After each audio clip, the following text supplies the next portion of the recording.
Stand by. The BRN goes worldwide at 6 a.m. Eastern.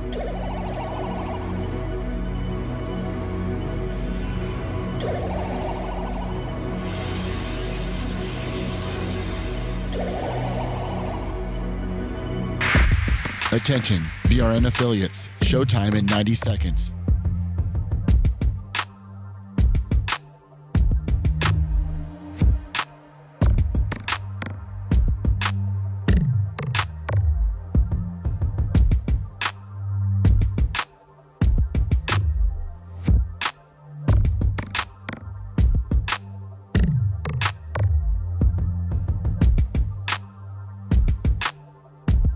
Showtime in 60 seconds.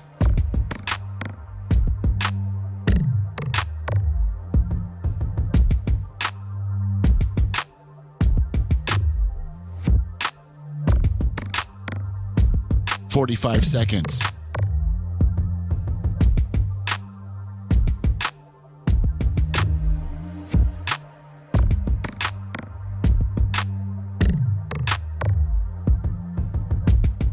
"30 seconds.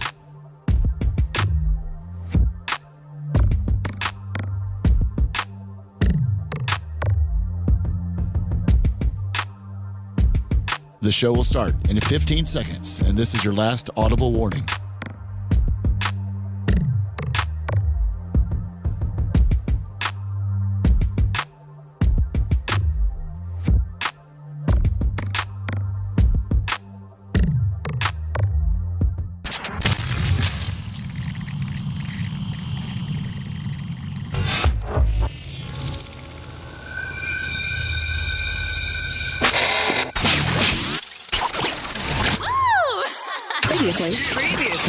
Previously on the Bubba the Love Sponge show.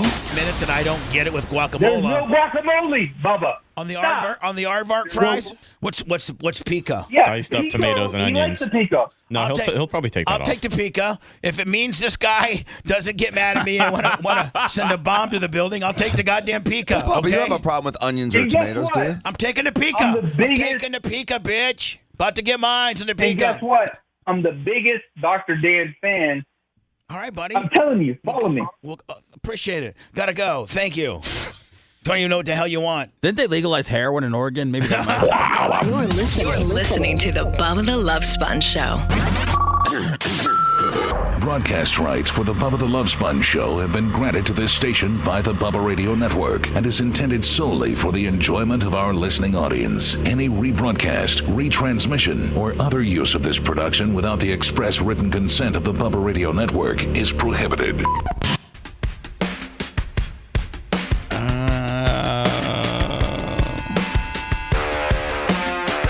Yeah, I'll take this. Let me this. You know, every day for until we get to the end of it. To the end of it, which we may get to the end of it 3 times and not know we're at the end of it. Well, we got 59. You do have 59. Yep. And how many have you now? Got a definitive answer on? This would be number 23. No, hold on. 23 that I've said yes or no to? Yes. Really? Okay. And how many of the 23? What's the yes to no ratio? Yes, you have 10, and no, you have 13. Okay, perfect. God, you're just, people don't give you the credit, buddy. I just want to make sure we do it right. So you keep this. Well, I mean, you really do keep the stats, don't you, buddy? Yes, sir. So like nobody else had that stat. No, he's the glue man. Well, plus Macho was out too, so I want to make sure when he got back, we're all on the same page. Oh, wow, we're calling out Macho. I like it. I mean, I'm sure he wasn't listening to our... Macho's the only guy. And I got different deals for different people, and I couldn't ever think of like. You ever being this way? Lummy saying, listen, I'm going to go to a music festival and I'm going to party so hard that I'm going to need to leave a day early and I need a day to recoup. Okay, buddy? And you're going to pay me on the deal, too. But he's back today, right? Yes. Yeah. Okay. But he said he might have needed another day. He looked horrible today. Was it that festival in Daytona that he went to? I don't know if I think it was in Atlanta. Oh, okay. And everybody else can F off too, and nobody can use my gym. My Clem gym is almost complete, Lummy. I know. I just have just a couple aesthetics things to do. Bob Cook, a little painting. Big Red running a little carpet up halfway up the wall to make it look official. Did you get that Smith machine done? It's done. Lummy Yes. and Big Red moved it yesterday. And Lummy, was it the worst? Yes, it was. Just the amount of trips and how heavy it is and how he had to stand it up.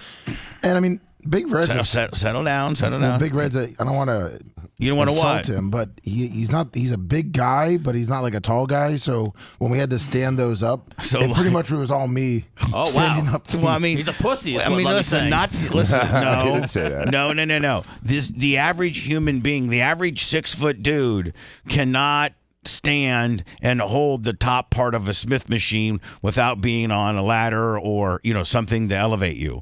Just flat-footed, you need like a 6'3" or 6'4" guy to be able to hold the top part of a Smith machine. So in order to move this Smith machine that I had at the other place, I had to get.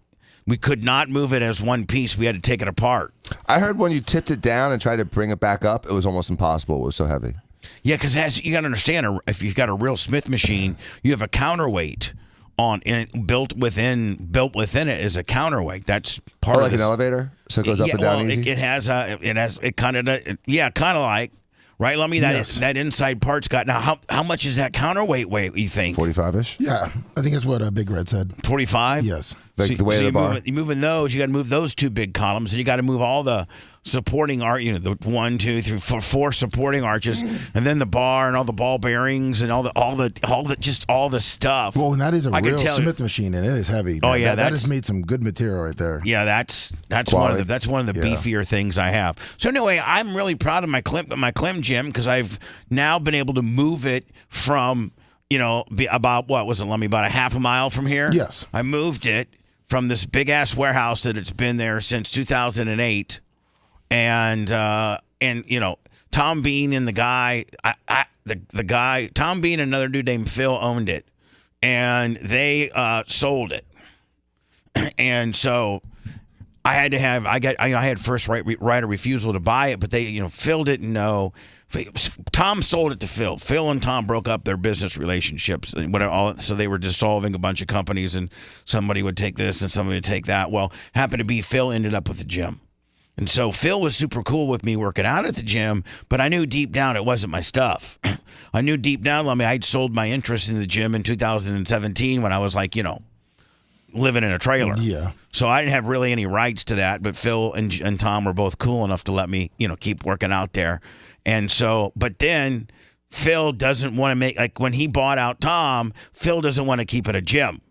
He wants to, like Dan, that's prime. Like there's a couple of high-end car shops over there where they do car showings. Like they, like how there's a specialty garage out there. Yes. So it's prime real estate now. Yeah. So Are they trying to expand? I don't know. I just know that, he's making no money. I mean, the space is probably worth, I don't know, probably $6,000 to $7,000 a month rent.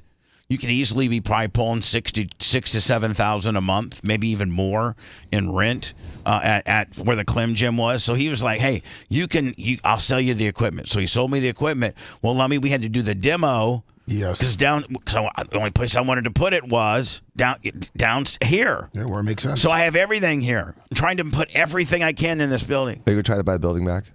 I don't know. Have you thought about it? Dan, Okay. we're moving right along. Okay. He might have some kiss ash for you, Bubba. I know, but it's like we don't need to do that business on the air. Okay. Please. Thank you. I was fascinated by that. Thank you.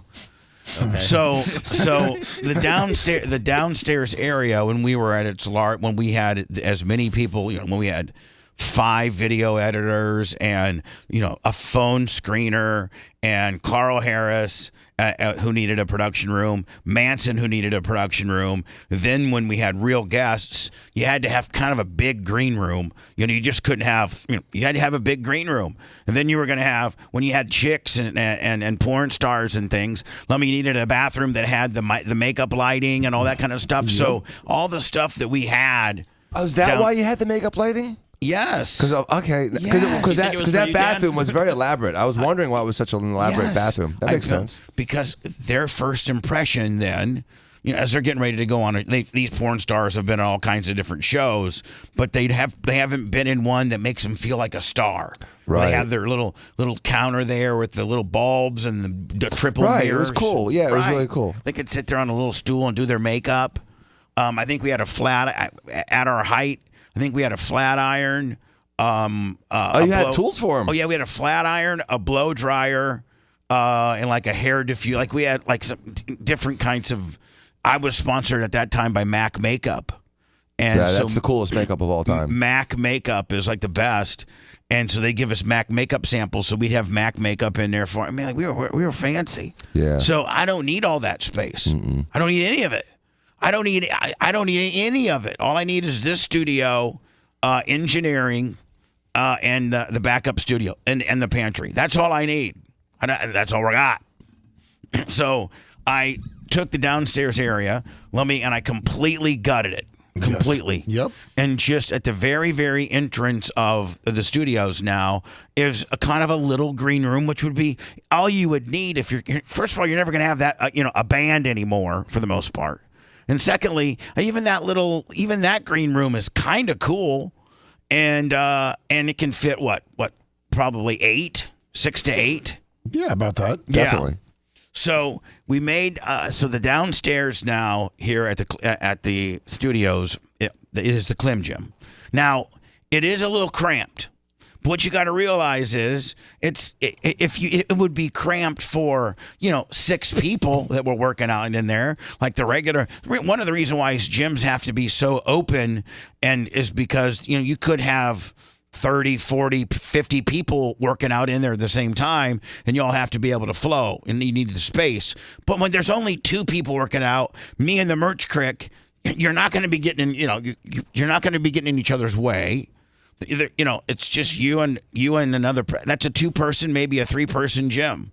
For that, it's not too cluttered. So I'm also listen, Dan. You weren't even here. I was all proud of it because the Smith machine was the final piece that needed to be put in, and Big Red and Lummy, God bless their little souls, moved it for me yesterday. And I just want to clarify, Big Red is like a bulldog. So I didn't insult it. One Shadow Panda won 1,000 bits. He's so strong. He is super strong. Sometimes we'll be moving those pieces of equipment, and you guys all be moving it, and my leg will be the only one that doesn't move, and you and Red's legs move, but mine are because I'm just like, I don't got the power those guys got anymore. What kind of deal do you have with them when they move all that heavy stuff? What do you mean?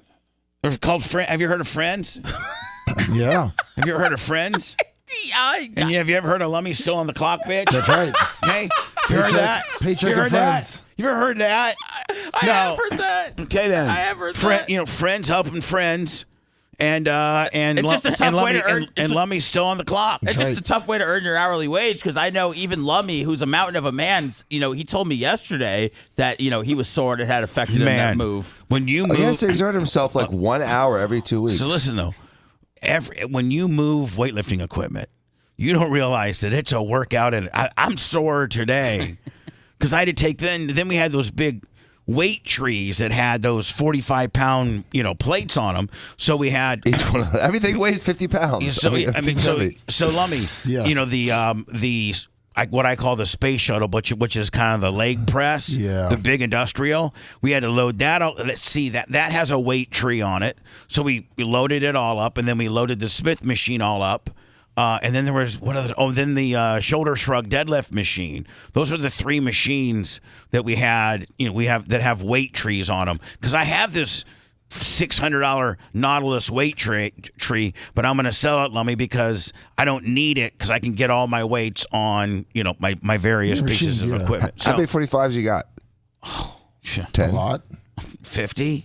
45s? Yeah, he's got a ton of them. Wait till you see really that many plates. See, Jesus. Where were you early today? Because I gave a little Clim Gym tour. I walked into what felt like a funeral when I walked in here. Listen, you know what, Bubba? I think you were more disappointed that Macho didn't put it over. Yeah, I asked Macho. I said, "Hey, man, grab that Smith machine and feel the smooth action on it. Knowing that a dude that knows his way around the gym will be able to give you like, wow, that's a pretty damn good Smith machine, or oh brother, that's a little rough. I'd be working on. Feels like you might need some grease. So what did he say? Like no comment. He wouldn't even touch it. Come on. Yeah. He wouldn't touch it. It was like beneath him. No. Yeah. It was like you touch it. So today I take the entire staff. It was about 10 minutes before you got here. I'm like, hey, I want to show everybody the Clem Gym. It's officially done. It's not done. Bob Cook still has some painting to do, and Big Red's got a little bit of carpet to lay on the walls. But it's pretty much done. It's physically done. It's just not aesthetically done. Yeah. We're going to make it even look better, right? So anyway, I try to show everybody today, and I'm like, here's the Smith machine, and of course, blah blah blah. And yes, it looks a little cramped if we were all to work out here, but if it's just 2 or 3 people working out, it's more than enough room. Yeah, there you go. There's my Smith machine. Macho Man, feel that Smith machine. Feel the smoothness of that Smith machine. And he just looks at me with his red lips. Grunted. Macho Man, don't get mad at me. And I insist that you start answering me. That's one thing we have to work on. Macho Man, I don't have a lot of rules around here. But like if your microphone's on, which I always have it on, and you're in your seat, and I ask you a question, I'd like some type of answer, even if it was just a grunt or just something. Because when you don't answer, it really makes me look really weak with my employees and makes me look stupid.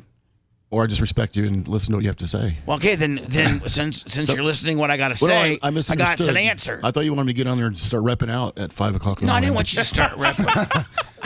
I just wanted you to just grab it and just feel the smoothness of it. That Big Red and Lummy and Seth, just to answer your very financial-based question a few minutes ago, because everything's about finances with you. Everything's about money. I wish I could say what I really want to say, but I cannot. Talking to Seth, or are you talking to Mach? Seth. Okay. So Seth, I gave Macho, I gave Big Red and Lummy $100 bill yesterday. Yes, he did. Thank you. That's awesome. So you're like, Sponge, how do these guys, how do you comp? Look at that tornado. Oh my God! I'm Gene Lasker now. No, did you see it? Yeah, it's in what was that, Montana? Yeah. So anyway, because you're like, what's how do you take care of your friends? Like you were. Was he not? Yes, was he not was. putting a financial spin on it? Yes, he was. Was I not looking out for you, Lummy? No comment. Lummy doesn't want you looking out for him. I don't want you looking out for me. So here's the deal. Just to answer your question, I downplayed it and kind of made it sound like they did it. They do most of everything for free. Poor guys. I hardly ever pay them. But this was just so hard, and Big Red was such a little bulldog, and Lummy sweated through his shirt, and it was just big. So I gave him each $100 bill. Thank you so much. No, thank you. Thank you so much. So the Clem Gym's officially done. I'm showing it to the boys, and every one of them are taking out not really. It's so weird though. I'm because very proud of it. I know, and I even if it sucked, I'd put it over because it's just like you're so happy about it. It's like when someone shows you their baby. It's like you put it over. You don't say, "Oh, well, hold on." How about I'm not. But here's the deal. I think it's pretty cool myself. It is. With all the is machines. cool. Inherently. So, hold on. But I have I'm a very unbiased. You can't ask my opinion because it's my baby. But these machines that a lot of these Nautilus Clem Gym machines, they're my last thing that I potentially now own that shows when I was really rolling hard. And you're proud of your new gym, the way you just set it up. I can see it in your voice, and you're excited about it. No, not with the workers today. Everybody took a shiz on it. Seth took a shiz on it. Rhett didn't say much. And Lummy, you didn't even really say much. I saw it yesterday. Well, you didn't have. You know what? You don't have to say anything because you moved half of it. Thank you. So Macho. I thought Macho would be like, man, this is pretty cool. This is or maybe it's a little bit too of an amateur situation for Macho Man. It's on dumbbells and free weights that he can use. Whatever. You guys disappointed me today, taking a shiz on my. Sorry about that. Well, I'm excited to see it, Bubba. I'm excited to take a look through it, tour it, and I'm excited to check it out and try it. We got rain coming. Is there rain coming? Tomorrow, maybe 80%. Because I forgot to turn the Yeah, I think we're gonna be good with that rain tomorrow. So okay, I forgot to turn the hose on. Yeah. Should I turn it on today or? I want to wait and see. How much rain does it say we're gonna get tomorrow? It depends. I mean, it could be. You listen to weather people. You got 1 to 3 inches. Yeah, you may have it today a little bit. Yeah. 1 to 3 inches would be great for us. Oh yeah. I mean, we need it bad, don't we? Yes, we do. All right. So I wanted to close out yesterday. Before we get in today, there's so many things to talk about today. Oh my God, Lummy. There is so many. Yeah, I got a couple Jewish questions for well, first of all, there's this big hubbub that people are saying that Alex Stein isn't Jewish. So I wanted to throw it over to the resident Jew-ish person and Seth, and maybe start kind of drilling down a little bit on this Jewish thing, because it seems like the Jewish people are really stingy about letting you in their club. Whereas, I mean, like, you could go to Countryside Christian this weekend, that church up on Countryside, Lummy, that's like humongous. Oh, it is. And yeah. you could walk in and say, hey, you know what? Will you guys accept me? Can I be a Christian? And they'd be like, oh, yeah, come on in, Bubba, be a Christian. It's a simple question. Do you accept Jesus Christ as your personal Savior? Yes, you're in. So Jesus was a little easier to get along with. So what I'm saying, though, if I would walk into a synagogue and I would say, hey, everybody, can I be Jewish? They'd be like, oh, you got to go through all these courses, and you got to do all this memorization. Then you got to eat a certain way. Then you got to these one particular holidays. You got to there's all kinds of stuff. Whereas Countryside Christian would be like, we're just so glad to have you, Bubba. Yep. You know what? Regardless of what you think. And the Jews, they're like, nope. Nope. Not so fast there. Is it weird that we have a screening process knowing that the whole world wants us dead? No, I think if you guys lighten up the screening process, you could get more people that identified as Jews, which would make your flock, you're stronger. Your flock larger. Yeah, I mean, if you got enough, let's say you have 40 million Jews right now, and next thing you know, you got 60 million Jews. You got 20 extra million Jews ready to fight the fight. Yeah, they're not really inclusive for. No, they're very stingy. They're not very inclusive, which is kind of ironic. I mean, they should. I should be able to walk in. Is it really like that you would need to learn about like a religion to actually be part of that? Is it weird that that a religion will want you to learn about it? Here's the thing. Really? Here's the thing. Is that most don't. And it probably, the answer to that question is, no, it's not unreasonable to make a person learn about their religion. You should know about it. But in today and age, is it like isn't it like an ethnicity also? It's more than just a religion for some people. I mean, with some people, I think that, especially in this world we live in, you can be a boy, you can be a girl, you can be, you could be literally a cat. There's kids that go to school. There's certain that think they're cats. Well, why can't I be a Jew? I mean, everybody else is getting to be everything else. Why? I mean, Have you tried? No, well, I mean, I think I would need one like in you to say, you know what, I'm going to go ahead and recognize you as my fellow Jew brethren. Yeah, I mean, you have to convert. I mean, that's how it is. But no other religion makes you convert. Because they all do a little bit. I mean, again, if you can't just walk into Bayside Christian and say, I'm a devil worshiper and I don't think Jesus was real, and they're not going to let you in. I know. I mean, you got to march to their beat. I know. Here's the deal. Drum. I think they would let you in. I think if you walked in and said, I'm a devil worshiper and I hate Jesus and I love the devil and I want the devil to kill Jesus, I think the Christians are like, we're supposed to love everybody, even if they don't, Yeah, they're going to try to convert you. Yeah, they're going to try to convert you. I mean, I think I know Scientology, you can't. All right. So anyway, enough of that. We'll get into that later. But I got to close out yesterday. I went to Pepe's. Don't forget, I went to Pepe's commencement, Pepe's graduation party. No one disrupted it. And then we had Mother's Day with Janie Cakes. Seth, I think you had Mother's Day with Alicia. Yeah. And Lummy, did you do a big shindig for? Now, when you have Mother's Day, do you have to go to your mom's? Ashley's a mom, so you gotta plan things for Walker. Yeah, right. Yeah, that's all we did on Sunday was for Ashley. Okay, perfect. My mom got a different day. Yeah, and it gets to be a point, man. Like I feel like, man, we just need to back off on all these holidays. There's just too many of them. There is. Back off on Mother's Day? Well, I mean, I think no, because I kind of thought the same thing. Yeah, really? Yeah, I'm kind of thinking, okay, you know what? I'm glad you're not. So yeah, thank you for dancing with me. I'm thinking. If you don't, Bubba.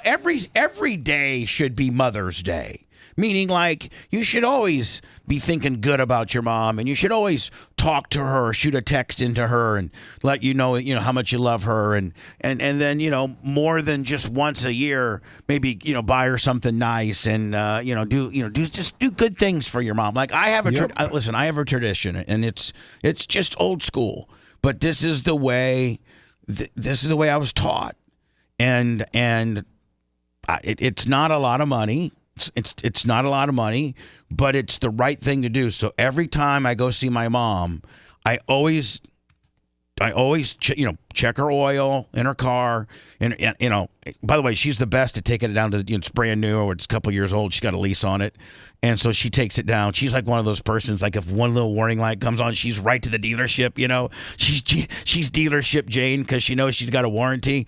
But every time I go and see my mom, I always, like, while her and Merch Crick are visiting or something like that, I always get in her car, and there's a gas station right around just right around the corner. I always fill her car up and run it through the car wash. Nice. And that's just something that I do. Cost me $80, 75, whatever. But and then I come home and she's like, "Oh, sweet, you didn't have to." But I don't want to see my mom pumping gas. You know what I'm saying? Pumping gas is one for old people, probably somewhat of an anxiety kind of deal. No, for real. I mean, yeah, they start shaking and everything, and for real. I mean, like, really? Why do they think they're putting diesel in? I don't know. Sometimes I don't know, but as your mom gets to be 80, you start, things confuse. Like, she will not drive past Dale Mabry. She won't go past. Lummy, she's got this little square. She's got 54, 41.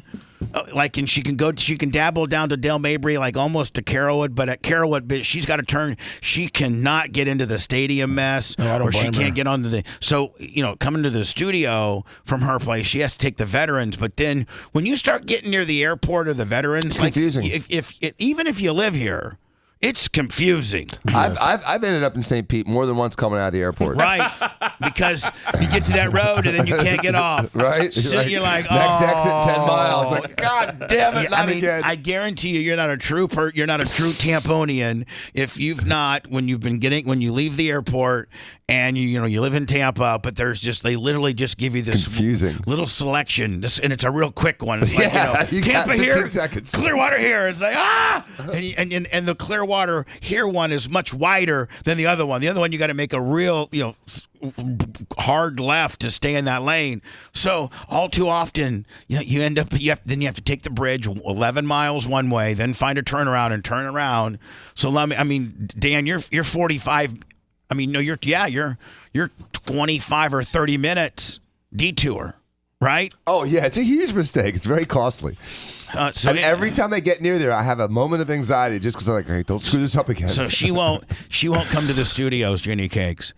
I always when I go to her house, I always check her oil, check her tire pressure. That's nice. Wash her car and fill it up, then bring it back. I think that's just kind of the son. I think you should do that for your mother. It's a nice thing. Especially if your mother is a widow and Pops is no longer around. Tarek and I spent an hour putting together this new. She orders this stuff, and she can't do. I mean, she's 78 years old. And her mind, Janie Cake's mind, sharp as a whip, just absolutely sharp. Well, she orders that stuff because she wants handsome men to come put it together in front of her. I think so. Because she's got a little bit of money now. She's got a little bit of money. And Colton likes money. She's got a little bit of money. Like, my mom, she gets all of her monthly stuff, and then she gets like another annuity that Jeff had. She's doing good. And she's from a generation that was taught to save. I'm sure she saved some money along the way too. Yeah, so my mom's probably got $1 million. Mm-hmm, Did you ever have to get a loan from your mom, Bubba, when times were tough? Nope. Really? The only loan I had ever get was from Tara when she on the pickup truck that I'm driving now, because after the big 2017 crash, that was my crash.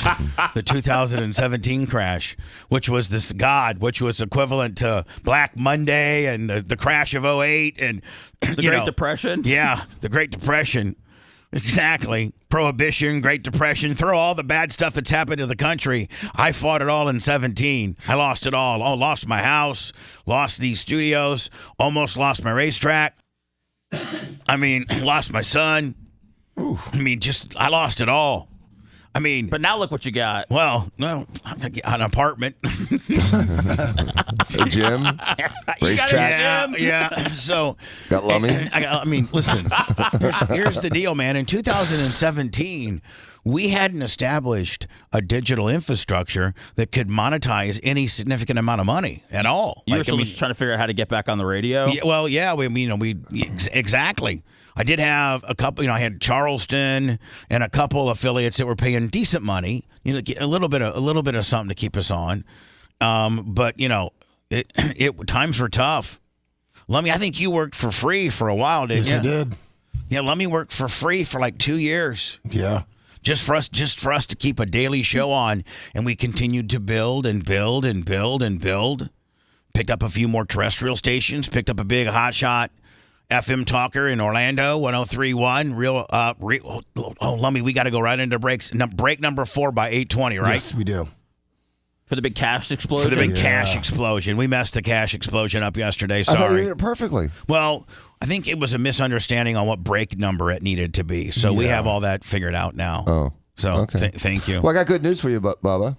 What? The Tampa Jewish community would love to embrace you. And according to their website, they said, because we love Judaism, we love it when someone wants to become a Jew. But because we believe there are many different ways to be holy, we don't believe that people have to convert. So if you'd like to convert, or if you're just thinking about it, we'd like to help you. Oh. Rabbi Rosenberg works individually with each conversion candidate. Together, we make sure that the prospect convert knows the basics of Judaism and of Jewish life. But more importantly, we make sure that the conversion is a meaningful process that helps the convert feel closer to the Jewish people and to God. To me, that sounds like a lot of homework and quizzing. It is a lot. It's a lot. It is. Dan should do books on tape, man. That was relaxing. Hold on now. To me, Dan, I'm not, the smartest guy in this whole room, but I think if I was to read that, I would say that sounds like they're really going to be nailing you on the homework and the quizzes and all that kind of deal. They want you to know. Meanwhile, I guarantee if you go to Countryside Christian High and it talks about becoming a member I guarantee it just says, Come and have a one-on-one with our pastor and tell him that you accept Jesus Christ as your Lord and Savior. Don't you have to drop money on the plate? You don't have to. No, you really don't. But don't you look like a cheap when you have to pass? Who cares what you look like? Let's worry about what you are. You're now officially a Christian and a member of their church. You just walk right up. I mean, you could literally have your worship Satan in your car. You could have worshipped Satan, Lummy, with Satan on tapes before you went into your 3:00 meeting for the Countryside Christian. That's right. And you walk up to the preacher and you go, you know what, sir? I've been looking at your church. It's super big. It's very fancy. It looks like a lot of nice people go here. I'd like to become a member, and I accept Jesus Christ as my Lord and Savior. He says, listen, buddy, we got, Wednesday night revivals, and then we got the Friday night yippee-yo mixer, and then the Sunday, we have 2 different sermons on Sunday, and we'd like to get you involved and start sucking you dry out of your money as fast as we possibly can. So, please. Don't care if you like Satan or not. I, as a Christian, need to forgive you for that. Right. I, as a Christian, you can tell me that you love the devil, and I, as a Christian, supposed to say, that's okay, buddy. Jesus and God loves everybody. They love everybody, even you who love the devil. I feel like I'm doing my Donald Trump deal. Even you who love the devil. He's tremendous, but But Jesus is tremendous. He's really good. He's super cool. Let me tell you about Jesus. Do you know what Jesus will do? You could literally be listening to Satan on tape in your car and walk right into the Jesus's temple, and Jesus will forgive you. Bubba, He died for your sins. He's your Lord and Savior. He's the Son of God. And he didn't do any ballot tampering in Fulton or Milwaukee. What bad news you got? Well, I just looked up the First Baptist Church of Tampa, and they said, we believe the Bible teaches the importance of every believer being a part of the local expression of the body of Christ. If God is leading you to unite with us in membership, or if you just want to come and learn more about us, we would love to help you get started through our process. The process begins with attending our First Steps class. More school. yeah. I went to Countryside Christian Church. Yeah, And just they like I just said. said, here's your hours. Exactly. See? Show And up. hold on. And So the more hold formal on. the church, the no, more steps. steps. No. Hold on. Here's the true test, Danny. You ready? Yes. Lummy, show me a picture of what countryside Christian looks like, and then Danny, show me a picture of what that Baptist church that you looked up looked like, and I guarantee you that countryside Christian dwarfs it because they're not making people jump through a bunch of stupid hoops. They can let these, people that just want to be, weekend warriors on God, they let them right on in. The Baptist church wants you to take a class, and the Jewish people want you to do all kinds of stuff. Yep. Not countryside Christian. They just want you to show up and put that 20 in that little collection plate. Yeah, they got two churches now too. One in Tampa. Yeah, exactly. So you churches, you know what you're missing? The deal is making people jump through hoops to believe your nonsense. You should just let them believe your nonsense. Get them as customers. Treat them as customers, not parishioners. Whatever the hell they call them. Parishioners. Is that what they're called? Parishioners. Parishioners, yeah. Parishioners? Yeah. Preachers, all The same parishioners thing. are the people that are attending. The preachers are the I ones want to be talking. a Jew.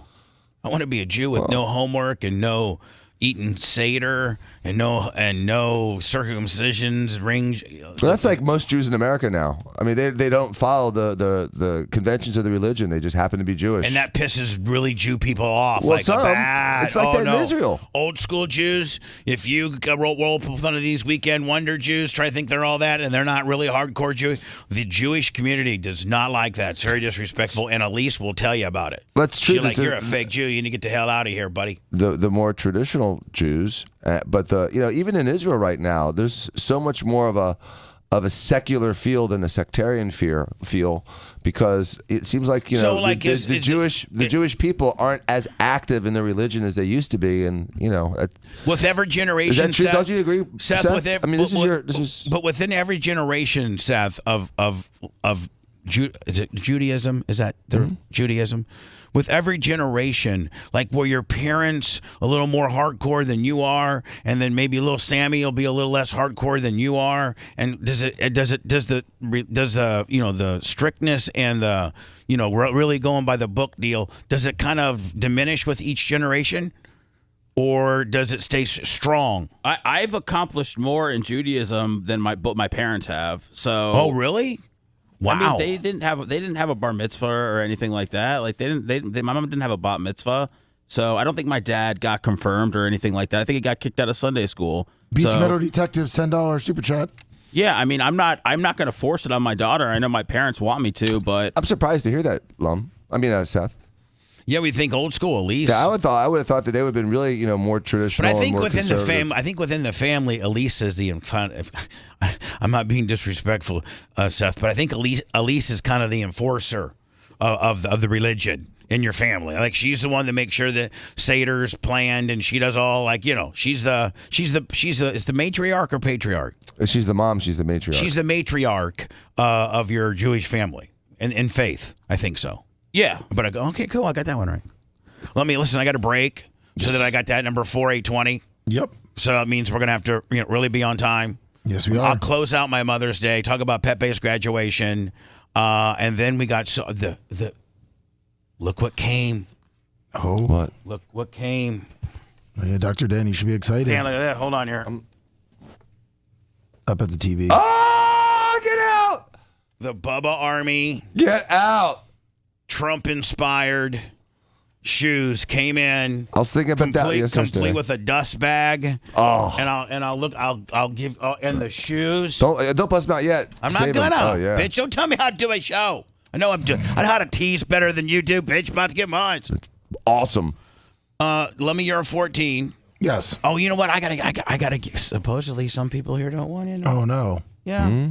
So not only did some people here take a shiz on my jizz, Jim, I'm gonna make sure I clarify that. Don't want to mix those two together. Jizz on my jizz him. I can't do lazy man Carney when you're talking about Jim. Right. Can't be jizzes. It's got to be jizz him. So not only am I feeling so hurt that there's just most of everybody that works for me thinks my Jim's stupid, but then there's a couple people here at work that aren't even like early on before we went on the air. I was like, hey, the shoes are in. Everybody want a copy? Everybody wants some. Yeah. Some people said no. I want Anna's pair. Oh no, we're gonna get into this, my friend. You were one that said no. It's like you're like, are you mad at me for some reason? Has our relationship soured, Seth? Ours? Yeah. It's on the way. Are we okay? If you want a deep dive into the Bubba the Love Sponge show from the past, go to BubbaArmyHQ.com. We'll be back after these words.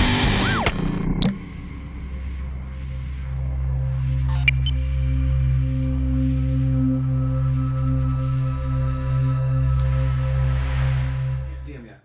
Make sure you feel the Smith machine, Dan. Feel it.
Hi, everybody. I guess it's just me.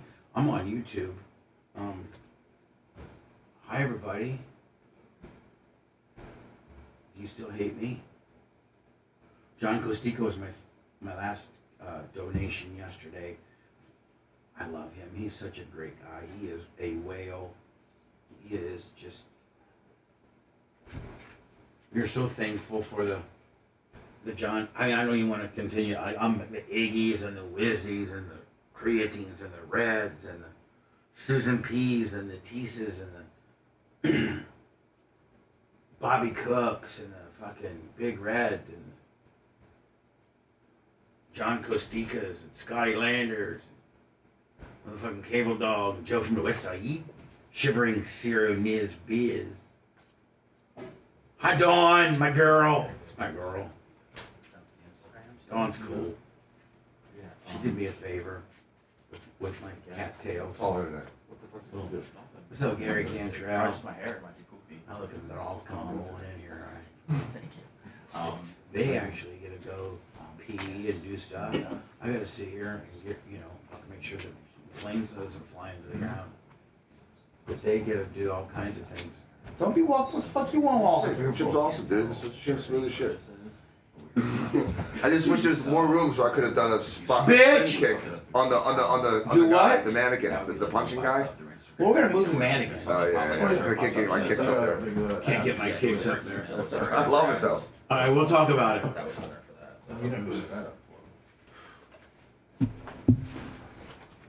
So, nothing major, but just a little something to Little interesting. we're gonna look into. Yeah.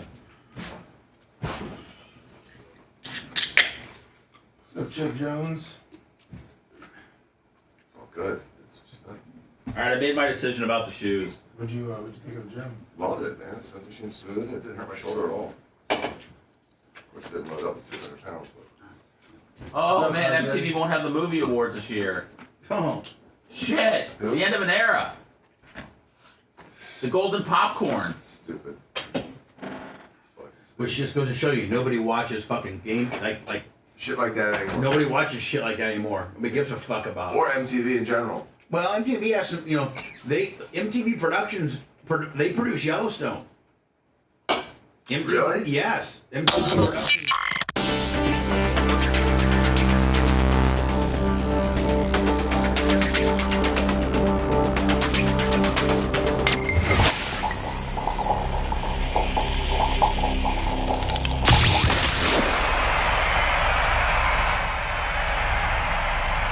Bubba the Love Sponge.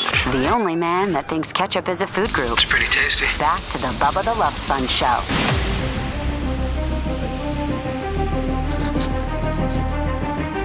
Yeah, Lummy, I like this one. Okay. I like this one. Hey, Lummy, can I ask a favor? Yes, sir. Okay, thanks.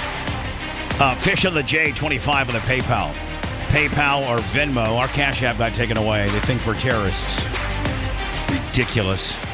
Venmo and PayPal at the Bubba Army, or you can throw us some supers. What's it called? Super Chat on YouTube. Yes, it is. It's what is it on Rumble? It's a rant. It's a rant.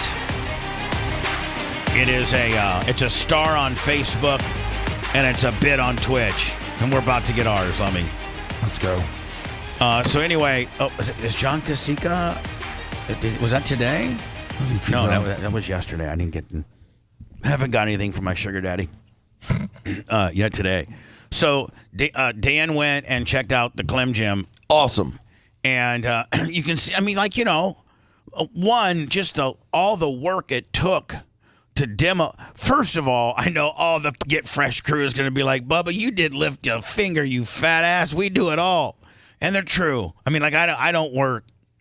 You helped us a lot the other day with me and Big Red. Yeah, I did. I mean, I can only do so much. But when Big Red and Lummy, they're over there lifting really heavy stuff, if I can just kind of maybe boss, kind of supervise and pick up some weights here and there. So and make sure Merch Cook stays out of our way. Yeah, I'm always yelling, get out. Is she filming or is she just in the way? She's just in the way, like a little monkey trying to move. Get the hell out of here, you little Chicken monkey. Well, I think she has to be near you in case you want a warm meal or you need help or anything. No, she needs us men's are moving stuff, and she's just in the way everywhere. I'm like, get the hell out of here. Damn, did I not? Yes, get the hell out of here. A lot. Jesus.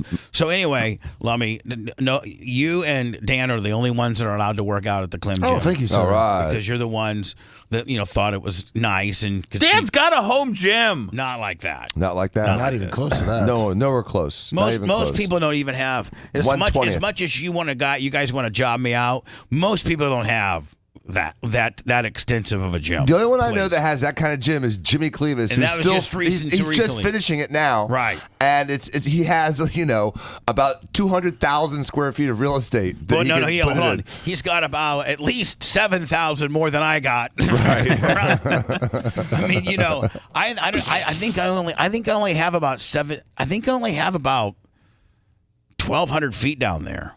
Well, you use it very efficiently, and he, but I'm saying he owns all kinds of commercial real estate, and he finally just now put in his dream gym, which is not that different than yours. In fact, you probably have more equipment in there. No, he does. He has more everything, and he's got I haven't seen the finish. He's got a cold plunge, a hot plunge, a sauna, like one of those kind of tables you lay down and it massages you, an infrared, he's got some technology. Oh, he's got these machines that are like $30,000. Jesus. And like I don't know, like something that you almost you should have in your practice, where like you put this like almost like therapeutic stuff. Yeah, like you put this like on your ass for like 5 minutes, and it like does like a TENS unit and some other kind of nonsense, and it like really is good for it. Like it makes you lose inches and things like that. Yeah, I mean, How do you feel about just like no machines, Bubba, and only using like the bands and stuff like that? I've heard that's the way a lot of people are working out these days. In a hotel.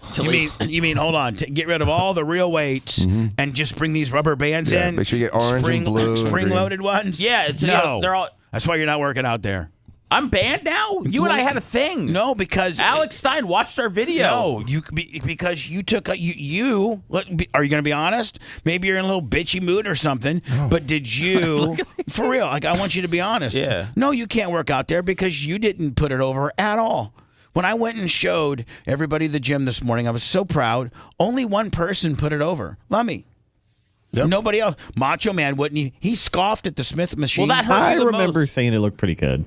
Yeah, Bubba, I think Macho hurt you the most by, because he wasn't like in love with it, and then you kind of took it out on everybody else. I love the gym. You didn't say that. What? You never said that. You never said, I love this gym. You never said this gym kicks ass. You never said, good job, Sponjo. And the Smith machine is awesome. You did not say any of that. You just like, so everybody can F off. Everybody can F off. Nobody can work out there. I've seen 4 different versions of the gym, though, and I put it over. This is the final version. Is it, though? Yeah, almost. Hey, you still gotta do some stuff to the walls. And I've seen 3 different. I put it over every time. Big Red's gonna have to hang some TVs in there. Hey, Bubba, do you have mic 4 on? Yeah, yes, I have mic 4 on. Why? I thought you don't want open mics. Oh, you're right. Okay. Because thank you very much, Dan. How did you know? I could see a light out of the corner of my eye. You could see the light. Okay, yeah, I'm saying. I thought maybe you had some. No, I couldn't hear it. I'm like, damn, Lummy, Dan's got a better eye for an open mic than I do. Man, I'm losing to some stupid ass doctor who has not. I mean, think about how many hundreds of thousands of more hours I have, having a pair of headphones on my ears than Dan does. I mean, Dan, like your job for the most part hasn't evolved around you wearing headphones. No, I haven't gotten rich wearing headphones. So, my job requires me to have headphones on every minute, basically every minute on the air. You have to have headphones on. So I didn't understand, going into this, Bubba. I didn't understand that it's that critical. It is that critical. Well, you have to be wearing these. You have to, because if not, you would be getting feedback from the monitors. If you are to have a monitoring situation, like we have monitors, so when we turn off I don't know. It's. I can't really explain why we need headphones, other than you get feedback from an open mic. Macho Man, maybe you can step in. Why do radio guys have to wear headphones? Exactly what you said, so you don't get feedback from other sources like callers, you name it. Right. So exactly. It'll be an open loop. Lummy, I'm gonna need your help. Your heavy lifting ability help. No problem. I want to try to get the stage more towards what we're gonna do podcast wise. Okay. And what we're gonna do is we're gonna side load. First of all, we need to clear out all the nonsense. Yes. Like the amp and we just need to clean it up first. Are you happy with your table? Yeah, I think so. Once and now let me know. We have to assemble one. I ordered 3, chair, one of those white chairs because it makes it adjustable. And I'm going to use the long Bubba Army table will be my table, like a Johnny Carson kind of deal. Yeah. That we're going to kind of set it up a little bit more angle than Johnny Carson had. But like my Bubba Army is going to be kind of side loaded, and then the couch will be kind of straight against the back wall, kind of ish, or maybe kind of kicked out a little bit. And so then the backdrop of my guests will be the Hall of Fame people, and then my side backdrop will be the Bubba Army sign, which would be cool. I'll put 2 microphone booms, 2 microphone booms on the couch, and the guest will, the host will have, his microphone there, and we'll have the ability to do 3 people. Now, we could do more if we need be, but three people seems to be kind of like with Operation Pigmentation, 3 people. Yes. Like 2 or 3 people is if we're built for 3 people, I think that's all we'll be okay on that. And would you start doing pigmentation from there, or would you rather just keep it here? Well, that's a conversation to have as far as putting it on video and everything like that. Do they want to put it on video? I mean, I think that's the natural progression, but right. As we're trying to develop, podcast, exclusive content, it just becomes harder, the more stuff that gets taken out of it. So it's just a conversation to have about, what's more important for the financials. Is it true podcast, 0 video? Yeah. I mean, that's not part of any podcast. Like a podcast now. Podcast has kind of changed. Its meaning has been somewhat changed. Podcasts never, ever had any video element to them at all. It was just straight audio downloaded, and then play it back later. Yeah. Am I right on that, Seth? Is it just straight? The way that podcasting. What did podcasting start? Like in 2006 or? Oh Lord. I mean, like what I think Rogan. God, before that. Maybe I should ask. Maybe a couple of years before that. Hey Alexa, when did podcasting start?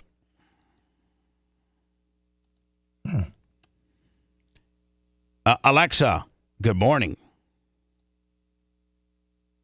Chicken cross the road. Because it's chicken dance day. Cock-a-doodle-doo. Oh, jeez. Jesus. Your Alexa's such an R. You know what? You're right. Alexis, you're an R. She just tries too hard, Bubba. Hey, Alexa, you try too hard and you're on the spectrum, bitch. About to get mines. Let me bang. Alexa, when did podcasting begin? She hated when I told her she was on the spectrum. Let me bang. 2000s with the term podcast coined in 2004.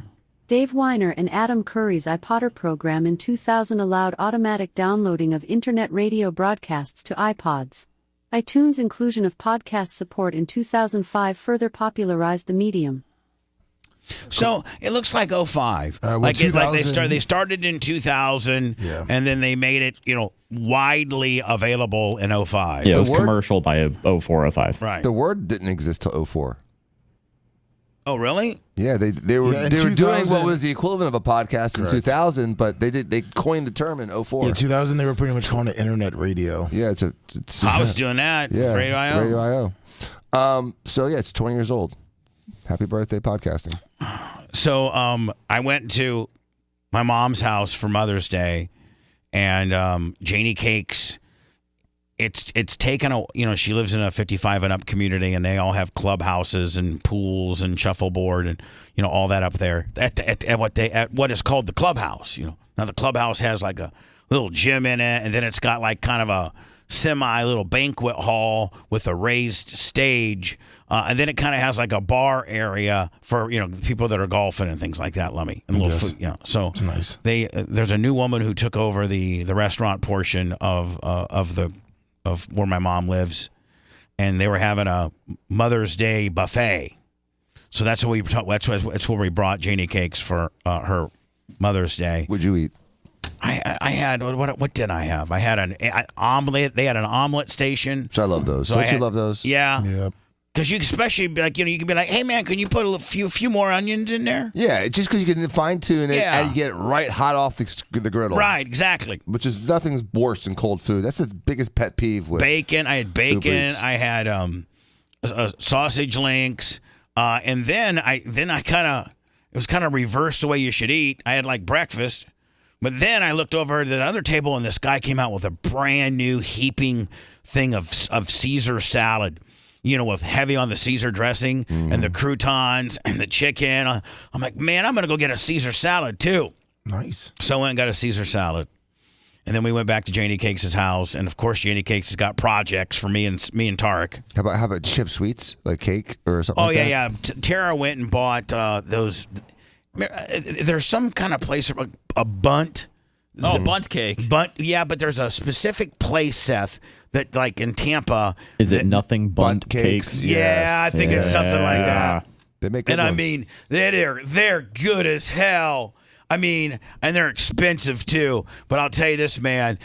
She got like one or two big but she gets the mini buns. They're like little Hostess. Remember the cupcakes that Hostess used to make?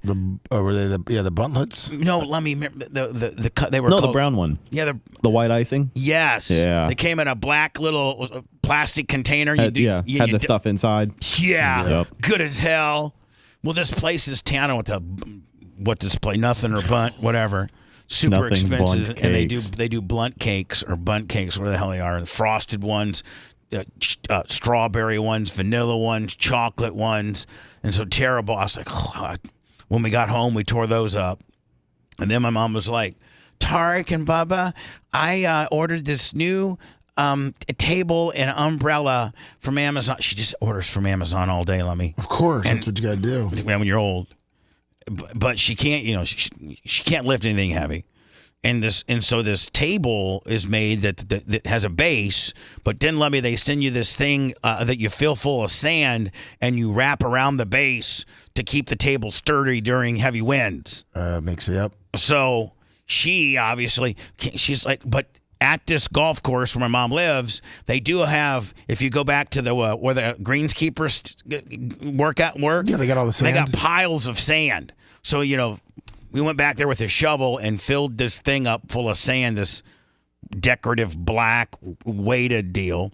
Had to take that, then put together her whole table and umbrella and all that kind of nonsense. And then my mom, listen, I have an extra generator. Let me just from over the years. Yeah. I have a Honda one for, I got a Honda one for here.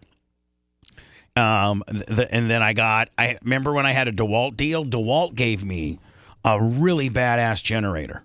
And so when my stepfather was alive, who's mechanical, I left it at their house for hurricane season. And so, here's the deal, man. If you got a generator, if you got a pretty big, now listen, not one like Jay that's built into the house, Generac, that's the way to do it.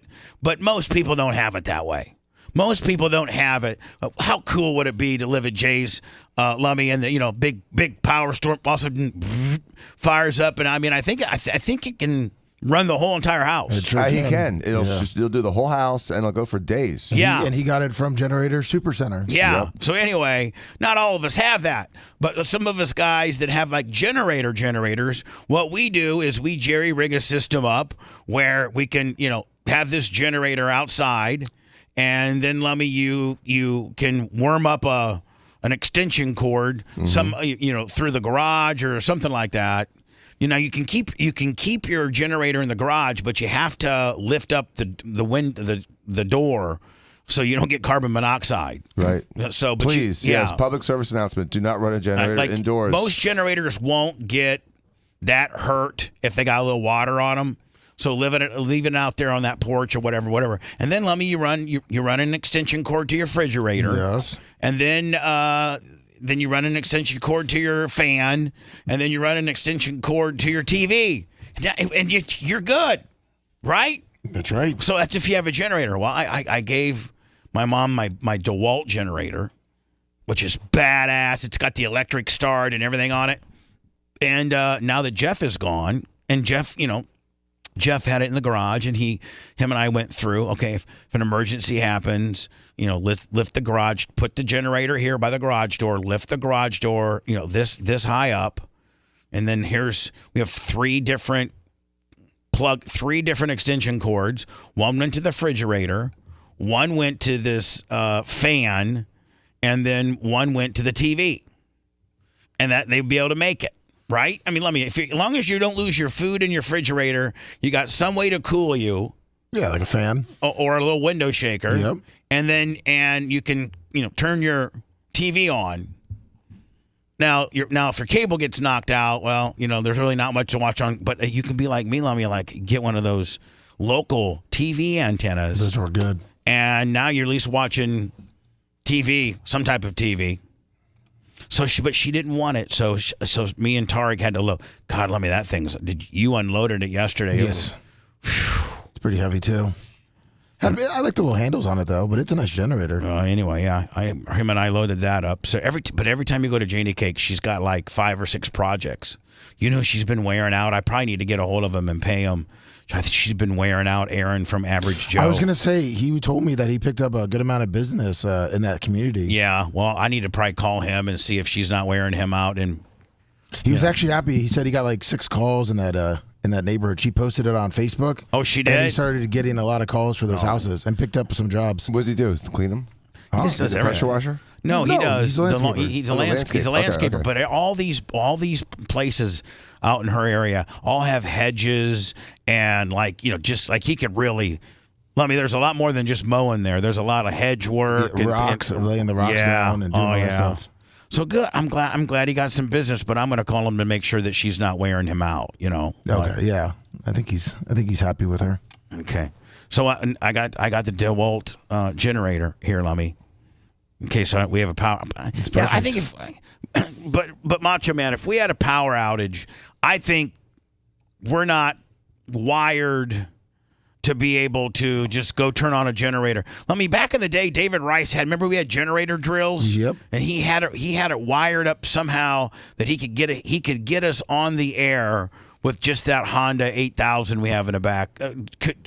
Are we wired that way here or no?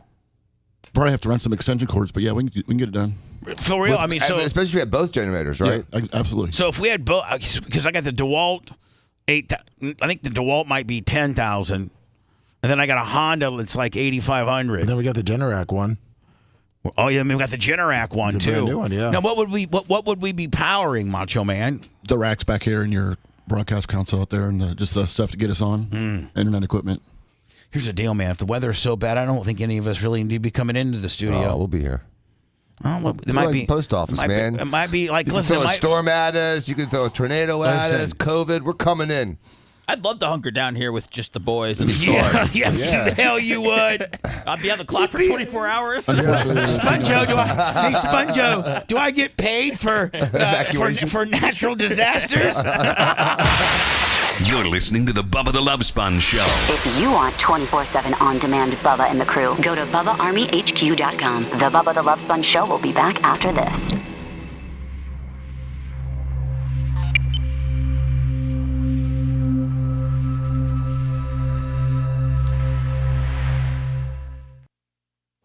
The oral surgeons filled a shower with beer and ice, and we partied for the 2 days straight. It was awesome. Shit. On the clock. 199.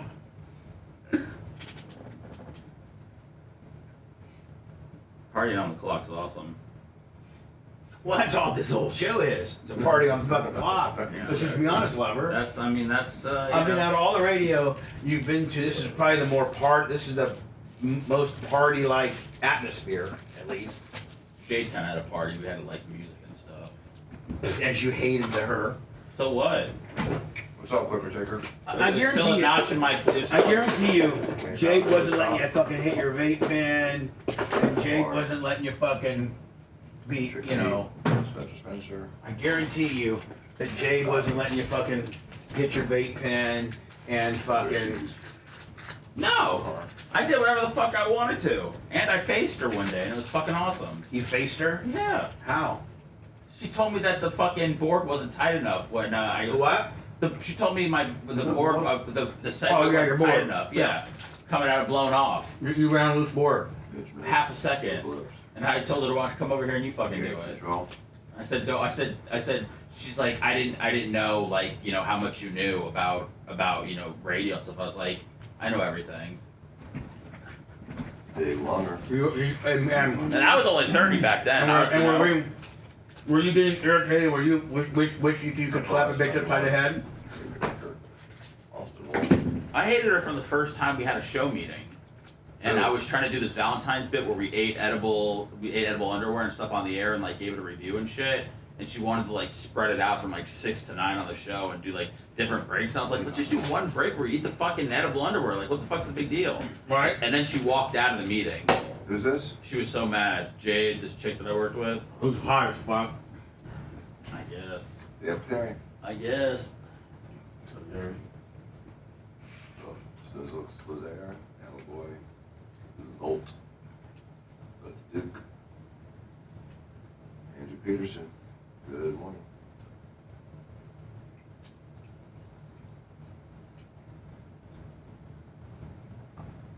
Oscar's Zalias. Oscar Zalias. I don't know why I can't say that name. What name? Oscar Caligas. You said my last Travis.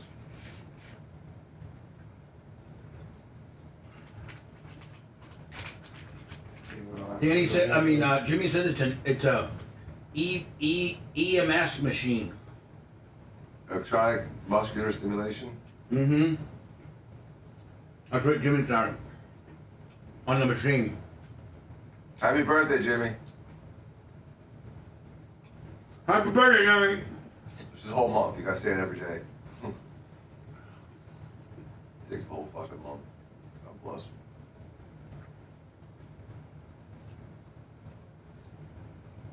I had to fight both Cuomo brothers at the same time. Who would I bring for backup? I'd probably bring Brian Matroni. It's all I need.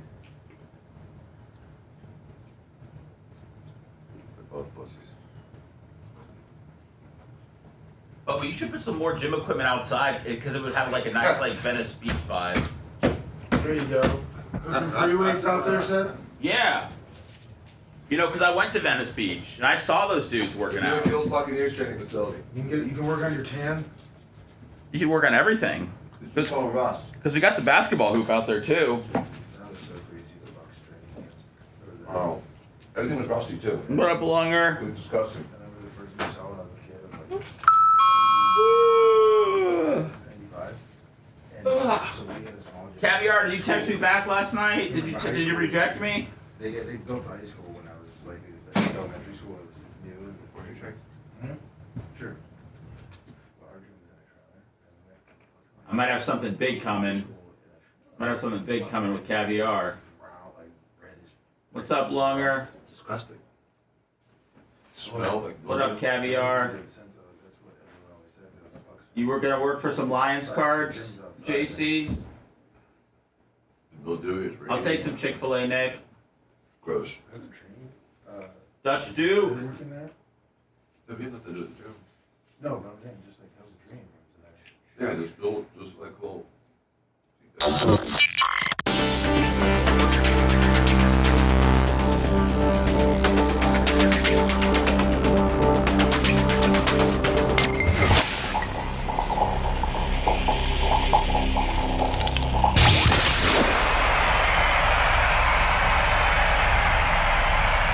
He's the biggest Longhorn Steakhouse groupie. It's the Bubba the Love Sponge Show.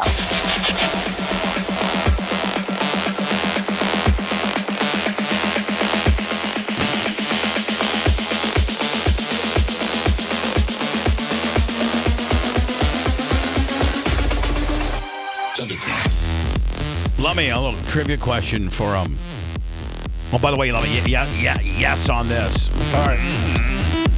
I just found out from Got a bone on this. Mach probably got half of his clothes off right now on this. Yes. Mach just broke out the glow sticks. Can you hear it? Dr. Dan just... What's he doing now? He just said that his Escalade is pretty much toast. Oh, no. Hold on, Dan. Are you going to get a full... now listen, you're not just the average consumer. You're a lawyer. So, the average consumer, if somebody wrongs you or there's a lemon or they're something, you are a lawyer and can and have the ability and the knowledge to be able to look at potential case law and damages and things like that. But, Johnny Pinellas Park, who just, is selling parts at, Taylor Andrews Jeep, he doesn't necessarily know the potential lawsuit that could ensue if you had a $160,000 car that just, lemoned itself out electronically.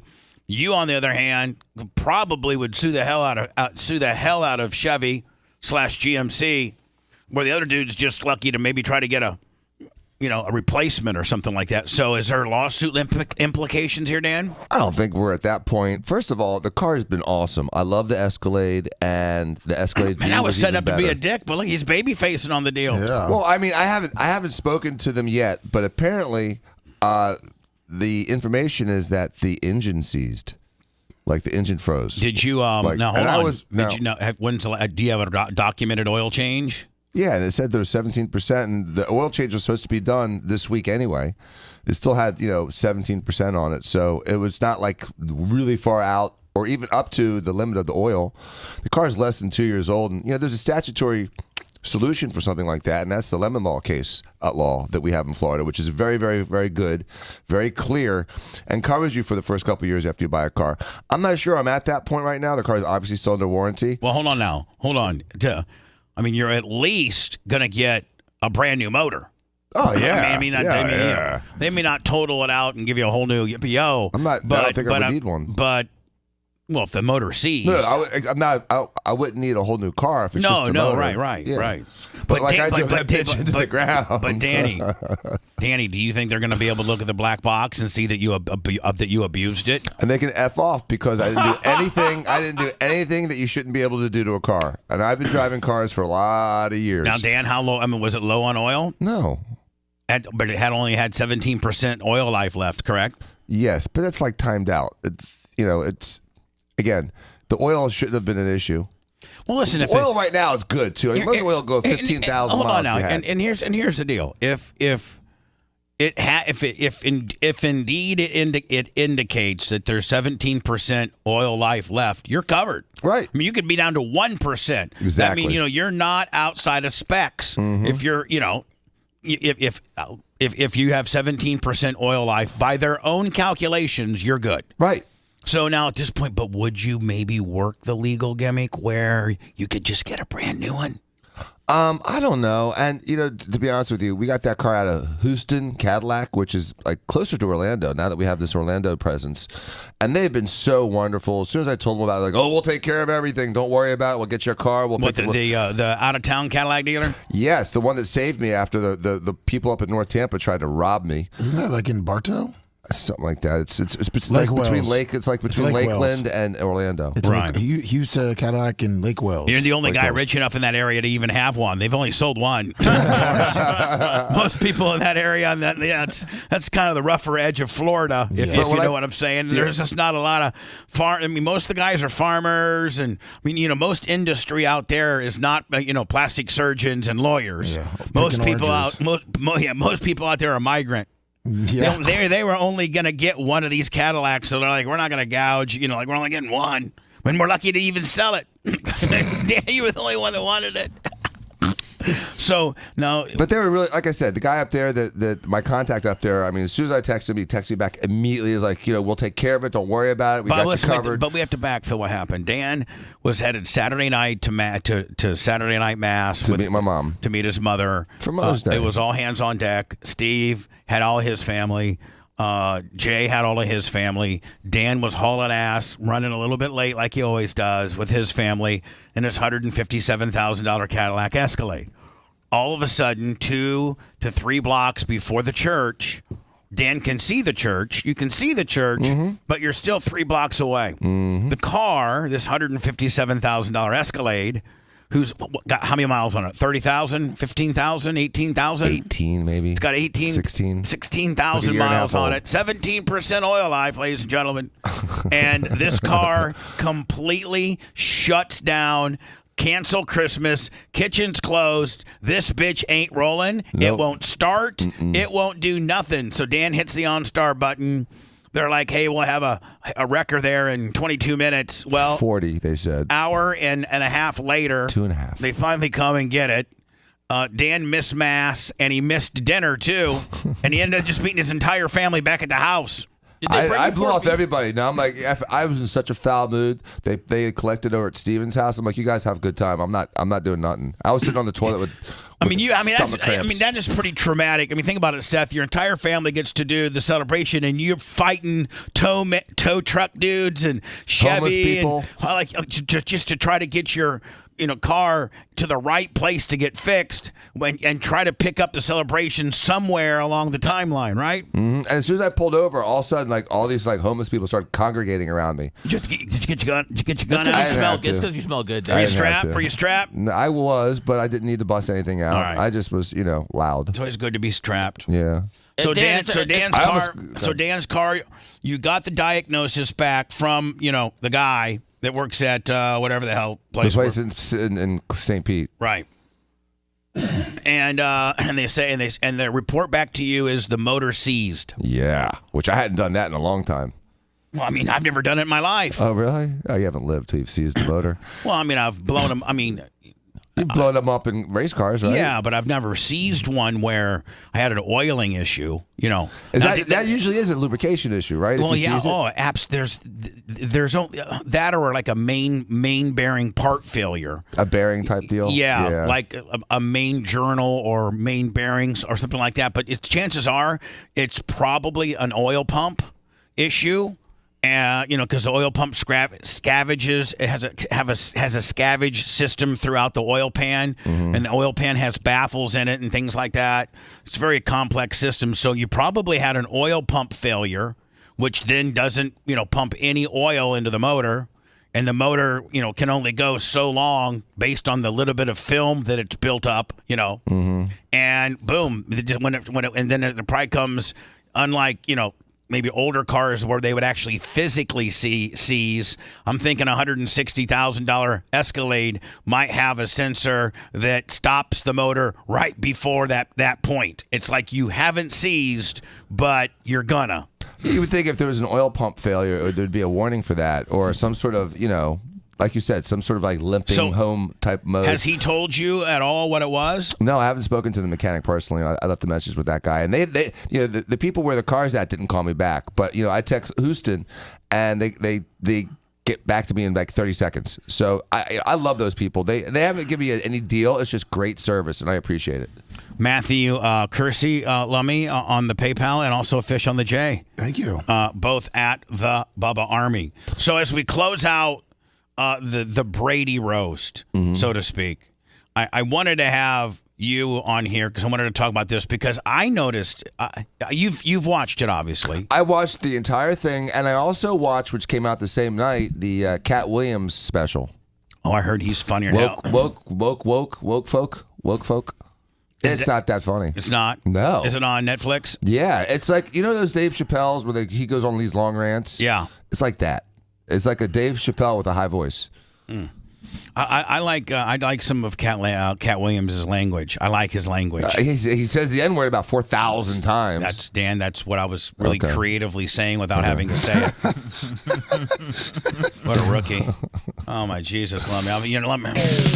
The Z Morning Zoo on Z100. Hold on, Dan as a black man can be offended by that. No, but he doesn't have to remind the audience what our slight-handed joke is. You know what I'm saying? Like those that know, you don't have to say it. Like saying, hey man, you know what? I like Cat Williams because of some of the language he uses. Everybody knows. It's funny to those that know. For those that don't know, it goes right over their head unless you're Dan and you zookeep them and you tell them why they should have thought it was funny. The Q Morning Zoo on Q105. That's the art of, that's just the art of knowing, just being a hell of a hand. You jumped. You jumped, bud. You can't super serve him with the obvious. You know what I'm saying? You got to make, we're looking for a little more upper crust intellectual person, Dan. Somewhere between that and, okay. I got it. Yeah, no problem. Dennis Miller. Fans have your back, right? That's what a fans buy tickets. By the way, I'm not playing this because I think that Ben Affleck was funny, because if you watch the roast, if you watch the Tom Brady roast, arguably he's the worst. Him and Ron Burgundy, like pretty much everybody else, like Nikki Glaser and obviously Jeff Ross. The only ones I thought bombed were Ron Burgundy, Ben Affleck, and Burt Kreischer and Tom Segura. I thought everybody else killed. Everybody, including Bill Belichick. Like, I mean, I really thought Robert Kraft. Grandpa can only come up with so many jokes. It was fine. It was appropriate with him. Yeah, so they bring Even in Dana White wasn't as bad when you watch it in its entirety. Right. I mean, Dana White's the man. Now, so Dan, they're saying now as everybody's armchair quarterbacking the Brady deal, they're saying that Ben Affleck had a noticeable amount of plastic surgery. Did you notice that? They show up. Winner. Like that right there. What has he done? Because that doesn't even look like Ben Affleck. Like, has he got like a chin extension? It looks like it. Fans have your back, right? That's what a fan. Fans buy tickets. They show up. Winner. Lemmy, can you send me a picture? Like, go into just Google Ben Affleck, like, whatever. Goodwill Hunting. They support you. I know. And I went to Foxborough with Steve Grogan was the. I mean, he looks like. I don't know. He thinks that people are going to laugh just because he's Ben Affleck. Is he on the nose he has candy? like this, huh? Is he on the nose candy? He here? might be. He looks angry. Let me. Have you said anything to me yet? I got the Goodwill Hunting one. I was trying to find if anyone broke down the plastic surgery. I sent you the picture of him younger. Drew Bledsoe was definitely on coke, though. That's not a was good wiping picture, his Lummy. nose. That's not like that's not a dead. That's a looking up. Like that. That's the picture you decided to send me. I just was trying to get you something quick. Well, give me something that doesn't have him frowning, looking like that. That's not natural, Lummy, you idiot. You got Lummy doing a deep dive on Affleck's chin. Yeah, Well, but you he got says these Goodwill Hunting. I He mean, needs bigger lips. He lost his lips. He did. He lost his Like lips, you and he is sitting chewing there his lip. hiding behind your keyboard, spewing out all this toxic about people. So, what does he do? What's going on here? Is that him? yes. It's a weird picture, It's too. a weird picture too, Lummy. But look how God full damn. his lips are Lummy, there. do you not know Ben Affleck on what he's supposed to look like? Because I mean, you've sent me two pictures. Yeah, because you told me Goodwill Hunting, so I just looked at Goodwill Hunting. I know, but like everybody knows Ben Affleck pictures with Jennifer Garner, and now he's with J-Lo, back with J-Lo. Like, there's a zillion pictures. Did you send me another one? Yeah. They wanted you to believe this guy was Batman. There you go. There you go. That's the Ben Affleck. Face a little more. That's Ben Affleck. That's how I picture if somebody was to say, hey, Ben Affleck, this is the guy I think of. You too, Danny? I mean, like this Yeah, is... but like I said, when he was younger, his lips were fuller, and his lips have gotten thinner and thinner and thinner. Look, he's got no upper lip now. All right, there you go. Lummy, now see, that's a hell of a fun. Did you find that, Lummy? Yeah. See, there you go. Much as I bitch and my dick, when you do good, you do good. Say, I do good. I do good. He looks You're like kind of the Gronk. You're kind of the Gronk of our team. Yes. So what do you I'm Tom Brady. You're Gronk. Yes, thank you. Dan is. I'm trying to think who Dan would be on my team. Edelman, Yeah, you're Edelman. Seth, you're probably. I don't know. Randy Moss. Mike Evans. Now let's just continue on here. Dan, what has he had done here? This is a great comparison side by side. What you can he see looks like here- Aaron Rodgers over here, Yeah, doesn't he he? sure does. Yeah. What you can see that looks pretty obvious is. By the way, that his- Dan's a plastic surgeon, by the way. World renowned, one of the best plastic surgeons in the world, right here. his cheeks look better. So I think he put volume in his cheeks. Because on the left, his cheeks look deflated, and he's really puffy in his lower lid. So if you look at the right side picture, his cheeks have much more volume. They're a little tighter. His nasolabial folds are open. They're not closed and big shadows. And it looks like he had his lower Hold eyelids on. done. It does look like, Dan, he's done something rhinoplasty. Like he's taken these holes and made them more up and down rather than like piggish. Right. Well, what he did was he put filler. I think he pig-nosed himself. Yes, he put a little filler right at the corner of his nose. See that dark shadow to the right there where Yeah. your arrow is? Yeah. He put filler there, which puffed it out, and that helped. Okay. He probably put filler in his cheeks. And it looks like he did his lower lids. And his upper lids look better. They don't look great, but they look like he did a little bit I would to say his the upper only lids. thing that really looks good is that whoever did his upper lids. Like whoever did his lids, they nailed it. But I think His eyes look good. I think the lips. What happened to his lips? They went away. They disappeared. Yeah, he's got thin lips now. It's thin lips. Ben. Thick lips look youthful. I mean, you don't want duck lips on a guy. It looks Let stupid, me ask you a but question. still a that, little volume. Women, I don't know how large, like what your percentage of business of lip filler is, but I'm sure that you do quite a bit of it. I mean, I'm Yes. sure you guys do quite a bit of it. It's probably, you know, a major. It's probably. We do a lot of lip filler. Would you say that lip filler is in the top 5 of your procedures?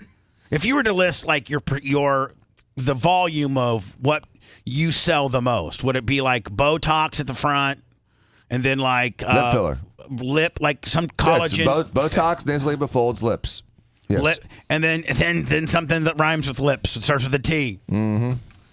But we were talking about like office so stuff. Tits third or tits fourth? Breasts are the number one. Breasts are number one without a question. Well, and tummy tucks. because you can make money on them. Right. You can't make that much money on Mrs. McGillicuddy's Botox from Carrollwood, right? No, it's like $100. Yeah, you make, you're not making that much. Your margins are really, really small there, right? Right. But when you got bigger margins on larger procedures, right? Correct. Probably the longer a person's under, which requires you to be operating on them and using your expertise, is, you know, the more things cost, right? Correct. Yes.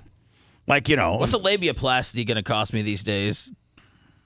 We'll talk after the show, Dan. You don't have to give me numbers. No, Dan. Here. Dan, what does the average labiaplasty cost? I think I charge about $2,500. $2,500. Damn, I thought it was more than that. Yeah. $2,000. That's And I do a good. good one too, man. I can make a pretty vagina. Pretty kitty. So now, Dan, has there I ever know been what a good-looking vagina is supposed to look like? Dan. Yes. So is there sometimes a girl comes in, she's had a couple kids, her labia is a little blowed out, you know, and it's not because, you know, she's been going out with Shaq or anything. It's just that she's had kids and there's just a little bit of mileage on that labia. Is that is that the prime candidate? Like, are mothers of several kids prime candidates of labias for reduction? Well, mothers of several kids are really good candidates for the Devo, which is not, you know, a big commitment, and it, you know, tighter, wetter, better. It makes the vaginal lining more full. Does it hurt? More healthy. It doesn't really hurt. We numb you up, and you numb your vagina up. Yeah, I don't do that part. I have the girls do it. I know that, but they put numbing medicine inside the vagina, and then you kind of like sit for about 25 minutes, and you kind of like go on your left side and your right side, so it kind of mixes around a little bit, and then you do the procedure, and then the procedure doesn't hurt at all. You spot for a couple days, and you do 2 or 3 treatments, and your vagina just gets back to back when you were like 20 years old. Really? Yeah, that's the inside part. Now the you outside have part. billboards and say, "Do you want a vagina?" And then like one picture's a grandma, and then the other the hot Instagram chick. Then the other right. picture's like a sophomore at University of Tampa, just Right. hot as hell. Yeah, which vagina do you want? Which vagina do you want? If you want the one on the right, call Diaco Plastic Surgery Center. If you want the one on the left, then just, you know, keep living your life. Right. Nobody wants a Like- grandma vagina. No, I mean, like you know. Arizona in the summer, it would be horrible. Now, are women, because I'm obviously not a woman, but, you know, us guys, like, you know, our penises do you think women like and are as up on their vaginas as we are on our penises? Because let's just think be some honest. are. Yes. I mean, like even Seth, you're up on your penis. You know, like if there would be like a mysterious wart or growth or something on your penis, or you'd have pain in your penis, or your penis was somewhat disformed, or you know, we are pretty mindful as to what our penises look like. I'm so in tune with my penis that I was convinced that I had testicular cancer and that one of my testes was heavier than the other, and then once Oh man, you're taking self-examination to a whole nother level, my friend. You're putting your testicles like on a mailing scale. How'd you test that one? That's my boy right there. I didn't know that you were that in tune with your balls. Well, I've kind of. I just see him squatting over a little scale. Yeah. I mean, are you weighing your balls? No, I was literally like leaning. I was literally like my whole body would like lean to the right hand side. Right. So I was convinced that like my right one was like bigger and all this stuff, and that there was something going on in there. Did you look at it? Did you feel it? Because usually the left one's bigger, and sits lower. Your right one's bigger. There's something wrong. Well, no. It was just. no. Jeez. No, I would actually, my whole body would lean like to that side, and I always like felt like that there Did was. you take a picture and just say, "Hey, maybe my ball on that particular my leaner side looks like it's a little bit bigger." Do I need to check your testicles out clinically? Yeah, I mean, now Dan, when you check out a guy's testicles, you got to really feel them up, don't you? I mean, you got to run them through your fingers. Put each one on a scale. No, but you got to probably run each one of them through your fingers, Yes. like you're almost rolling a joint. Like Right, you got to roll it through your hands. Yeah, exactly. Like almost like you're rolling a joint. You got to like really take it and feel. And then you got to take the other one. I think you got to take it you really got to take it around the farm, don't you? Mm-hmm. I mean, you want Dan to take your testicles around the farm? I just said that privately. I mean, come over to his office. I'll wear gloves. I mean, yeah, we could have you do it here in the birthday in the bathroom. You guys could do it in the bathroom. He puts on gloves. We got gloves. Why are we? You drop your. You got gloves here? Yeah, we got gloves here. Let's do it. And then he gives you a thorough testicle check. First of all, let me ask you this question: When's the last time? When's the last time that you had a doctor check your testicles?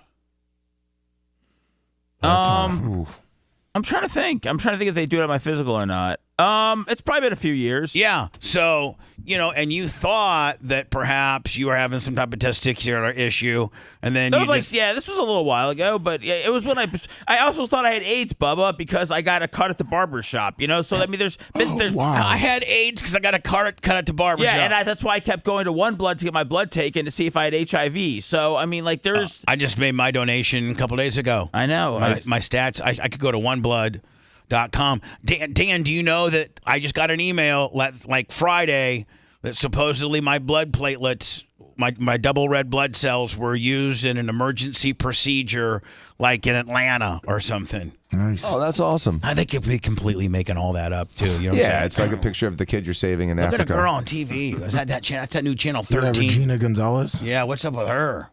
It looks like she's downtown reporting. You want to go put it in the back of the cream machine and bring her to you? I don't know. Bubba the Love Sponge, he's done all kinds of things. He's cheated. His wife banged Hogan, but now he's doing reporter sex trafficking. Sends his big lump guy out there to load her up in the cream machine. In a cream machine. So now, Seth, do you want, maybe not now, but how about Friday when Dan comes? He brings his, kind of an examination kit. If you would just give me a chance to just kind of clean up down there and try to see. But so I'm saying, like Friday. Yeah, and then like Friday, today you can go home. You got 2 or 3 days to take a razor, kind of make them look a little bit better because I'm sure they're a little bushed out right now. Very bushed out. Yeah, my bush protrudes. It extends further than my actual yourself, wiener. And then Friday, Dan will be here. You'll be here, and Dan will give you a doctor testicle examination in private. How long does one of those examinations usually take? I would say probably 2 minutes. How long do you want it to last? That's not the answer, Dan. How much can I afford? If you love that segment, then check out BubbaArmyHQ.com and do a deep dive on past shows. The Bubba the Love Sponge Show will be right back.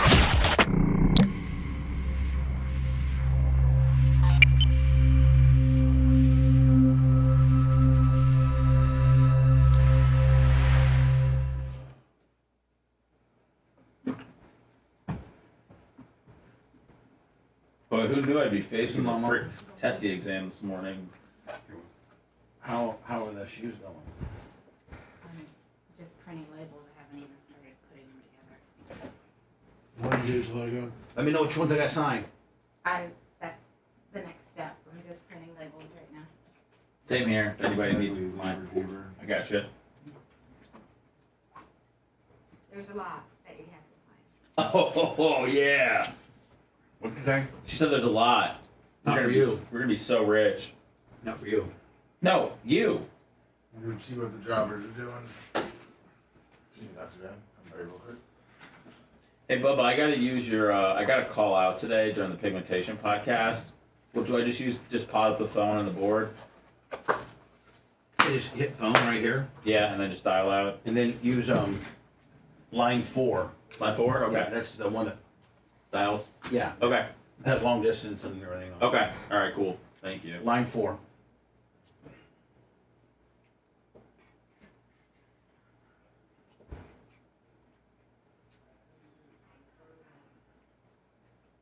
Oh. Ooh, the Stein chat rats. What's up, Nug? I just sent the break with me and Dan to our editing team. It's It took a while to upload it to my Google Drive for some reason. But, we're going to take 45 minutes and cut it down. Make it sexy.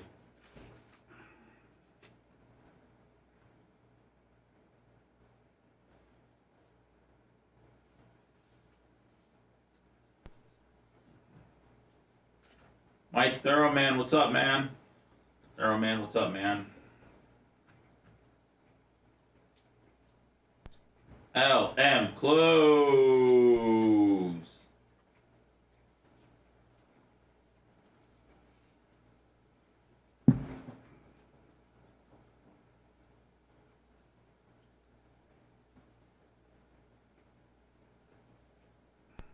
Weird, James, I agree.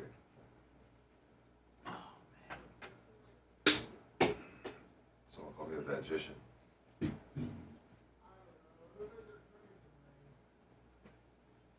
I got a Joe Montana autograph, Mike. If that's, are you talking about the spot of Lummy's Free Packs?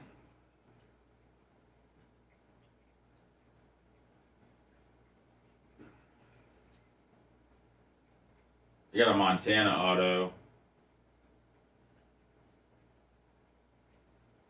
Yeah, I gotta work the pecs out. I'll get back in the gym. Not mine. What's up, Greg? Fan in Orlando. Not mine. Yeah, of course. We were doing workouts. Not my gym. That's you. Dude, Stein. Write an apology Dude, letter. Stein loved our workout, man. He said he watched 45 minutes of it. Mhm. Then you better be fucking apologizing to me.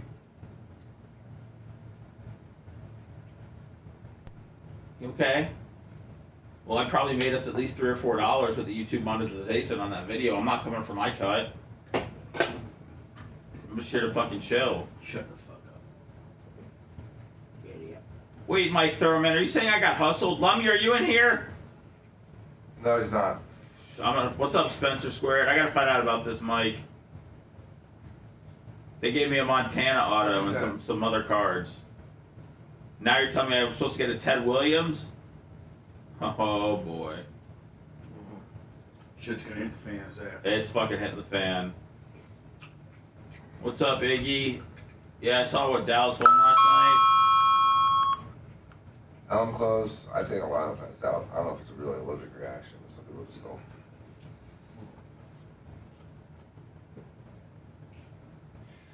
Yeah, just people tolerate.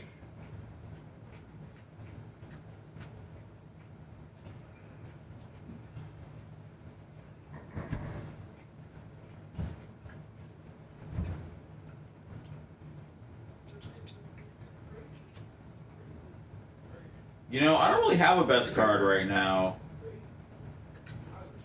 I have a few favorites, but I don't have anything too expensive. Iggy, good morning. Big Red. Hi, Lummy. What's up, Maria? I'm close. What's my favorite? What's up, Thief?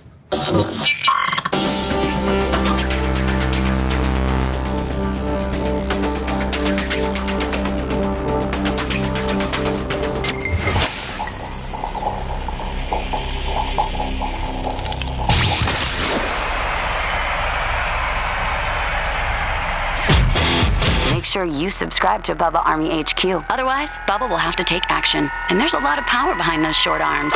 Welcome back to the Bubba the Love Sponge Show.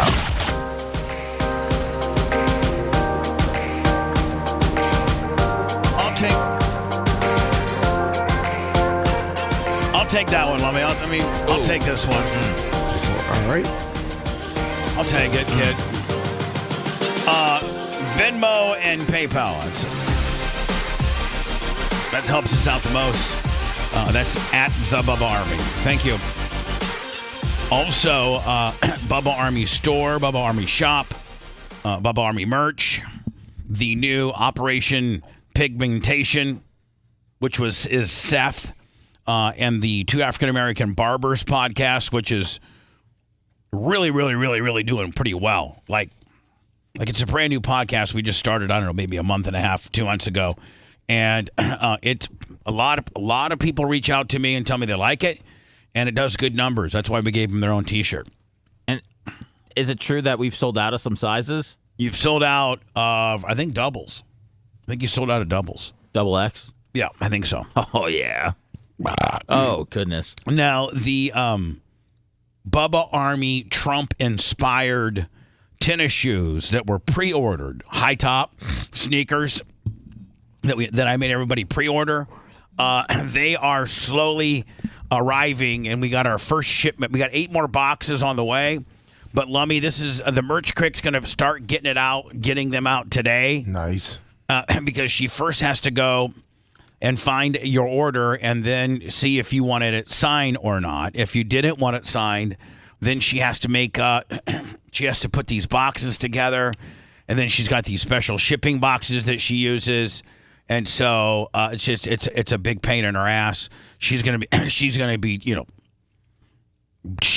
she might have to work all weekend to try to get all these out because these shoes are very cumbersome, Lummy. Yes, they are. They have a dust cover. They have the shoes, which are in like these Ziploc bags, and then you put a dust cover, and then they give you these Bubba Army boxes that are flat that you got to put together. Then she has to find, the right UPS or United States Post Office box to put it in. And boy, they're expensive to ship. I should have kept that in mind when I priced them. Yeah, really breaking into my profits with all the. I think they're like $18 to ship or something. Come on. Killing me. I mean, if you're local, just come pick them up at the studio. Well, yeah, no doubt. So I have 2 questions, Bubba. Are we going to get to see him today? Yeah, here in a minute. And then the second question is has my size come in? What's your size? 11. Oh, I'm sure there. Yes, your size is in. Woo! Maybe. Let me. What's your 14? Yes, sir. So, Merch Crick, That's if you're listening to the show, Merch Crick, bring me my 11. Oh, Lummy, here's a 14 right here. Oh, perfect. All right. I think my demonstration's a 14. Oh, perfect. Bring Dan his 11. Okay. And then we'll be able to. Because, Dan, I think that you said you wanted a pair. Yes, absolutely. I bought a pair. Or I asked for a pair. And Lummy, I think you said you wanted a pair. Sir. Well, I haven't showed him yet, Lummy. You idiot. No, he's talking to Merch Crick. Oh, sorry. He's just programmed when he hears somebody tell somebody to do something. He thinks it's him. He thinks it's him. So, Merch Crick, if you're listening, don't get any. Seth and or Rhett both said they didn't want them. But I changed my mind, and you can't change. You can't change your mind. I want Anna's pair that she ordered as a collector's item. I'd like you to sign them. I want to know that I have her shoes signed by you. I'm not going to do that. Why? I'm just going to use the opportunity because, Lummy, I did order like maybe 25 extra pairs, knowing that there's going to be some people that once they see them and say, wow, Bubba's not insane. These are actually as gaudy and over the top and just like the Trump-inspired ones. And, oh, my God, why did I not get a pair of those? Mm-hmm. There's going to be a certain... So I ordered like... Remorse. And so I ordered like 25 more pair. You're going to see that they're not glued. They're all stitched. They're all stitched. They're all upper. Like the leather is nice leather. Can I ask you something serious? But I will tell you this, man. They are gaudy. I mean, perfect. They are. You want to make a statement? You wear these, and then a guy will start looking at him and be like, "That's not the Air Jordan. That's a fat guy dunking a donut." And I mean, you're gonna get looks with these things, just like I intended them to, be these big promotional gimmicks that you're walking. They are so awesome. I can't wait for you to see them. They're in the box beside me. I'll show them here momentarily. Seth, what do you want? Can I ask something, Sponjo? So since I can't get any, because I said no, because I think they look stupid, but I just figured out somebody just on Rumble said, Seth, you should take a pair, and then you can put them up on eBay. Make sure Bubba signs them. They're at least worth $200. So guess what, Sponjo? I'd like to change my mind, and I'd like to have them, please. Thank you. Us ladies want them. Hello. That's what. What? Is that what you're going to say too? Yeah, Don't lie. You got me word for word. I mean, exactly. What do I even do? I was gonna see if you lay down in your little hole like a little bitch. I'll back up out of my hole, slut, and here I come with my question. Do you think that I could get some for Craig and Rio? Would you be able to give them a pair? Yes. Or are they not on the level of getting one? They absolutely are. Because they're coming by today. Because then I would like to personally hand them to them. Oh, okay. So, right, cool. What size are they? I'm gonna find out. Yeah, find out what size they are. So those now are those 14s, Chris? Those are 11s, and these are 11s, and these are 14s. Oh, okay. So then give Dan this box, this size 11, then give Lummy that. But tell them strict instructions. Not Dan. Don't open it yet. No opening. Okay. I swear to God, I'm not gonna let you. I'm not gonna let you off the hook. Okay. Because I know how you are. It's just killing you. If he does, Bubba, I'll spot him. Lummy, if he does, you tackle him and get him in an arm bar. Yes, sir. Good luck. But I won't open it. I mean, good luck. You don't think that He ain't gonna catch me. They get me in an armbar, dude. Come on, man. I'm like Tasmanian devil on his ass. He's gonna catch you because Never. you're not gonna be. So it's gonna be one of these times when you guys are just hanging out and he's just gonna gorilla over you and catch you. We can't catch you if you know we're trying to catch you. We know that you're very fast and you're very slick and you're very Italian. I could be standing on top of him, and he could be standing on top of me and say "go," and he still won't catch me. Oh, shut up, Dan. Dan, I'll wait till you're peeing by me outside. Okay, you got me then. With my hand, my penis out. Right. Okay. So don't act like you're uncatchable because we will catch you. And then we will human traffic you. We will, honest to God. Lummy will put him in Bella's cage. Perfect. Exactly. Bella's will put him in Bella's cage and like put a badass, like, listen, because Bella's got a pretty big cage. Right. If I put him, he would fit in there, but it wouldn't be any. There's like no extra room. And Lummy, if you put a padlock on the door, I don't think you could bust out of that. No, he's not getting out of it. Man, I'd Hulk my way out of that. Okay, whatever. You could not. The tin's not going to keep me. Whatever. So Lummy, I don't know if it was you or Seth sent this story to me, and I absolutely, positively, 1,000% agree. Oh, are we really on break 3? So I don't have to break again till 20, right? Correct. So I played it dead balls on. You sure did. Damn. Seth, come on, put me over a little bit, bitch. Man, I love when you run a tight ship, Bubba. Hall of Famer. So, Lummy, do you know how I've been telling you every time I fly out of Tampa, they fill my balls up. They show like this big metal instrument right over my penis. Like this big glob of metalness. I'm like, and it's every time. Now, when I fly... I mean, don't pump before you fly next time, Bubba. It doesn't happen when I'm in any other city than Tampa. And the reason why I think it happens is they know who I am because they see Bubba the Love Sponge. On your shirt? Well, no. Like, the person that checks your name, I think a lot of times they'll it's a trigger. A lot of times they'll know who I am. Just based on being on the radio and stupid stuff.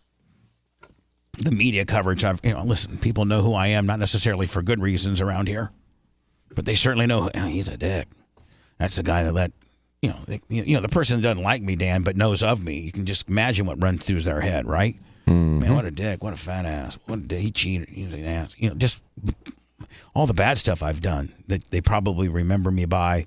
Not the good stuff. No. And so I think they give the Iggy to like the guy working the machine. And so every time I go through the Tampa TSA and you got to put your little hands above your head, like a little triangle deal above your head, and they go, and that they scan you.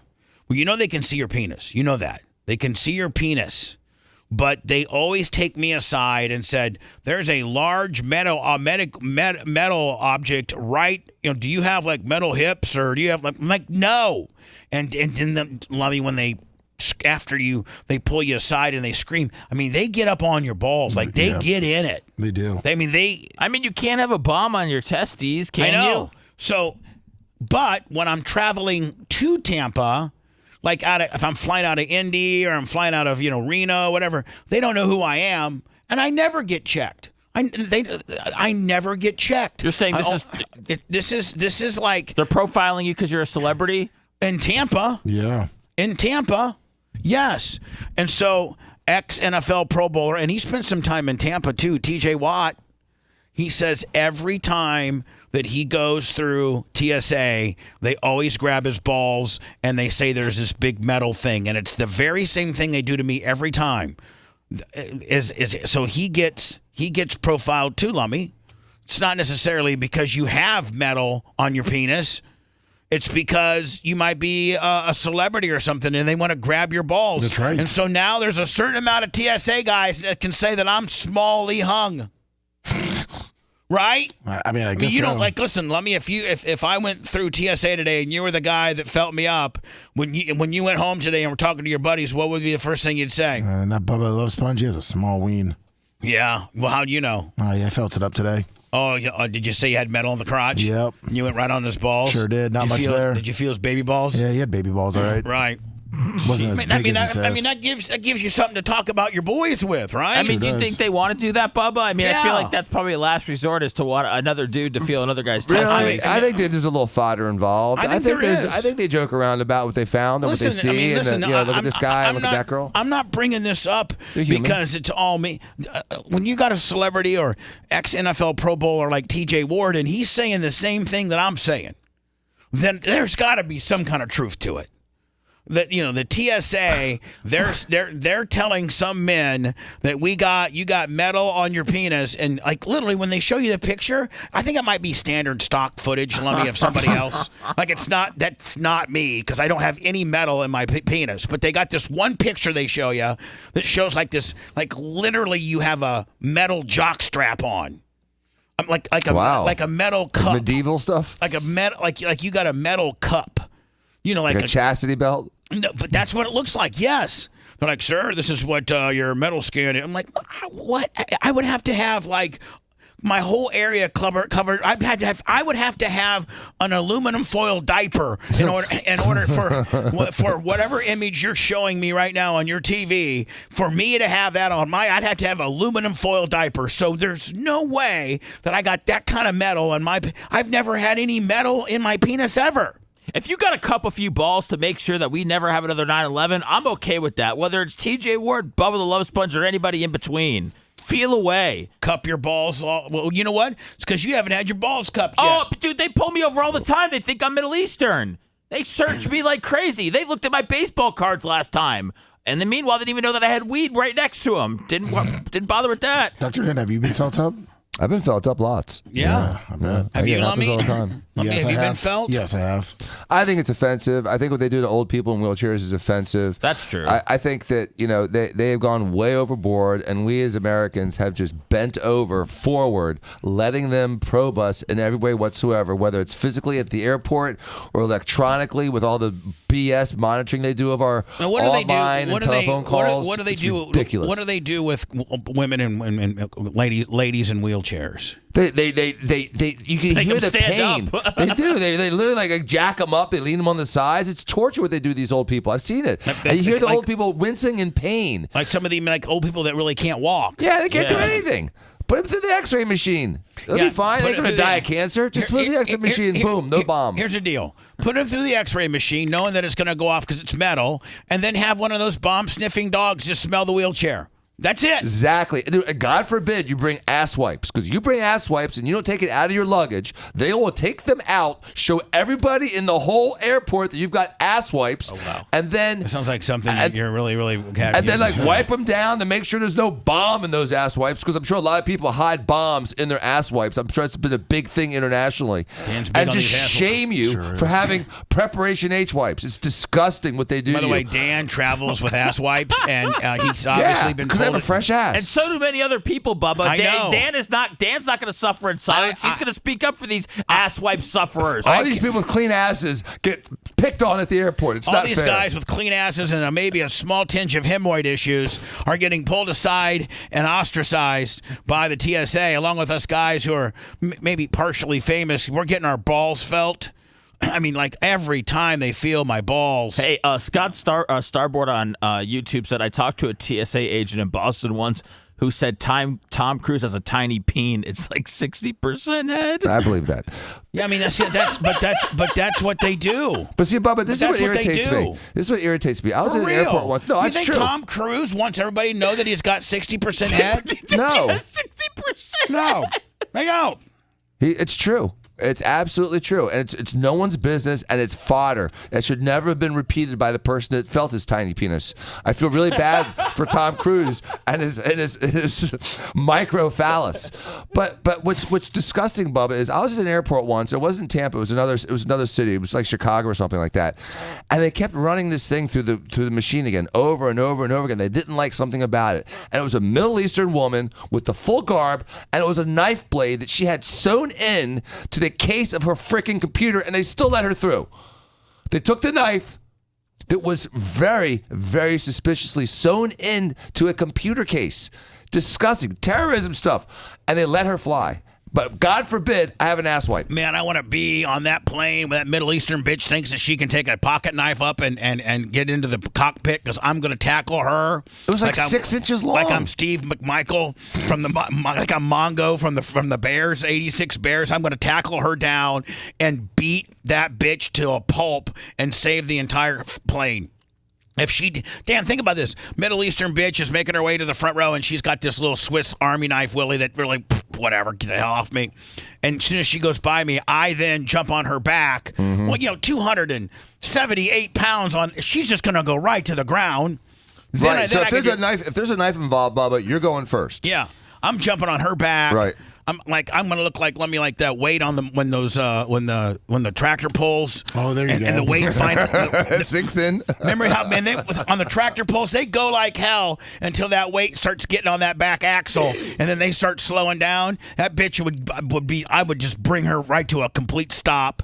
I'd sandbag her right down into the ground. Then I'd just start doing pummeling hits. I'd get the knife. I'd wrestle the knife out of her hand it to the flight attendant. Then I'd just start 12 and 6 in her. Let me just start giving her hammer blows to the back of the head, and nobody would ever you would not get in an ounce of trouble for beating up a woman. Nope. You beat up a terrorist. Save the day. Is that your fantasy? My fantasy is to whip a woman terrorist ass. My fantasy is stop a plane hijacking. My fantasy is to do something like that, like really save a bunch of people and beat a person up really bad.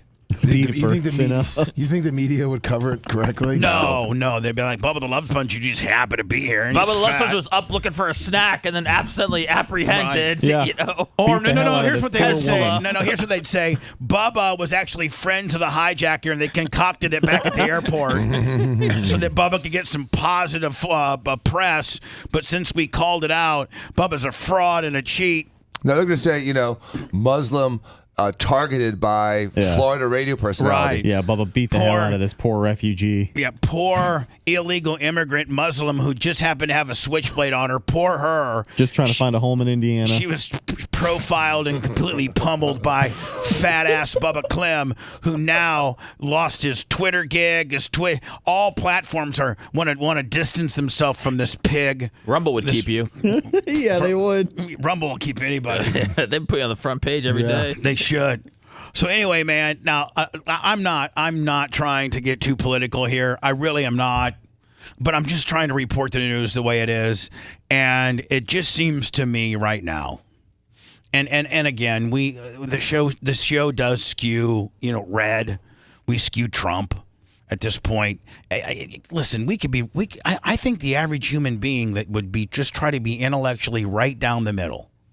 Just like, maybe sometimes you vote a Democrat, maybe sometimes you vote a Republican. I know a lot of myself. I've voted Democrat a few times for the president. I voted for Barack Obama the first time. I didn't the second. But I usually vote red. And like, if you were just to say it like it is, Donald Trump is way over. We can use wrestling terms. Yeah. Donald Trump is way over. That bitch is over, where he's got, Lawrence Taylor, arguably one of the most influential and beloved. Now, people don't realize that he's a crackhead and is, had sex with 15-year-olds. But, listen, on the football field, he was one of the greatest linebackers of all time. He's a Hall of Famer. We forget the other stuff. Yeah, Hall of Famer. And from New Jersey, lives in New Jersey. And you got him and other African Americans, that are really, really, like Trump's our guy. And Joe Biden's not out and about. Like, they should be doing tit for tat. If Trump's in Jersey with 80,000 people, Biden needs to be in, California with, a smattering of people at his convention. He's pretty much just kind of already given up when it comes to out touching and shaking hands and doing rallies. Like, you don't see Joe Biden doing rallies. It's funny because Trump's in trial 4 days a week, and he's still doing 10 times more than Biden's doing. Here we go. This is the New Jersey deal with Lawrence Taylor and then Ice Cube. Trump has right now, man, the African American it factor. He really does. He's got movers and shakers in the African pop culture community. He's always been a huge figure in hip hop culture. Yeah, I think he's got more support than he's ever had. I do. I just want to say, by the way, this is Lawrence Taylor. I grew up a Democrat, and I've always been a Democrat until I met this man right here. I'll tell you what. Now, has anybody got a bump? He will not have to worry about nobody. Did you guys ever see the documentary on him where he literally would show up? Oh, yeah. He would be in his car doing rails of cocaine or even do cocaine in the locker room and then go out and just, be a monster. Or he just mispractice. Be like, hey, where's Lawrence? I don't know, man. I just hope he shows up for the game Sunday. It's in a K-hole somewhere. And he was in he'd be in a K-hole with some whore. But Lummy, he'd get to the game like 55 minutes before kickoff, and they'd, whatever. Lawrence, there's the field. Yep, there we go. Nobody in my family ever vote for a Democrat again. Man, he's still hanging on to that lightning bolt of an earring, is he not? I think even I think the only two really, really, really influential people that are holding on to earrings, and Michael Jordan is still holding on to that earring too. He sure is. Yeah, but he can pull it off. I'm not Fishburne too. I'm not saying he can't pull it off. I think he pulls it off better than Lawrence does. Morgan Freeman. And there was New York Giants. Holy, talk about lip injections. Jesus. Back it off a notch, bitch. Whoa. You know who that other guy You're was lipping up me there out. with him? It looked like Todd Bowles. Was it Todd Bowles? No. Oh. But I don't know. I didn't know who it was. I didn't know if we know. It's like Warren Sapp's I think he was another autistic brother. He was another Giants player. Will not have to worry about nobody in my family ever vote for a Democrat again. That's right. And there was New York Giants legendary and Pro Football Hall of Fame. Holy lips running wild. It was Otis Anderson. That's right. There you go. No other African American that's cool is going to vote for anybody else but me. You heard it from Lawrence Taylor. Famer Lawrence Taylor endorsing President Trump during his massive New Jersey rally over the weekend. Now, see, the only thing that I'm saying is, like, Biden should be out there doing this too. I mean, like, or are they afraid that he's not going to be able to garner the crowd numbers that Trump does? So it's better just to keep him off the public grid right now, because if we do something of that scale, it's going to look stupid. So we look less stupid if we just don't do it. I think it's a combination of three things, Bubba. Number one is they think they have enough support from the mainstream media that they don't have to, like they didn't have to 4 years ago. Secondly, I think there's also a very high chance that they won't have the same kind of draw and showing up of people that Trump has been able to garner. There's no way he's going to get 50 to 70,000 people So that anywhere. makes you look stupid. So it's going to make him look stupid. And then the third thing is there's zero chance that Joe Biden can stand up in front of a crowd outside and talk for 90 minutes. He just can't. And you don't really I don't really know how many people at this point, like, whether it's celebrities, musicians, whatever, that would go up and, do the heavy lifting for Joe Biden at a rally. Like, you could have Joe Biden there, but you could have some sort of energetic celebrity or whatever that could be trying to drive it home. But I don't even see that happening anywhere. I mean, I'm trying just off the top of my head. It can, like, what Seth's saying, and that's just like off the top of my head. I'm trying to think of, like, maybe perhaps the one really, really pop culturally important or popular person that would speak at a Biden rally. I'm trying to think of that guy. I'm trying to think of, would it be Wesley Snipes? Would it be traditionally traditionally the media and celebrities and Hollywood celebrities go liberal. Right. They're having problems doing it now because he's so unpopular. They don't want to be taken down by that. So what I'm thinking is I wonder who.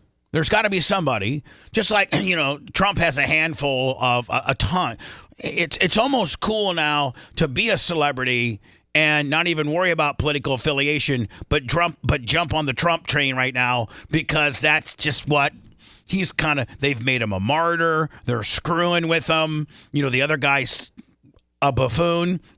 And so, but I'm trying to think of who would come out and endorse Biden. Is there Ben Affleck? Okay.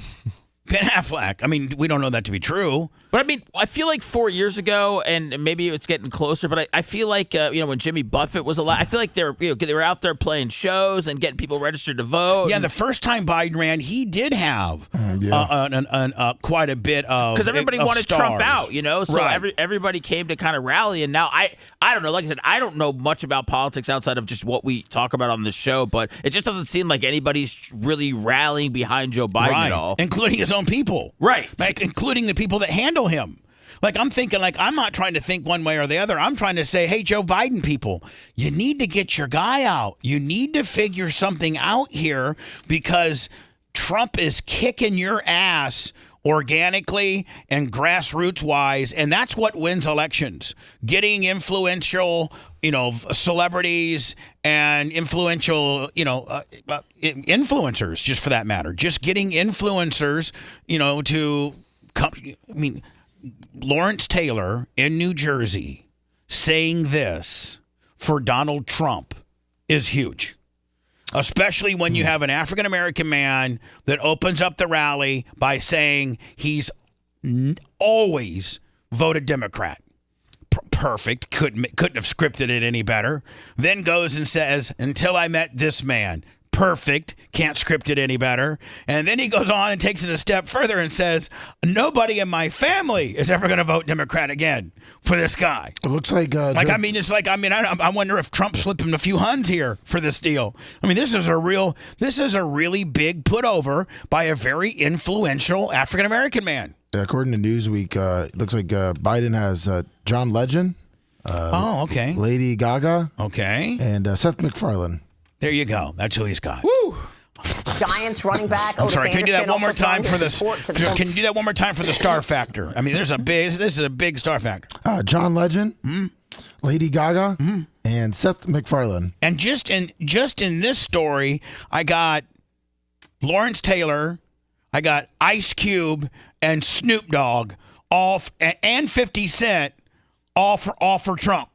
And they got who? Lady Gaga. And John Legend. And Seth MacFarlane. And Michael Rappaport jumped ship also. Okay, perfect. Which even shows you how I know irrelevant, how desperate they are. Yes. Joe, what? Hey, we got Michael Rappaport's endorsement. He flipped. Oh my God, that's great. No, he flipped the other way. He's done with Biden. They lost Michael Rappaport. Well, let me tell you something. Somebody tell Michael Rappaport that I'm not going to even mention the fact that he likes me. He's very much an asshole. I will not have him. I need other people besides him. I mean, he called it just dawned me, but he called Donald Trump pig dick for 4 years, and now he's I don't think he's that really significant of a person. He's got a good following online. He's been getting out there with the whole the war, Israel war. Hoping to gain ground with black voters. Rapper Lil Wayne praising Trump's work on criminal. I mean, hold on. You got Lawrence Taylor. You got another famous giant. You got Lil Wayne.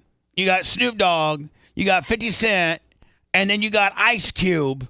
And the Ice Cube is actually going to be on camera here in a minute. I mean, come on now. You're set. Lil Wayne. Did you hear the reason for Lil Wayne? Because of his work on jail reform and getting African Americans that were over prosecuted and over sentenced out of jail. Criminal reform. Well, rapper Snoop Dogg said earlier this year he has, quote, nothing but love and respect for Yeah, man, I ain't got nothing but love and respect for him. I got some guy rolling my blunts up right now. First one legalized weed worldwide. That's what I'm going for, yeah. Trump. Rapper 50 Cent also suggesting Trump is maybe the answer after seeing New York City give prepaid credit cards to illegal migrants. Joining me now with some big news of his own is the founder of Big Three. That's my boy, award-winning Ice rapper Cube. and actor Ice Cube. Also joining us is Big Three president and co-founder Jeff Quantinet. By the way, Big Three is a 3-on-3 tournament. That's the sanctioning body, and Ice Cube started it along with this guy. Didn't he offer Caitlin Clark a big chunk of money to play a couple games? $6 million to play like 5 games. That'd be awesome. Great to see you, gentlemen. Thank you so much for being here. I so appreciate it. Jeff Quantinet, it's always a pleasure and an honor to see you. Cube, I want to kick. Man, she's horrible as a guest host. Yeah, Maria. She sounds kind of zookeeperish. No way, she just called him Cube. Like, that was so Oh. smooth. Things off with this historic Big Three news. But first, what did you make of this support for Trump over the weekend? And do you feel a shift going on in the African American community? Celebrities and rappers turning their attention to Donald Trump. I don't know. I've been so engulfed in the Big Three, and so I just got off tour in Canada, so I'm a little out the loop. People gonna make a decision on who they want to be president. I think it's a personal decision. I don't know if they care if any rappers or entertainers get up there. And Hey, Fox, way to completely clickbait. Like the way I thought this was going to go is that Ice Cube was going to be as over the top as Lawrence Taylor was going to be. That's at least how they postured Well, it. they built up the story with Lawrence Taylor being over the Ice top. Cube's basically, man, I'm down the road, cuz whatever's good for you is good for me. Like he's not really definitively throwing his support to Trump at all. say anything. Fox is so stupid. It's really a personal decision. People know who Trump is. People know who Biden is. They're going to make their decision no matter who gets up there. And I would think if you're Ice Cube, I see how much he's worth, that you'd have like your backdrop, which looks like it's somewhat studio-like where they may mix stuff up and stuff. 160 million. Yep. That you'd have this looks like, horrible behind him, right? Like it's some kind of garage sale kind of deal. It could be the 12th room in a 15-bedroom mansion. I know, maybe. But maybe if you got that many, then at least make that 12th room the way Alex Stein does, where there's you got a constant set with a fireplace behind you, or some black guys playing basketball or something. You don't think Ice Cube has it figured out? I don't know. Right now, he says, I'm not throwing my support to Trump, which completely goes against what Fox is using for clickbait. And pushes whatever agenda they on. So it's really, the country knows both of these guys very well. So I just think it's going to just come down to a personal decision. Jeff, any thoughts in your travels in terms of the community, the rapper community, supporting Trump? This is pathetic.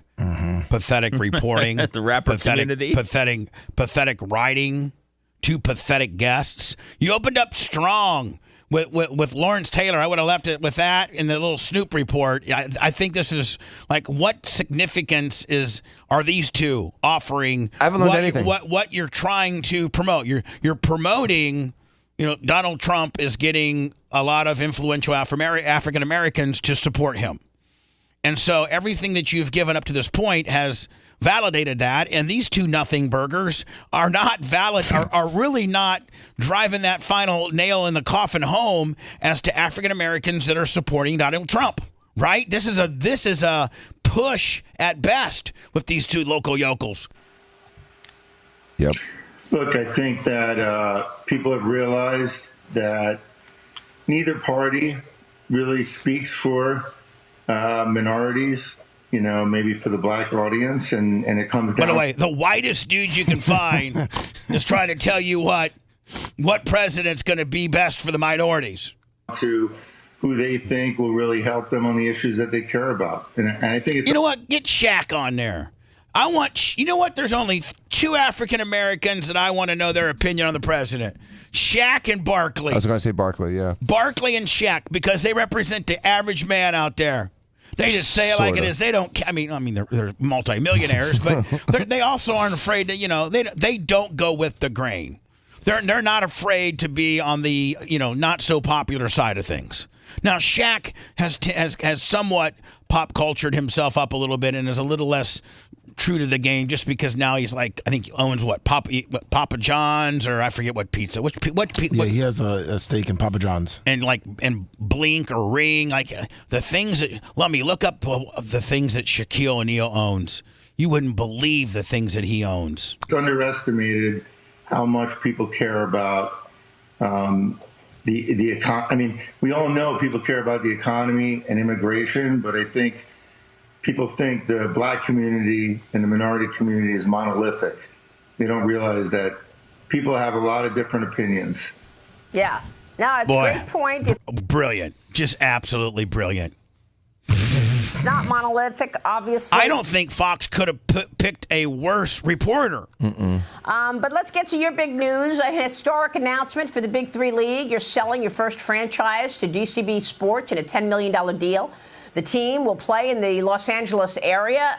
Cube, why this group? Tell me what the plans are for Big Three. Now, does Big Three have anybody that has any franchises, or have they just owned it all and they go to certain cities and that cities play? There'll be 100 teams from that city. Now, are they going to try to make it an actual sanctioned league where there's a recognized team from Houston, there's a recognized three-guy team from DC, there's a recognized team from Indy? Are they going to try to do that? That's what I'm thinking. They're going to try to sell franchising fees. That's what it's looking like, right? So does that mean they're going to try to have full size games where you're playing for 90 minutes 3-on-3? Yeah, I think so. In stadiums? I would think probably starting off first in maybe high school gymnasiums. You know what I'm saying? And then maybe going to intermediate, smaller colleges. No, the one they did here in Tampa was going to be at on the street. It was at the Yingling Center. Was it inside or out? Inside. All right. So again, Dan, they're going to do it in intermediate college arenas. Yeah. College arenas that fit between $7,500 and $10,000, not like Emily Arena that's what is that, $21,000 for a basketball game?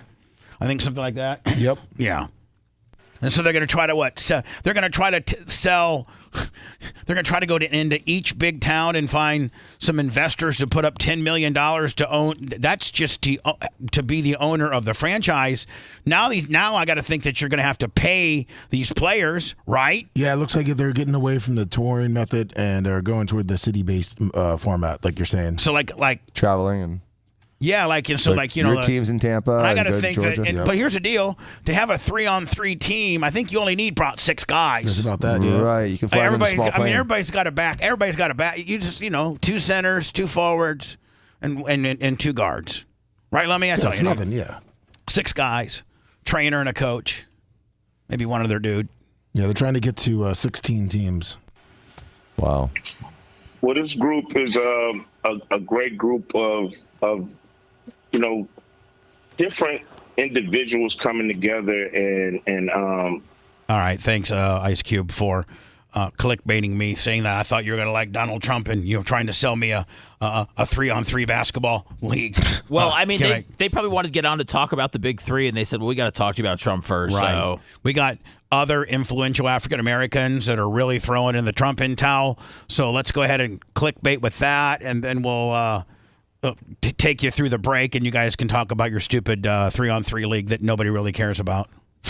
I mean, for real. They're gonna get guys that are either transitioning to the NBA or transitioning out of the NBA. Exactly. Yep. Guys that were not taken in the draft because the NBA only has 2 rounds. I only have nobody interrupt me because I only have 11 seconds.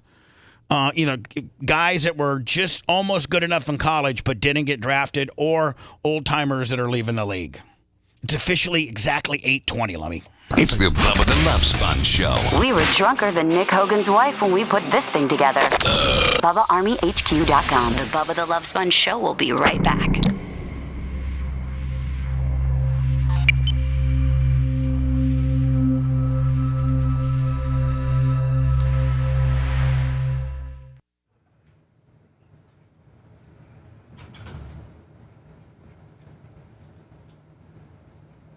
Did Dan leave? Yes, he did. Why does he always gotta leave, fucker? Did Seth leave? Yes. What's up? You need something? No. All right. Craig says he wears a size 10. What's Rio? He doesn't. He said he hasn't seen him yet. He hasn't seen him yet. Oh, you mean I want him? No, he hasn't seen Rio yet today. Is what he's saying. Oh. Yeah.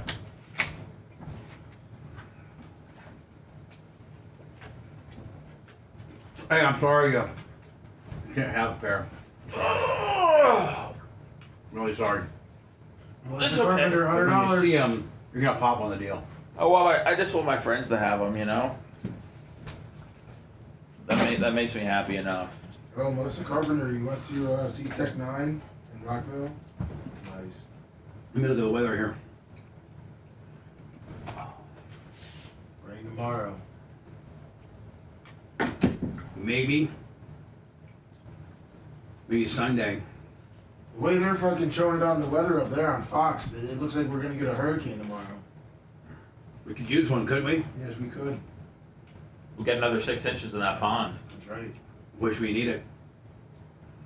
Tell me about it. When we go, Seth, when we continue your Man Up series, and it's you going fishing. Yeah, dude. I can't wait. In that lake? Uh-huh. What about we're gonna have a cane pole, and you gotta take the worm and put it on the hook. You put the worm on the hook. Yeah. You gotta throw it out there and wait for it to take a bite. Then you gotta snag it. And once it come up, now even I don't like taking off a fish, so I put a glove on you. Because if you go opposite direction, they'll spine the shit out of you. Do I have to kill the fish or can I throw it back? No, it would catch and release. Okay. Catch it. But what if I get a marlin? Can I keep it? Yeah, if you can get anything, if you get a marlin and it starts fucking doing kicks, Yeah. I'm big game hunting for a marlin. Yeah, if you can catch a marlin, you can have it. Dan's got one. I caught a marlin. Dan's got is that a sailfish or a marlin? The one in my office is a sailfish. Did you actually catch it? Yep. 8.5 foot sailfish in Key West. Shit. Fucking giant. The guy said it was the second biggest one he's ever seen in Key West. So what do they do on that? Do you just take a picture of You it? take a picture and you measure it, and then they mount a simile. Then they do a tax. You don't kill the fish. Throw them back. Yeah, you're addicted to kill a fish. Yeah. No, I Now, wouldn't say kill some the places they do and they eat them. But Really? not in Florida. What, sailfish? No, like marlin. Yeah, it's a game fish. South America they do. Yeah, that's what I'm saying. It's Central South America they'll eat them. Rather than eating, Well, same like snook too. They catch it down there. they'll eat snook. It's illegal here. It's a good fish too. Snook. You're not allowed to eat snook at all. That's a game fish in Florida. You have to tell them about it. Every single one. I think there's a rule you keep one. Yeah, I think there's a rule you keep one or two. I know it's very limited what you can keep. I think it's 1 or 2 too. This thing's been sitting out for 20 minutes. I was gonna say it's a little. Not cold. Thickness. Yeah. I think you stir it up a little bit.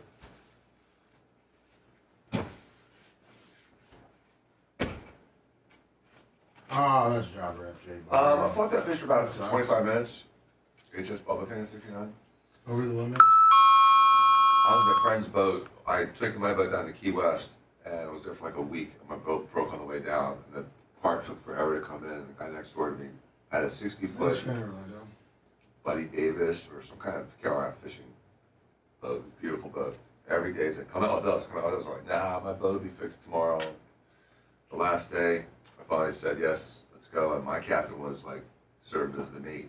And we caught this fucking giant thing. And we were going like 25 miles an hour in reverse. The waves were splashing up the transom. It's awesome. Pretty badass. It was on a spinning reel, dude. I caught that fucker on a spinner. Yeah, light test. It was the peak of my fishing. It was like.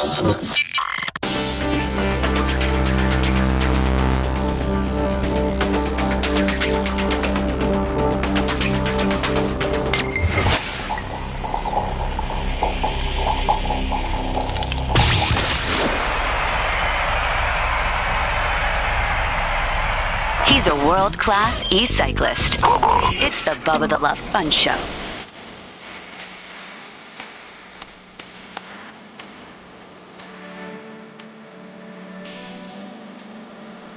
I guess I could deal with this one, Lummy.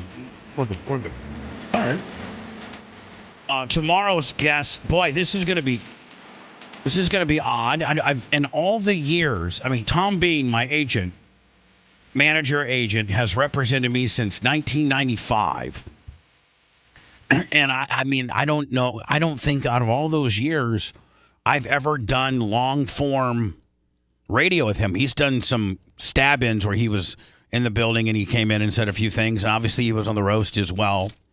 But I've never done a show with Tom before. And I don't know if, like, do we just... Are you afraid of him? No, I'm not afraid of him. Well, I mean, kind of. But I'm just saying, like, I don't know if we talk about our various trials and tribulations and some of the things that we've gotten into, or we just buzz right through our stories getting his opinion. Because I think he's wired. I think he's a lot like Dan. I think he's a more measured Dan. Oh. Yeah. Nice. I think that's what he is. He's kind of like and even a quieter Jay too. He has a way different delivery than Jay too. How would you say? How would you would probably Dan know be the next. Tom Bean's kind of like my dad. Yeah. He was filtered. He was a gentleman, but he was also a bull. Calculated bull. But a still, rhino, if you may. Yeah, I mean, yeah. Lay back in the Serengeti until crap gets real. And then he's going to gore you. And then he'll be up in the mix and fix it. Mm-hmm. And not afraid of anything. No. Rhinos aren't afraid of much. Did he get the shoes? I don't think I ordered any shoes for him. Oh. I don't think I even offered. Oh. I'd be afraid to show him. He'd make fun of him. So that being said, the first round for those that were responsible enough, what were we open for? Like, what would we selling for? Was it a couple weeks or just a week? It was pretty much, I think 10 days. Yeah, it was a little over 10 days. And so in full disclosure. Mike 4. Okay. But see here, Jay is going to be coming in any minute. Nope. Oh, he's not coming in today? No. Perfect. He just texted me a little while ago. He had to head down to Sarasota. A little legal beagle deal. Yeah, he didn't know he was going to the person. Just say a legal beagle deal. Legal beagle. That's how I gotta say it. You don't have to go any further. Yep. It's a legal deal. So I saw. If you could send me the Trump-inspired. Remember when Trump announced he was doing his own tennis shoes? Yes. Yeah. Even Cat Williams brought up his shoes in his routine. Oh, he did? Mm-hmm. Now, let me tell you something about a white guy that can have his own tennis shoes. He called him black. Oh, he said Trump was black. Did you send it to me yet, Lummy? No, I'm grabbing them. Okay, thanks. So I got the idea from Trump. Son. And so I got to looking at him, and I'd be like, hey, let's. So Trump announced that he was making his own Trump-inspired high-top tennis shoes. So I saw, and this is what they announced. And didn't they do a pre-order too? Yep, and they're still waiting. Yeah. Melissa Carpenter, $100. Oh, thank you, Melissa. A little $100 dropper. Love her. So I think his was open up just like ours, and so I'm like, instead of having the T on the side, I have a logo, my Air Bubba logo that I've used for years. It's a fat guy that's dunking a donut wearing a pair of slides. That's kind of been my, and by the way, I have it trademarked. And just like I do the 12 boobs of Christmas, just like I have shot collar karaoke, I got like 6 or 7 federal trademarks. 12 boobs of Christmas being one of them. But Air Bubba's one of them. So anyway, Lummy, I said I'm gonna rip off this design. I'm gonna be inspired by this design. Yeah, there you go. I'm gonna be inspired by this design, and I'm gonna make some changes, and then come up with my own tennis shoe called the Air Bubba, which are very much Trump inspired. Here, let me put the Trump. There we go. So I do a pre-order, Lummy. What are they? What was Trump's 300? Yes, that's it. $400. $399. Yeah, his were $399. $400. But I'm not Donald Trump. So, I got with the manufacturer, figured out, I didn't figure shipping, so maybe I'm getting screwed on that. Maybe I'm probably not making near as much as I thought I was. But anyway, it's cool. And boy, am I surprised and really, really, really cool on how these turned out. This is a far better deal than I thought it was going to be. I didn't know that I was going to have my own. So we're going to show you. We're going to debut to you. These are no jobber shoes. So first of all, it comes with this commemorative box. It's a beautiful box. Yeah, it's a heavier black cardboard shiny box with the insignia. Okay, so that's the way it comes. Then if you open them up, am I allowed to open the lid? No, yeah, you open the lid. Now, like they do with all commemorative shoes, they give you a velvet dust cover. Oh, I love that smell. With another insignia on it, with the same fat guy, which is cool. Air Bubba Dunkin' a Donut. I love that new shoe smell too. And now, again, I ordered about 50 extra pairs, and once we get everybody's that ordered them pairs out to them, you'll be able to get yours. And so now I want you guys here. Then they come in a bag. They come in a bag. Oh my God! They come in a bag, and then so they're like, God! Like for real collectors. Now you do have when you order them, you had the option to check whether you wanted it signed or not. So I'll be signing probably I don't know what shoe, the left or the right. Now take the shoe out. Oh, dude, these are awesome. Take the shoe out. And you can, first of all, let me say that you got your Bubba Army insignia right here, and then they give you Lummy another set of shoelaces. Each shoe gets another set of shoelaces. Oh yeah. And I mean, wow. Now hold on, if you can feel the material, it's not the imitation cheap members only leather, and you can also see, Lummy, where it was stitched into the sole. A lot of times if you're going cheap, they'll just glue the sole on. Mine are stitched, all the way stitched, and a high top, and there you go. There's the Bubba Army. I like the little air Bubba. It's gold on the inside. Dude, you got gold on the inside. You got the Bubba on the tread. And hold on, a couple other things. Stars. Bubba on the tread, on the bottom of the sole, and then if you look on the inside on the heel, it also says the Bubba Army Air Bubba insignia. Oh wow. It's unreal, dude. These are really nice. I mean, these are really high quality. I'm not just saying that. These are really well put together. Seth, would you? I mean, I know you don't. Padded tongue. I know you didn't get a pair, but I'd like to hand a pair. I'd like for you just to look at them, and just try to be. Unreal. Try to be intellectually honest. If you think they're okay.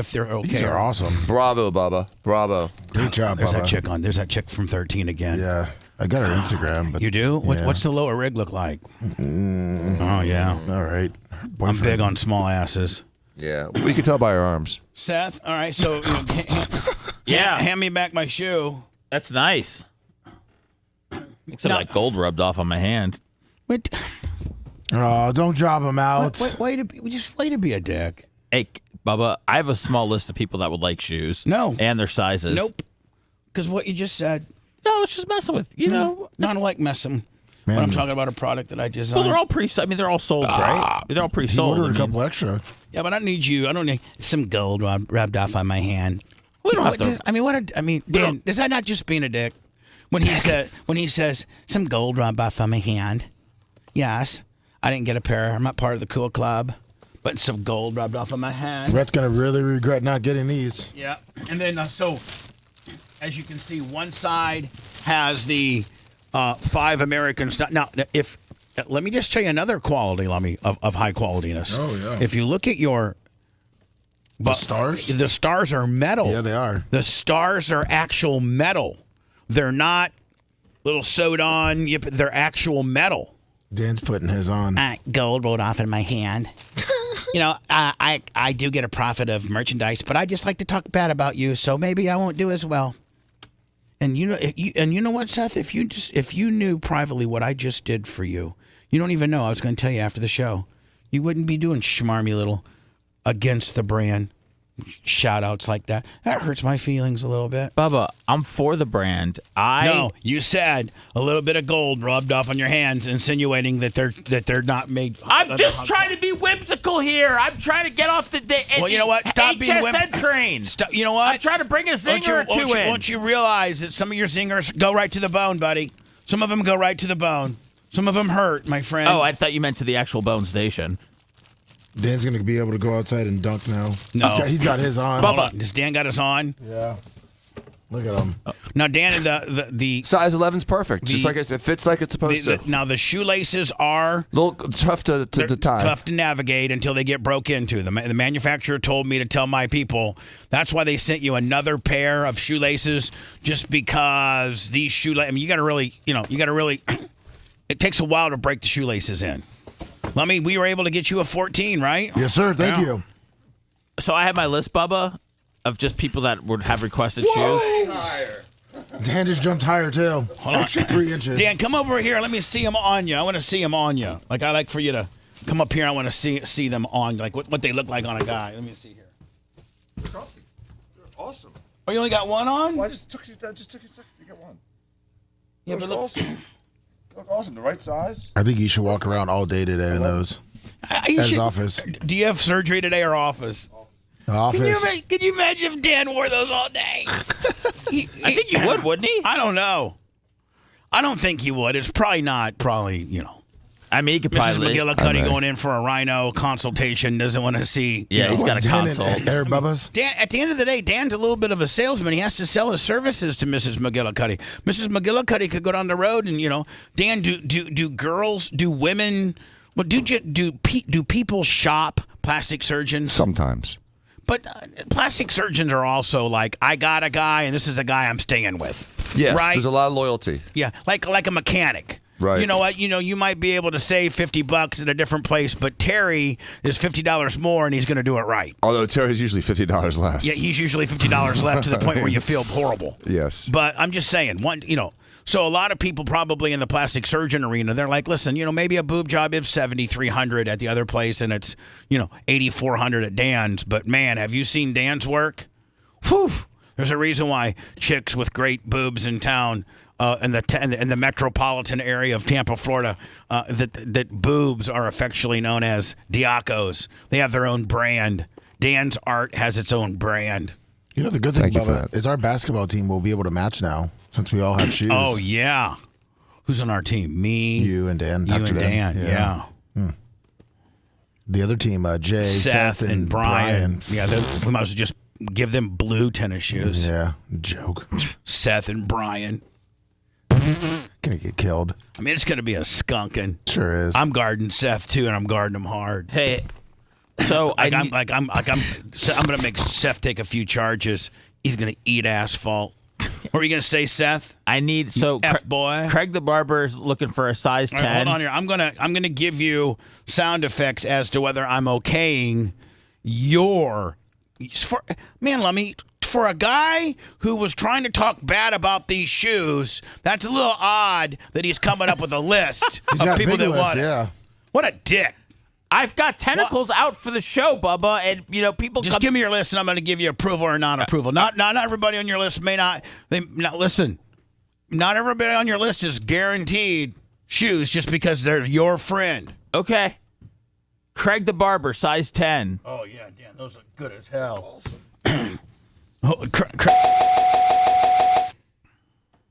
Rio the barber, size 11.5.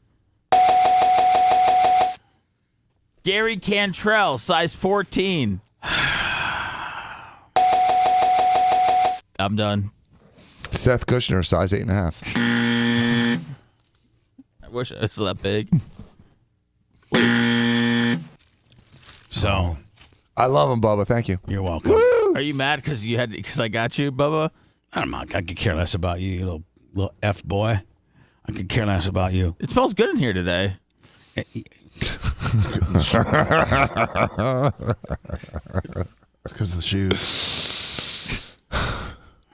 Man, I can't win for nothing around here. Well, no, but like You're not trying. You're not trying. You're not You're trying to lose. What do you mean, You're man? I trying was to be out a on, dick. I You're was just on the something Tigs and Bigs podcast last night promoting the show. Oh yeah, which brings me to another one of my kind of mads. Oh, jeez. Like me, you and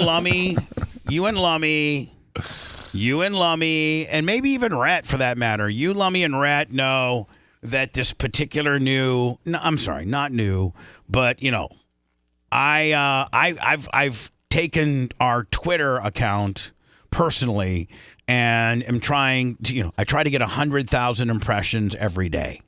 That would be 9 million for the 3-month period. We just qualified recently to monetize our Twitter. And that's been kind of like my project. Yeah. And my little number is 100,000 a day. And we've been doing that, killing it. But yesterday we didn't because I passed out early. I'm monitoring our impressions all the time and trying to, retweet stuff and things like that. We got a little system. Yes, we do. And so we didn't make it yesterday because you or Seth, what you're supposed to do is I pass out about, I'm usually done with trying to think or do stuff after 4 o'clock. I'm completely junked after 4 o'clock. I can't do anything that would be of any significance after 4 o'clock. And then so Lummy, at between 4 and 6, you and Seth are supposed to look at the numbers and then tweet a couple of 2 or 3 or 4 different things that might get some numbers.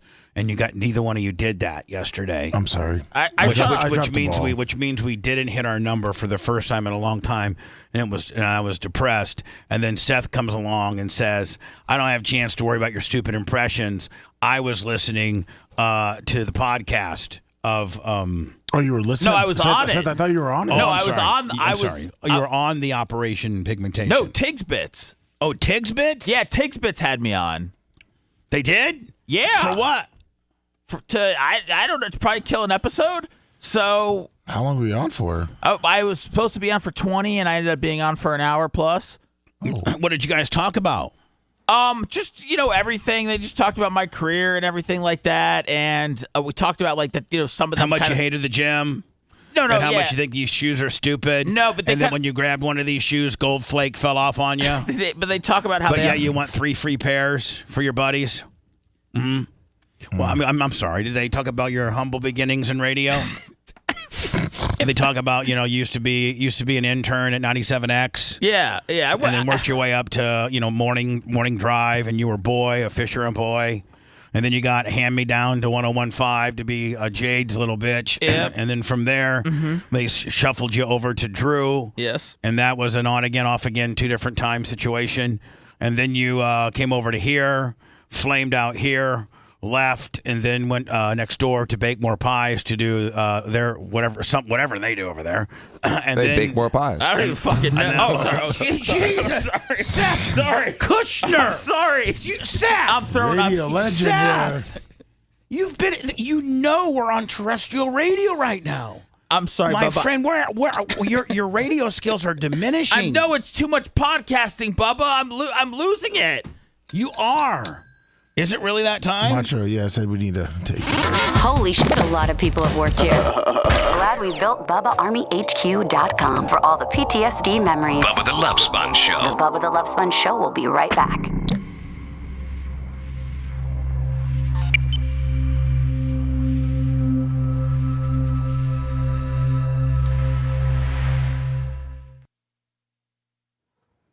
And being a little bit stiff towards, a project that's. I didn't catch it. Bubba.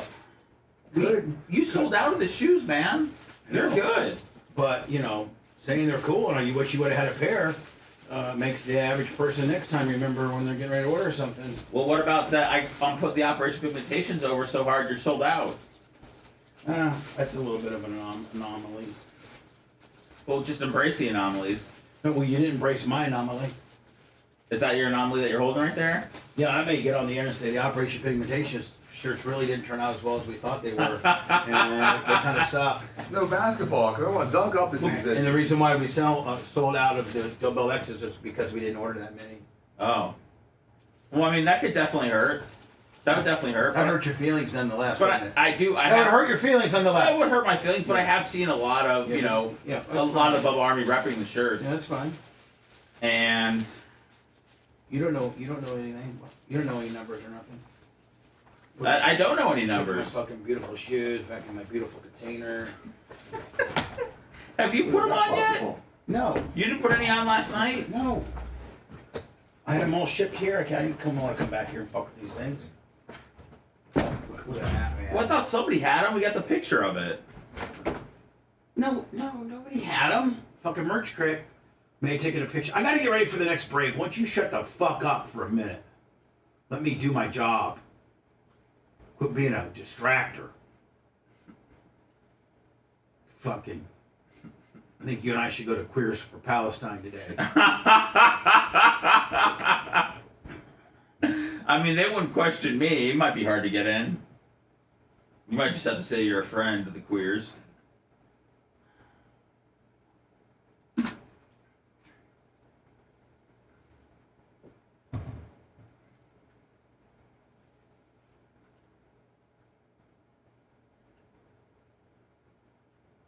What up, Kabuki?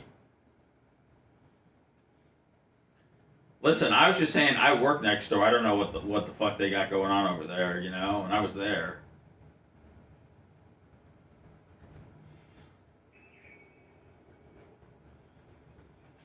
It wasn't easy working an 8 to 5 job and having about 2 hours worth of work a day in the office. I'm not going to ask you again. You stay out of that park. But one of these days, you're going to find something that's going to walk right through your traps. Trust me, you don't want to find that animal.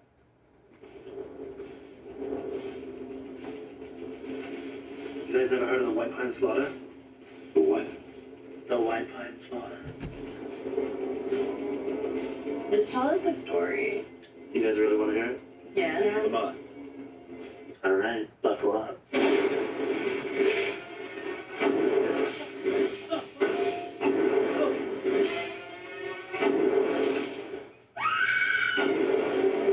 Something's on right, man. Get it through your head. You don't know Why do people watch these, man? Give it back. You can't keep awake now.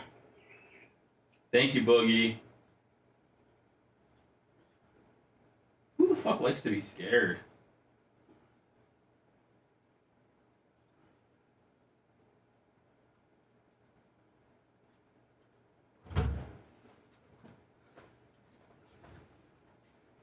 We confirmed they work.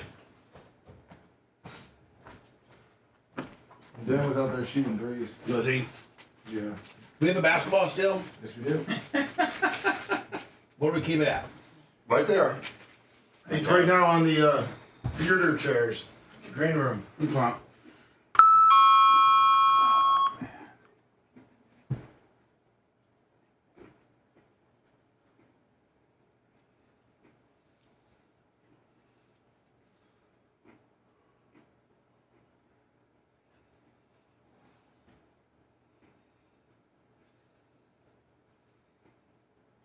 But I made a couple of promises to the Tigs and Bigs guys last night. Now look forward, Buzzard Bob. I didn't What up, Pow Wow Wow, Ohio? have anything in mind.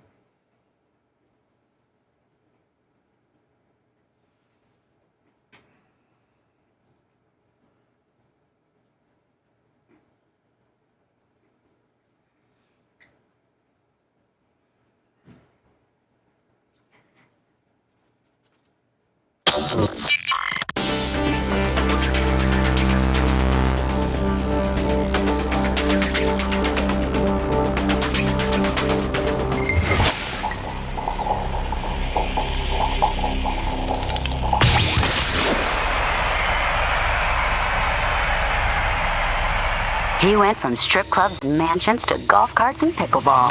Welcome back to the Bubba the Love Sponge Show.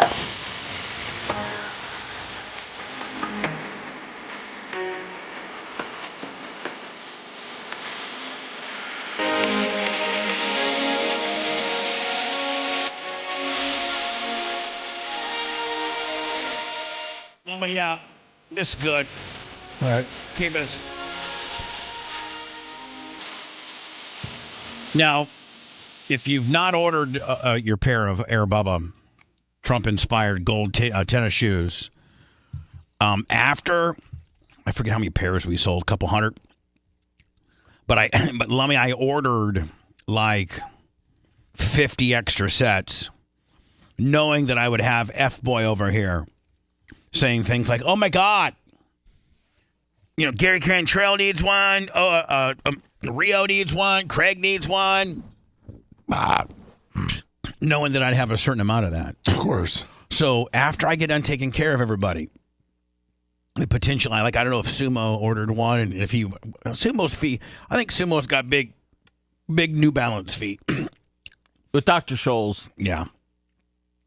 So after Lummy, everything's been fulfilled. I'm going to inventory what I have left, and we'll put them up. I'm thinking there might be 15 to 20 pair, probably anywhere from 10 to 12, because those are the kind of the most common sizes.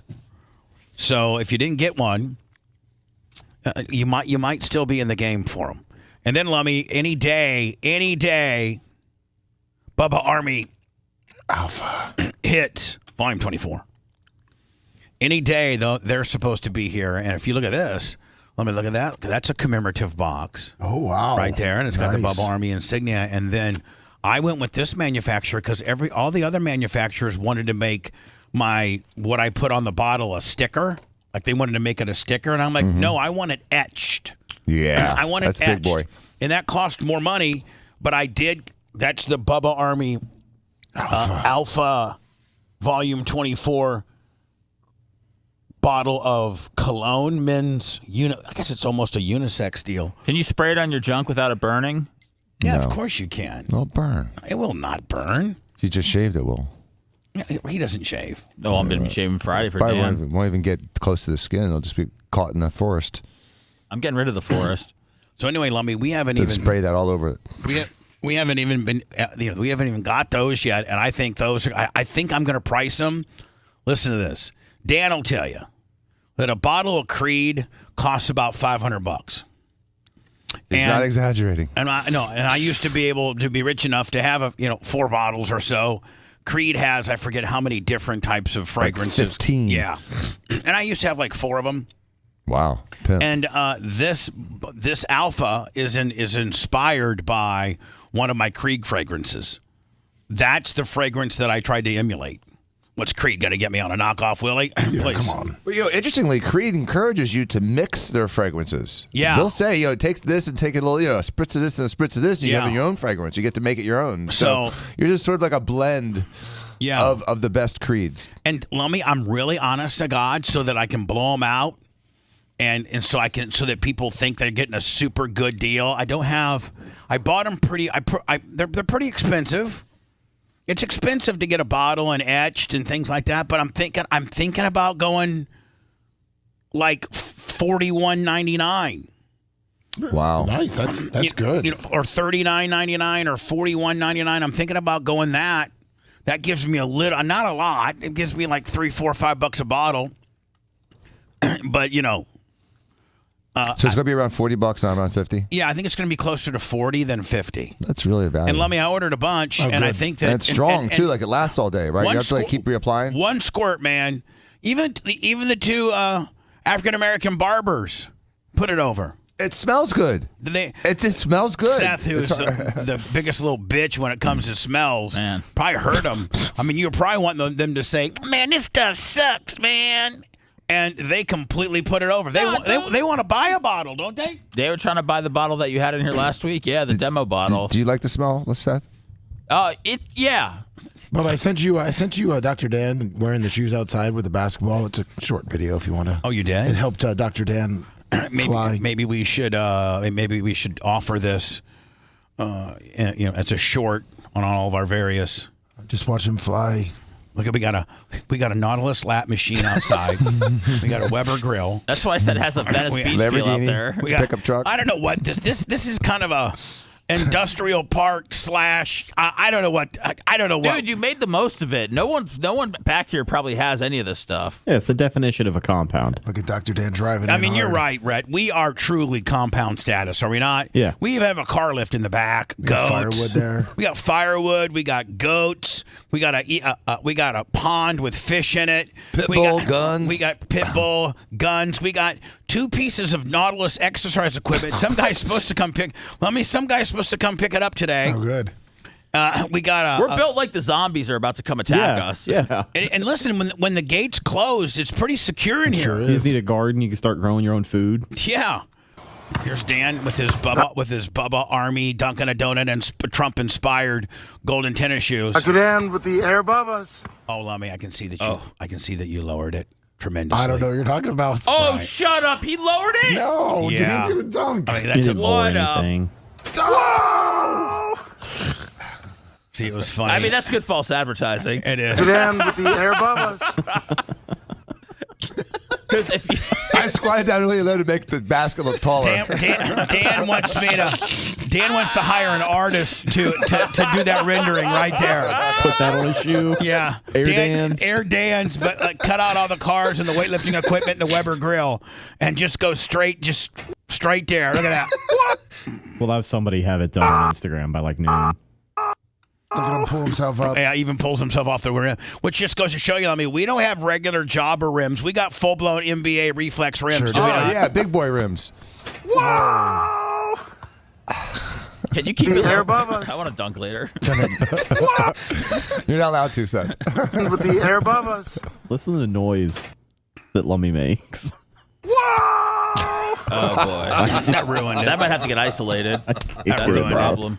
With the air above us. Well, we didn't think I was actually going to be on it. The music behind Now look, it. now I can fly. look at that!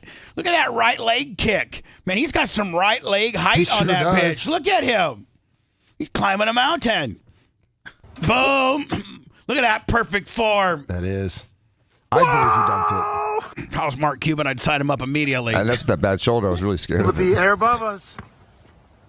I mean, the Mavs are still in the playoffs, Bubba. I If Mark know. Cuban signed him, he could be playing in Oklahoma City this weekend. Little slick shooting guard. Look at that! Look at that! I mean, look at that height, Dan. Look at that height. Why don't you get the Look guy at that shoes? Bubba, that guy that did the whole Brett Favre for you with a pencil? He should do a Dr. Dan rendering. Dr. Dan dunk. it. Oh, yeah. And with the air above us.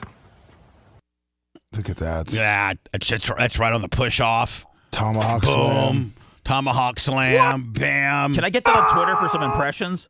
Yeah. Let's get that on Twitter for some impression. Let's tag it up correctly too, if we could, please. Thanks. Correct. What do you tag up on Twitter? Don't worry about it. I'm asking you to do it for me. You told Tucker Carlson the other day on Twitter, you go, I miss you. What's wrong with that? Nothing. It's just guys being dudes. Yeah. I mean, like So what's if you wrong with tagged that? the Patriots on that Maybe one. maybe you don't really have any real men friends, because like sometimes I won't, like I saw Jimmy Cleavis for the first time 2 weeks ago with Steve over at Union for breakfast, but Steve surprised me and invited Jimmy, and I didn't know. Steve, you little devil. And Dan and Jay were supposed to be there for my little birthday party, but they were both busy. Dan had surgery and Jay had something. So Jimmy made it over, and I'm like, oh my God, Jimmy, I missed you, bud. I miss you. Real men that are secure enough in their other men's friendships, we say we miss you. Do you just have a hardened heart where you don't have any men that you care about like that? My heart is incredibly free. You don't tell. When's the last time you told another man you missed him? Oh, I don't know. Probably yesterday. Who? I don't know, dude. I don't know. I forget who I talked to throughout the day. Maybe Blassie, the one-man posse. You didn't tell Blassie, the one-man posse, that you, quote-unquote, missed him. Well, I mean, does it have to be... Why can't I tell girls I miss them? Because you haven't even done that. You're just a little prick that runs through life mad.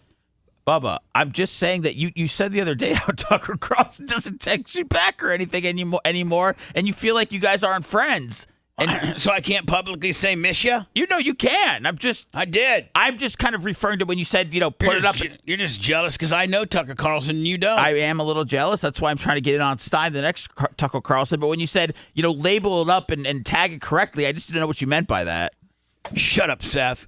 Where's that sound effect, Levy? We need 500 of them immediately. Yes, a woman says she suffered multiple bug bites after Santa Fe. Now, wait till you see this, man. First of all, no radio show is more pro-Leo than us. I have a foundation, the Bubba the Love Sponge Foundation, that makes, contributions. Our mission, the Bubba the Love Sponge 501c3 Bubba the Love Sponge Foundation, our mission, our first and foremost important thing that we want to do, that we do, is if there's a police officer killed in the line of duty while in an enlisting area in one of our cities, Lummy, we make an immediate financial donation to the widow, because all too often, it takes the state 30 or 60 days to process the death and a lot of times these women of fallen police officers, they may be a stay-at-home mom or something like that, and they don't, they relied on that now fallen hero's paycheck to pay the bills. So my foundation comes in and writes them a check, so they immediately have some funds. And so nobody's more law enforcement friendly than us, period. But from time to time, you will get a cop or a set of cops that do some stupid stuff and makes law enforcement in general look bad. Like for instance, not that George Floyd died from the knee on the back of his neck. He probably did. I don't know. There's conflicting reports, but aesthetically, it just looked horrible when what's that guy's name? Chauvin? Derek Chauvin has Floyd obviously apprehended. I mean, obviously detained. He's handcuffed. He's faced out on the cement. He's not going anywhere. You could aesthetically, and if you're the chief of police or the mayor or anybody that runs the police department or sheriff's department, you tell your deputies, please realize that everybody's got a phone and everybody's got a camera and everybody has the ability to shoot tape. So just consider yourself always being taped. If you're picking your nose on the side of the road, somebody might be taping you. If you're gonna put your knee in the back of a neck of an African-American man that's breathing your exhaust of your vehicle that's in the middle of the road for over 8 minutes, aesthetically, that doesn't bode well for our department. It looks like crap. Now, listen, George Floyd had all types of things in his system.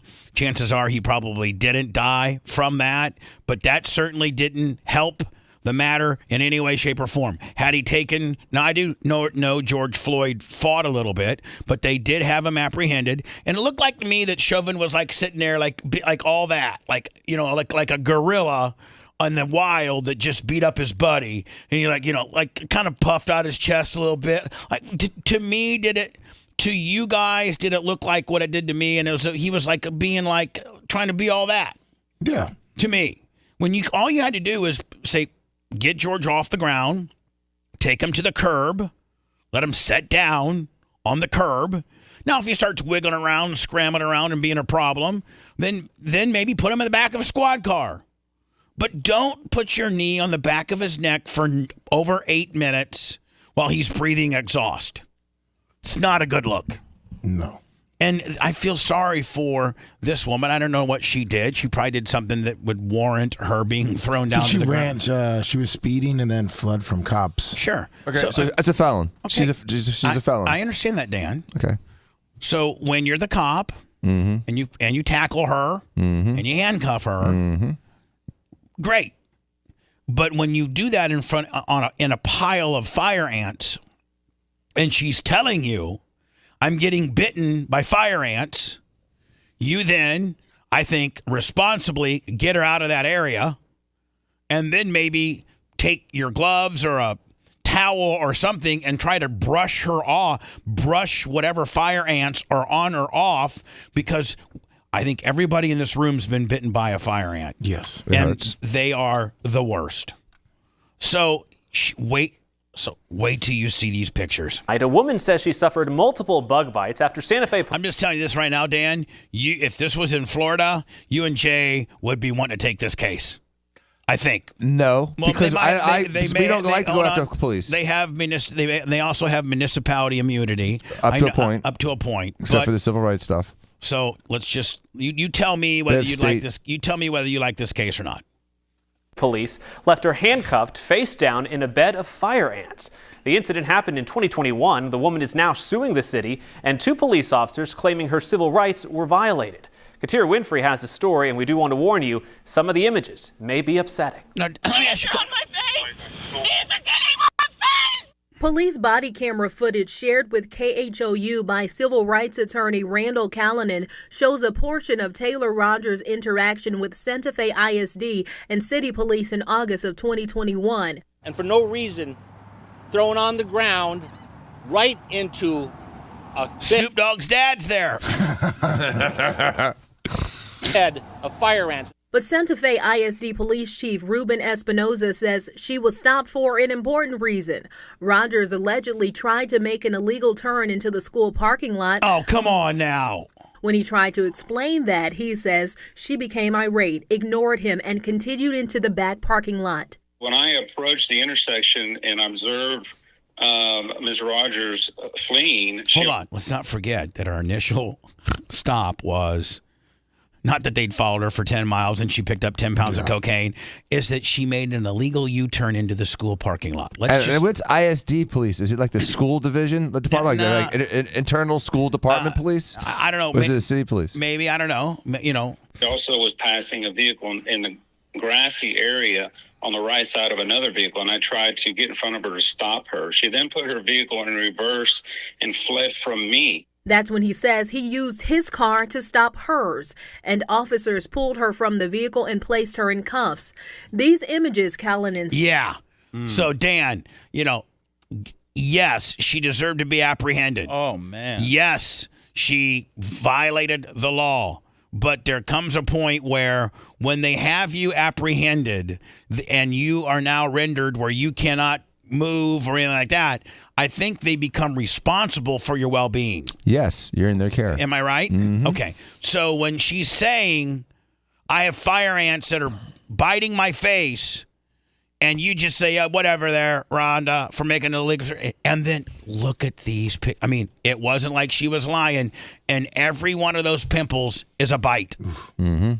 Says shows the aftermath of what he says are hundreds of fire ant bites on her. They got down to, and so once they got to her face, they went back down to her back and her neck, face, neck, and shoulders. When the police hold write that bitch a check. You down in a fire ant bed when you're saying fire ants screaming, and they keep you there. What is that? But Espinoza shared still images with us saying no fire ant beds were visible and claims the seconds for multiple bug. Hold on. What do you think? The minute she got home, she went and put herself in a fire ant bed? Espinoza, I'm sorry. Your one little picture, you can't really determine whether you're in a fire ant bed. Fire ant bites on her face, neck, and shoulders. When the police hold you down in a fire ant bed, when you're saying fire ants. She healed up pretty nice. She looks pretty good in the background there. Ants screaming. And they keep you there.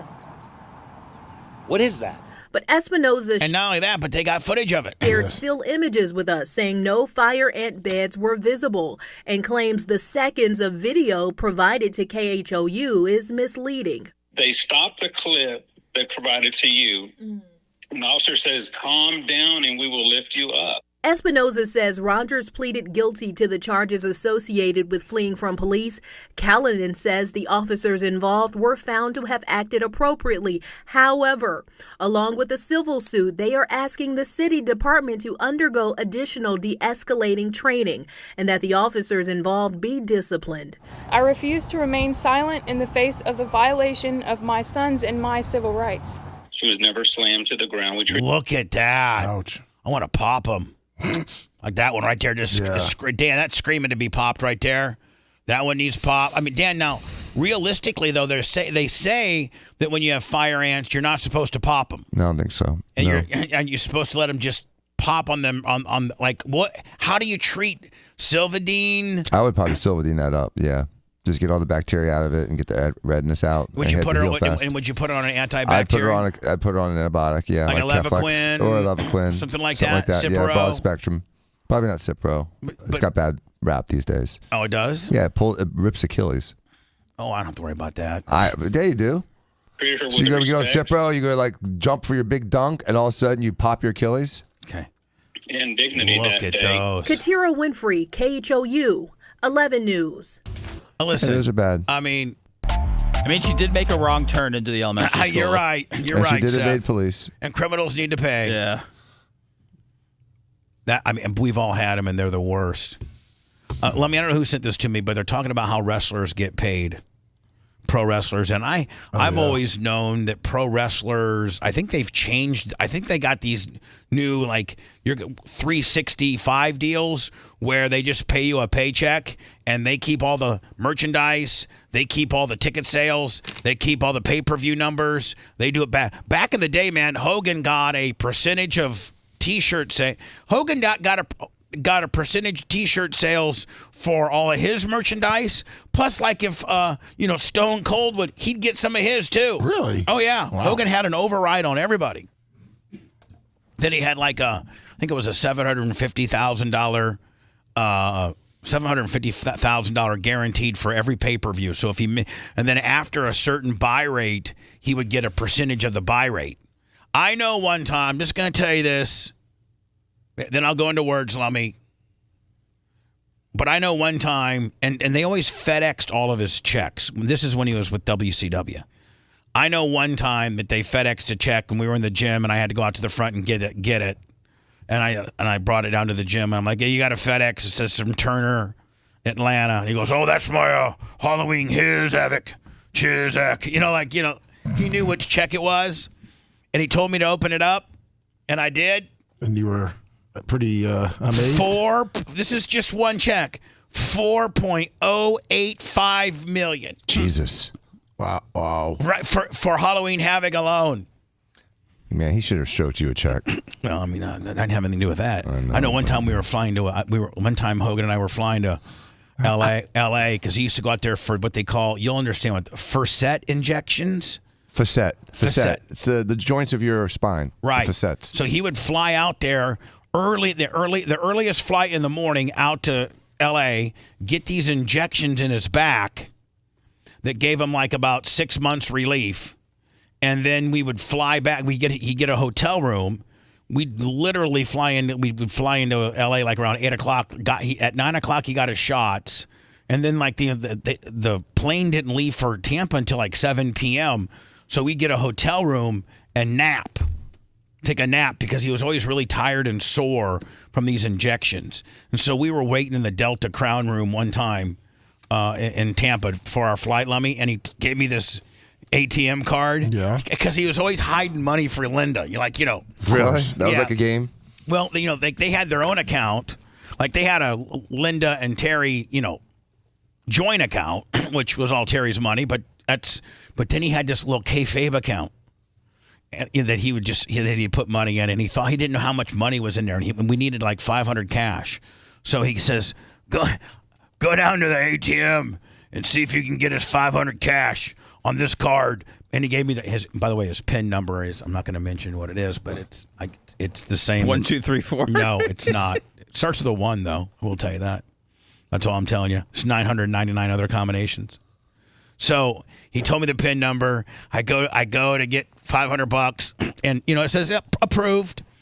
So it's it's spitting out the 500, and it said, well, you know how they ask you sometimes, do you want a receipt? Yeah. Or check your balance? Yeah. And I'm like, hell yeah, I do. So I hit it. It spits it out. I actually had put the 500 in my pocket, and I actually sit down in the food court so I could actually look at this number because it was so big. Because I wanted to get like a pen or something to be able to do the zeros, every 3 zeros. And there end up being $416,000 in this account that he thought he had nothing in. I'm like, I go back to him. He goes, "Do we have enough?" And I go, "Yeah, you got enough, all right. You got $416,000 in that account." And he goes, "Oh God, brother, I hope Liz doesn't know about that kid. Driz ain't in that one." So, Lummy, when I come back, are these famous? They just got fired. Oh, so are they former WWE guys? Yes. Okay, and they're going to tell you the modern day of which way the guys get paid. Yeah, I don't know if Dan's going to hang around or he has to leave, but it's a little confusing. I guess they call it the bucket system or like the upside down bucket system, and I found it to be confusing, but apparently the wrestlers understand it all. I'll be able to understand it. Okay. Lummy, you're officially a wrestler too. Oh, yeah, so I'll understand. If you want 24/7 on-demand Bubba and the crew, go to BubbaArmyHQ.com. Right now. The Bubba the Love Sponge Show will be back after this.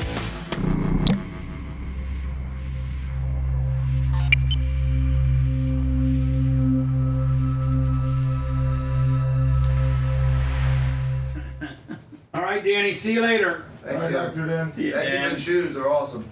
You're welcome, buddy. I'm glad that you like them. Somebody appreciates them around here. Thanks for putting them over. Did you see this? You didn't have to put them over. They put themselves over. I saw that. Yeah, it's been up on the bar for a while. Mark, I saw a mug there. You should probably get rid of it, right? Hostile work environment. You can shoot it. You can shoot it. Sure. I won't forget it. So just. I mean, you better put that goal back up to 10, bitch. Unless I will. Unless Seth said he wanted to dunk on it. Well, then you better get if yes, then just get footage of the Seth dunk contest. You don't have to worry about today, Lum, because I'm a podcast boy today. All right, just keep it down. We can do it tomorrow. Yeah. Okay. What up, Chris? I don't even know if it's on up. I don't even know if I can dunk on it. If you can in the air, Bubba's. That's right.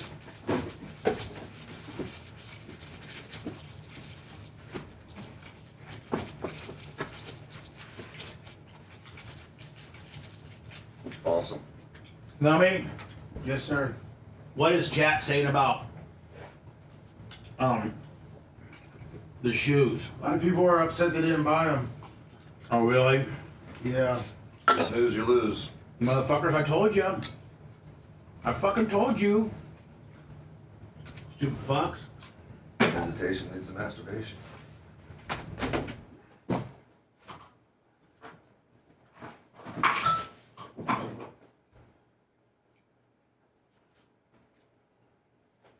What was that, Dr. Dan? Hesitation leads to masturbation. Nice. With the exclamation point. Exactly. Shakes make them gassy. See you guys. Have a great day. See ya. Bye, buddy. Morning, Dr. Dan. Blooming on your maker.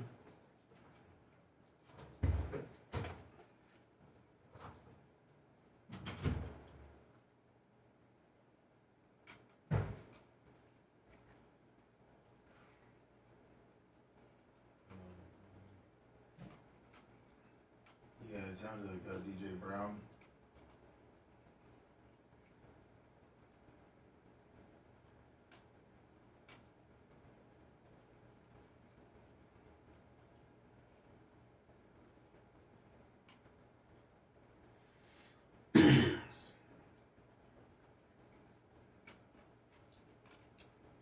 Bubba Army layaway plans. I don't know if you have enough time for it. What's up, CB John? Yes, it was DDP for life. 20 seconds to say right neck. Tell me what time the boys are going to be here today so I can bring them down their shoes. They'll be here at 1. Or I might just have them waiting for them. Okay.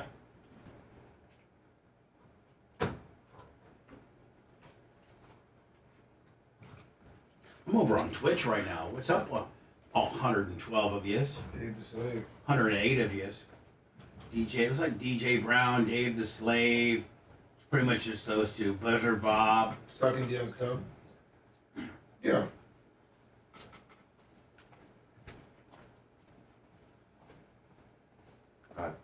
That's it.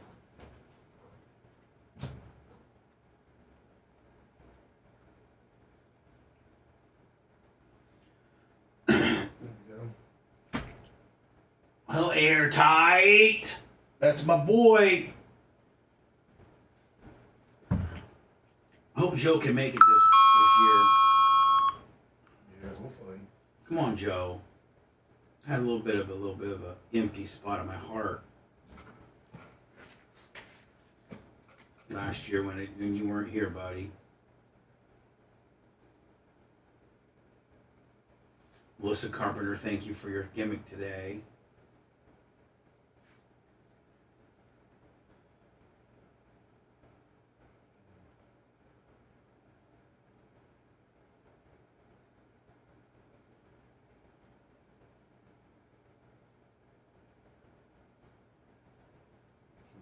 GSXR.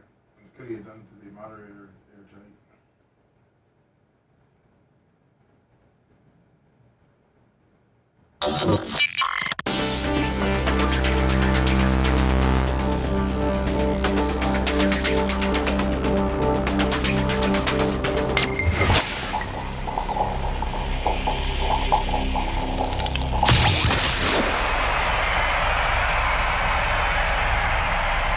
The only man who cheated on the woman that wiped his ass. That's gross. I love it. It's the Bubba the Love Sponge Show.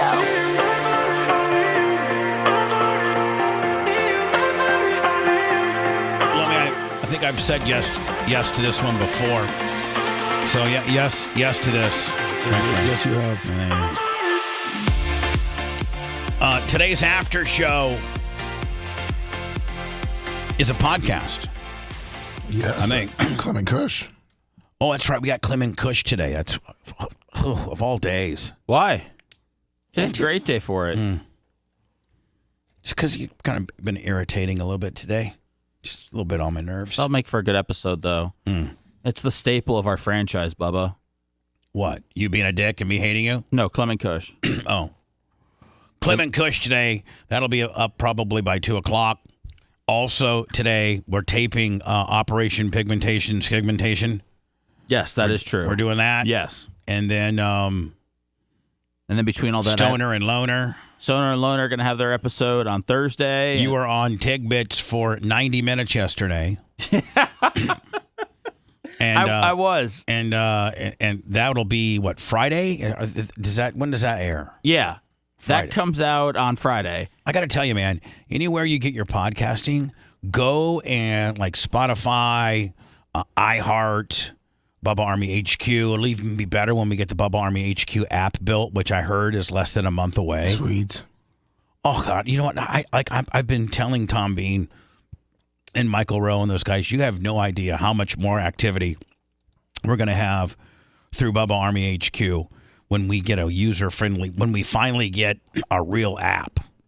Because a lot of people I don't even want to deal with that nonsense. Open up a, all that nonsense. They're like, oh, we hope you're right because it's costing a lot of money. Hey, Bubba, can I just run something by you real quick? Yeah. When I was doing the Tigsbits podcast before it comes out on Friday, and whatever people want an advance on some kind of advance? Sorry. No. But I did last night. I did tell them that they were all invited to BARP this year. I just figured that because they're kind of in the podcast family, it came up. So, and then I said I'm probably not allowed to do this, but you invited them. Invited them is one thing, no, that's fine.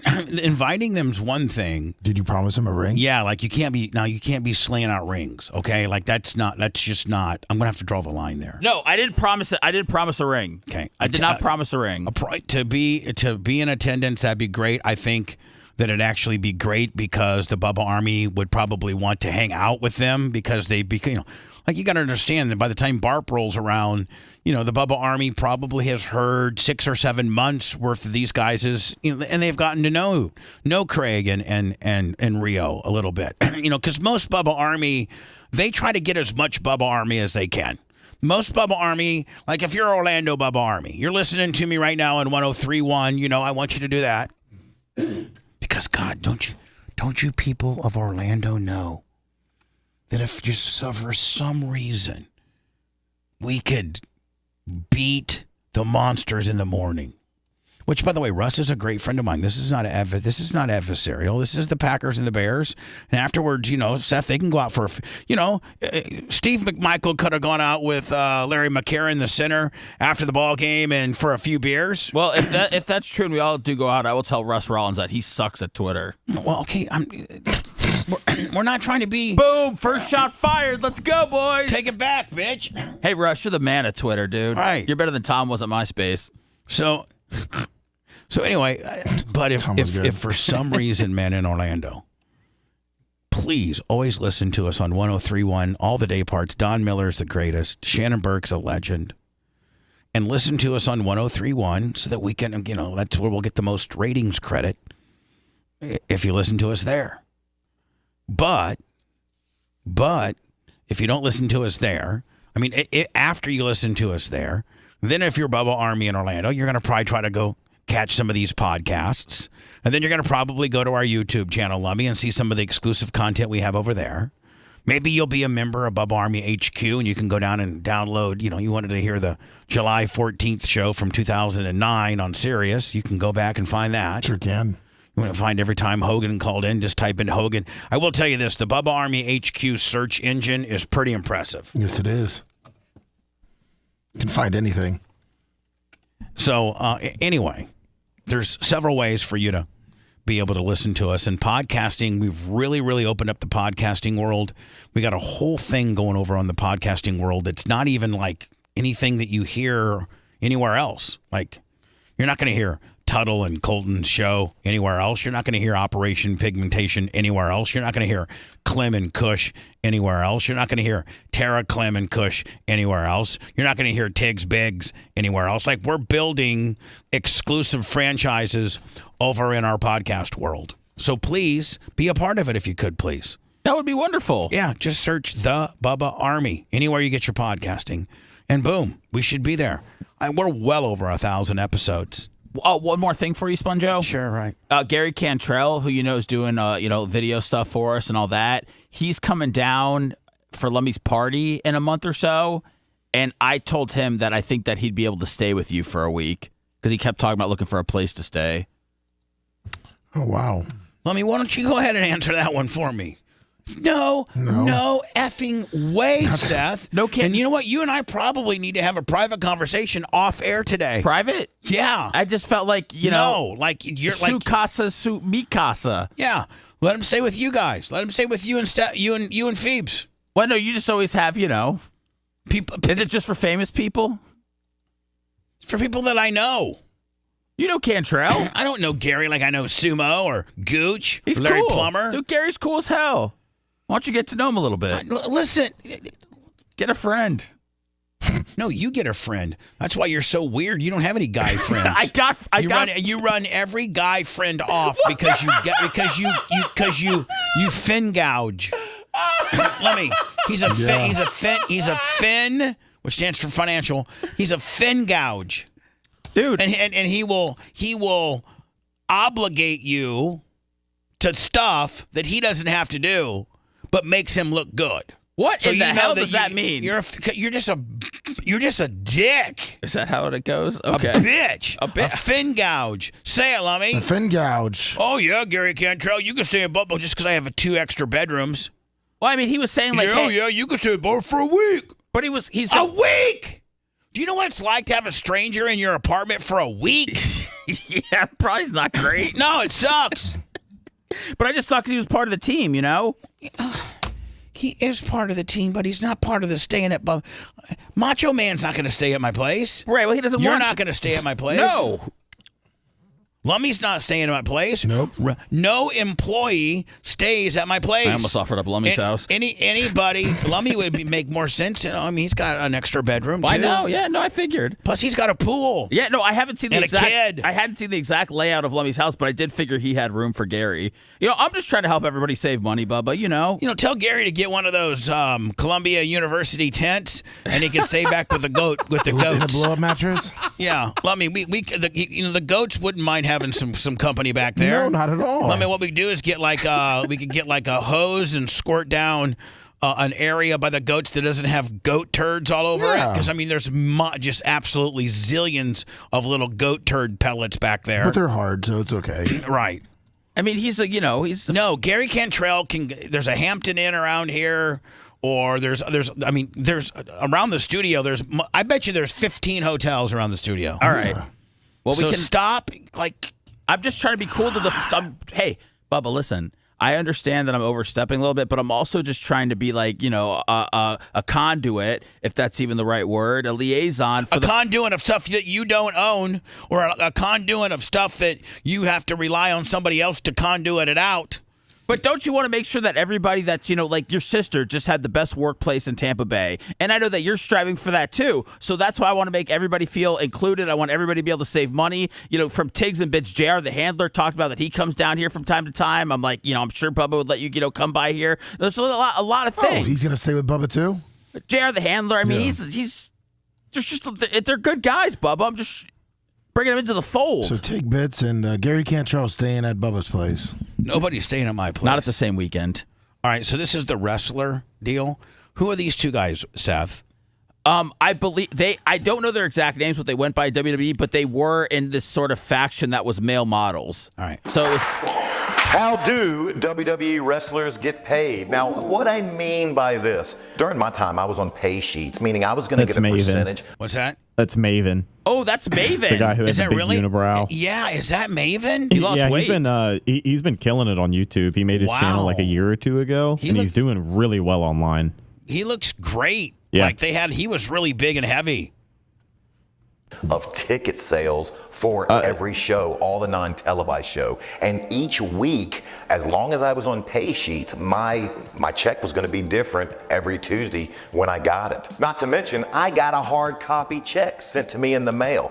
Guaranteed that's not how it is for you. No, not even close. Actually, you were just talking about this week, right? So we do get a check in the mail every week, but it's the same number every time. Every time. No matter how many shows you work, no matter how many times you wrestle. So they got like these all-in bucket deals where they pay you X amount of dollars, regardless if you worked one show or 6 shows, and regardless if you sold one T-shirt or 600,000 T-shirts. I think that's how it's going now. Even if you don't wrestle at all, you get the same payment every single week. We get guaranteed money no matter what. In a way, you're actually not incentivized to work because when you're working house shows, when you're doing all of these dates, you have to pay for your car, you have to pay for your hotel. So, Lummy, it's actually better to stay home.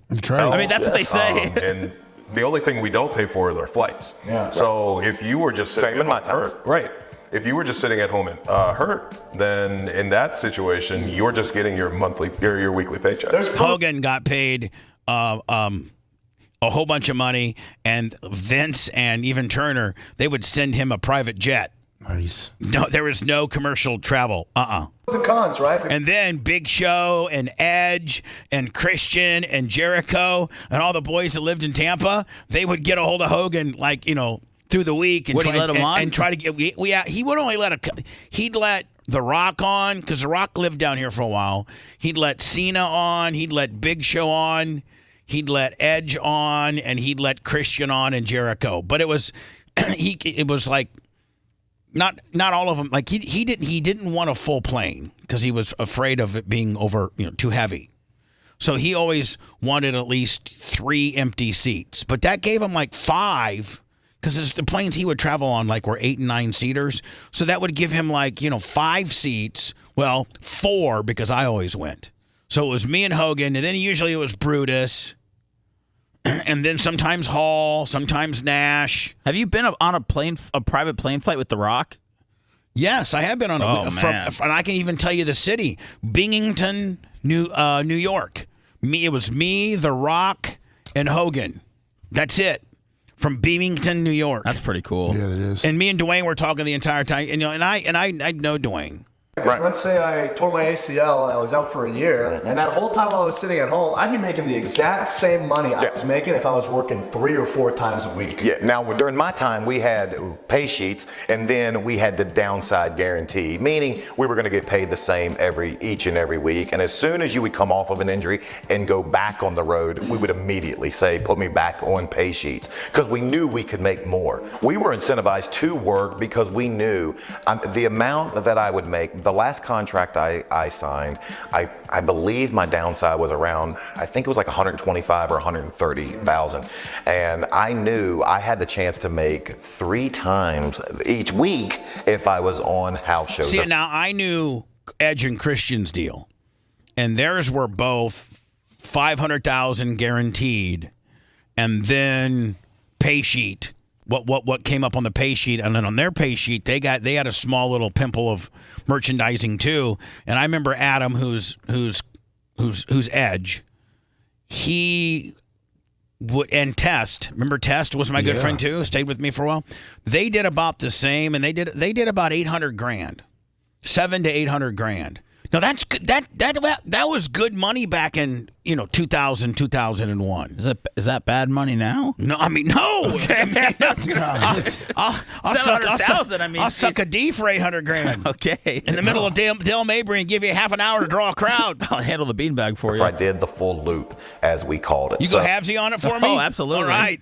You'll have to give me 5,000. They incentivize us. I was gonna give you 400, half of it. I'll take it. Be out there. It's also a little bit different now because what they have now is it's called the bucket system, which does. This is not new bucket term to me. system is completely different. So we do still have a downside. Okay. And everything you do, actually, you get paid technically, and it goes into this bucket. But as long as your bucket doesn't overflow, you just get your downside. It's very complicated, but this is basically what it means. It's every time you work a show, you get an invisible payment that doesn't actually go into your bank account. Okay. It goes into a metaphorical bucket. The top of the bucket is your downside. Hold on. Did they actually call this a bucket? The bucket system. Okay. The bucket system. So you said your downside was 120. Triple H went from the pay sheet to the bucket system. My last contract I ever signed, 125. 3 months before they let me go. So if your downside is $125,000, and let's say every time you work a show, they make an invisible payment of $1,000. Now you don't see that $1,000 until you make $125,000 worth of bookings on top of your downside. So anything above $125,000 that you made is extra as a bonus for you. So let's say you sell a ton of t-shirts, right? Yeah, so merch also goes into the bucket. That's right. So we didn't see any extra money from merchandise. It all went into our bucket. Wait a minute, you guys don't get royalties? Not unless you sell so much that it... Hogan got royalties on not only his t-shirts, but The Rock's too. That's good. It outperforms your... Hogan got like 80% of his and 20% of anybody else's. Yeah, he had such a one-way deal. Downside. Pay-per-view checks. Do you get pay-per-view check? I couldn't wait to get a pay-per-view check. You get paid the exact same amount whether or not you're on the pay-per-view or not. Unless they decide to pay you more than your downside for pay-per-view. So let's say if my downside was $125,000 and I worked... Hogan was making $4 million pay-per-view checks. Saudi show, which is ka-ching, ka-ching, and they decide to pay you $150,000, well then you're gonna make $25,000 bonus because that's on top of your downside. Of your bucket. Bust me up with your bucket, buddy. Hold on, that's an arbitrary number. Who's to say how much each show is worth? The wizard on the mountain that decides who gets paid what. When they look into the magic orb and say, you're going to make this much money because we've decided that's how valuable. I wonder if, Seth, if this is old school Vince's way, or is this the new people that bought the WWE? The bucket way is the new way. Okay, it's the new way. Yeah. So I would assume that UFC might be the same too. Right, because it's the same company that owns UFC. I don't know. I feel like UFC clears so much more. Right. Yeah. Oh yeah. On an event to event basis. And those guys get paid per. I mean, they get paid per fight, right? I mean, don't they all have their like they're not traveling 300 days a year. Right. Well, you are to the company. So the problems sounds like the WWE wrestlers are getting screwed. Yeah. Better become a UFC guy immediately. in my head are the problems What's that? I said if only they had a union. Yeah, now. That actually existed backstage. And get this. So if you were working a lot of house shows, if you were on TV every week, if you were on every pay-per-view, and if you were selling a lot of t-shirts, something that happened pretty frequently is all of a sudden you stop going on house shows. When you approach Yeah, because you're getting too much in your bucket. your downside in your bucket, convenient, just as much conveniently, right when you're about to make a little bit of extra money. We don't need you for house shows this week. Yeah, we got nothing for you. Yeah. Isn't it funny how that always happens? Isn't it funny how the jobbers get treated compared to the ones that are over, right? Yeah. I mean, I still feel like those guys are making a good, even though they Not might not really. be making as much. I mean, they're making some decent money to. I mean, they're making $250, $300, but they're putting their bodies through hell. I know. I guess they have to pay for their own travel and their all own that. health insurance and their own travel. They got to pay for their own rental car, their own food, their own. They're pretty much homeless. A lot of them will, they will double up on hotel rooms. They'll get 3 guys to a hotel room. They'll get like 2 doubles and then a pull-out couch. So, because what's a hotel room cost? Listen, any hotel room in any large city close to the venue that you could potentially be working at is at least $400. I mean, at least.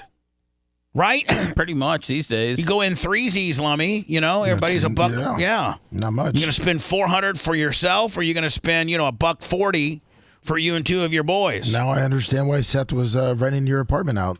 Well, to Gary. Hotels are expensive. And the thing about Seth is he wasn't even trying to do a nice gesture for Gary. He was probably gouging Gary for $50 to $100 on the back. Oh, he's financially aggressive. I'm not financially aggressive. Yes, you are. Want to listen to the show on demand and on the go? Enlist today at BubbaArmyHQ.com. Sign up and start listening. The Bubba the Love Sponge Show will be back after this.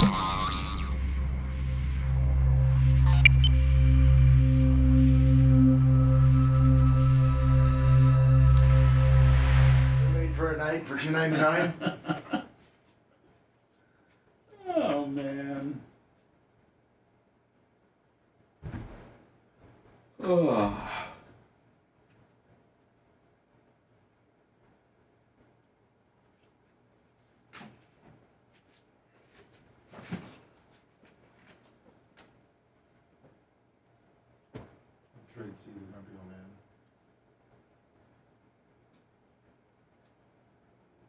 Hey, Bubba.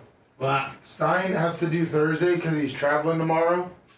Do you want to see if Shannon can come on tomorrow and flip Alex a Thursday? Well, why can't Shannon come in on Friday? Well, we can't. We just wouldn't have anyone tomorrow. So It's okay. Okay. Have Shannon Friday? Yes. Okay.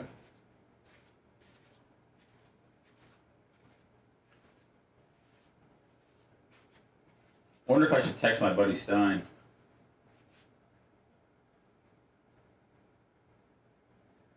Oh, by the way, if anything we don't have time to get into, we could do on Clement Kush.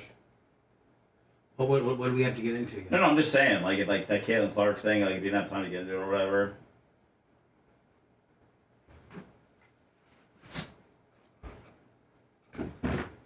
Oh, I can't.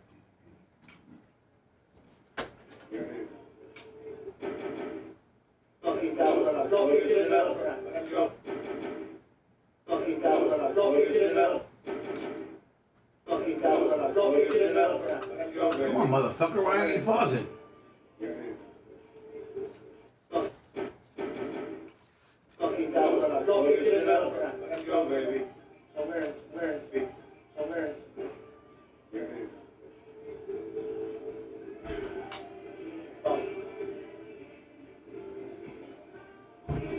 Take off the gloves and fight, bitch. Get on. Take off the gloves. Fucking let's go, baby.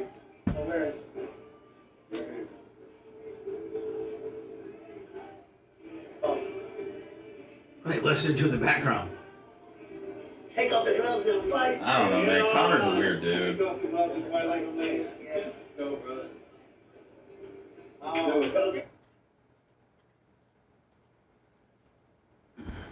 Fucking thing wouldn't let me pause the goddamn thing. Man, fuck TMZ, dude. I mean, you see me trying to pause it like 600 times. Let's skull fuck those assholes. Yeah, let's go. Seth, who do you want? You want Harvey? I'll take Harvey. The other guy reminds me of a cat named Mo, so I don't get turned on. Is he still got a show? I mean, if he's still working for $12 an hour, then yeah. Can't imagine they were handing out raises anytime soon over there.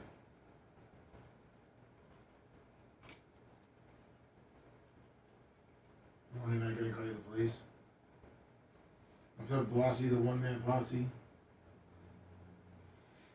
I'm thinking about doing a food review. What should I do?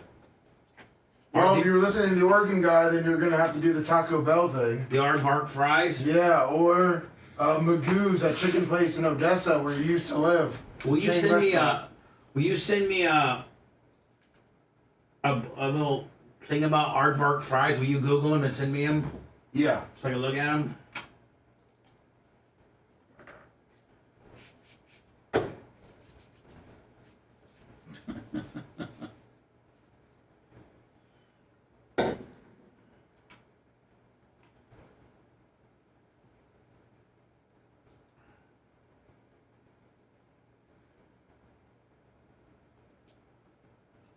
Hey, Tigbits, I got you guys into Bark.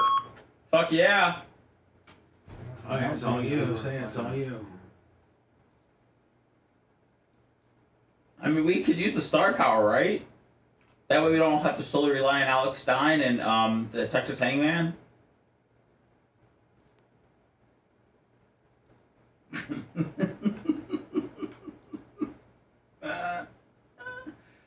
Oh man, I'm only working for the Hangman. 5,000. What's up, Berto?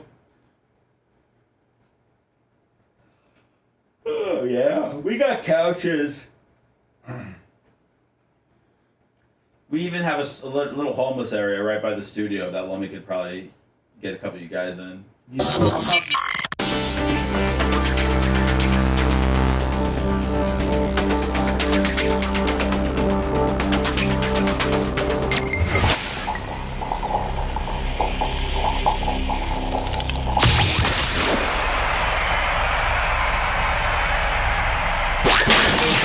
It's the Bubba the Love Sponge Show. The manliest alpha man that wears women's deodorant. Bubba. Welcome back to the Bubba the Love Sponge Show.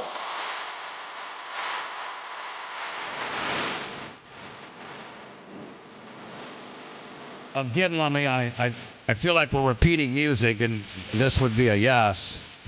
This is 39. Everything today has been a yes. Really? Yes, sir. What do you know about the? I was going to ask you and Dan. And I don't want you looking at chat or nothing. Okay. What do you know about the Colorado beetle used in World War II to freak out Hitler? What do you know about the Colorado beetle? I don't know about the Colorado beetle. You do not know, do you? No, I do not. No, you do not. I'll tell you about the Colorado beetle.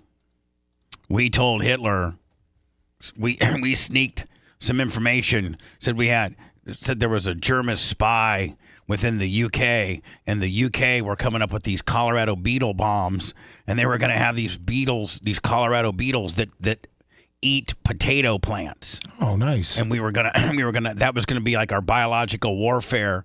And so Hitler freaked out and came up with his own Colorado beetle deal, and wanted to see how much can these Colorado beetles really eat, when really UK had already determined that the beetles wouldn't survive the drop and the bomb, the blast. Yeah.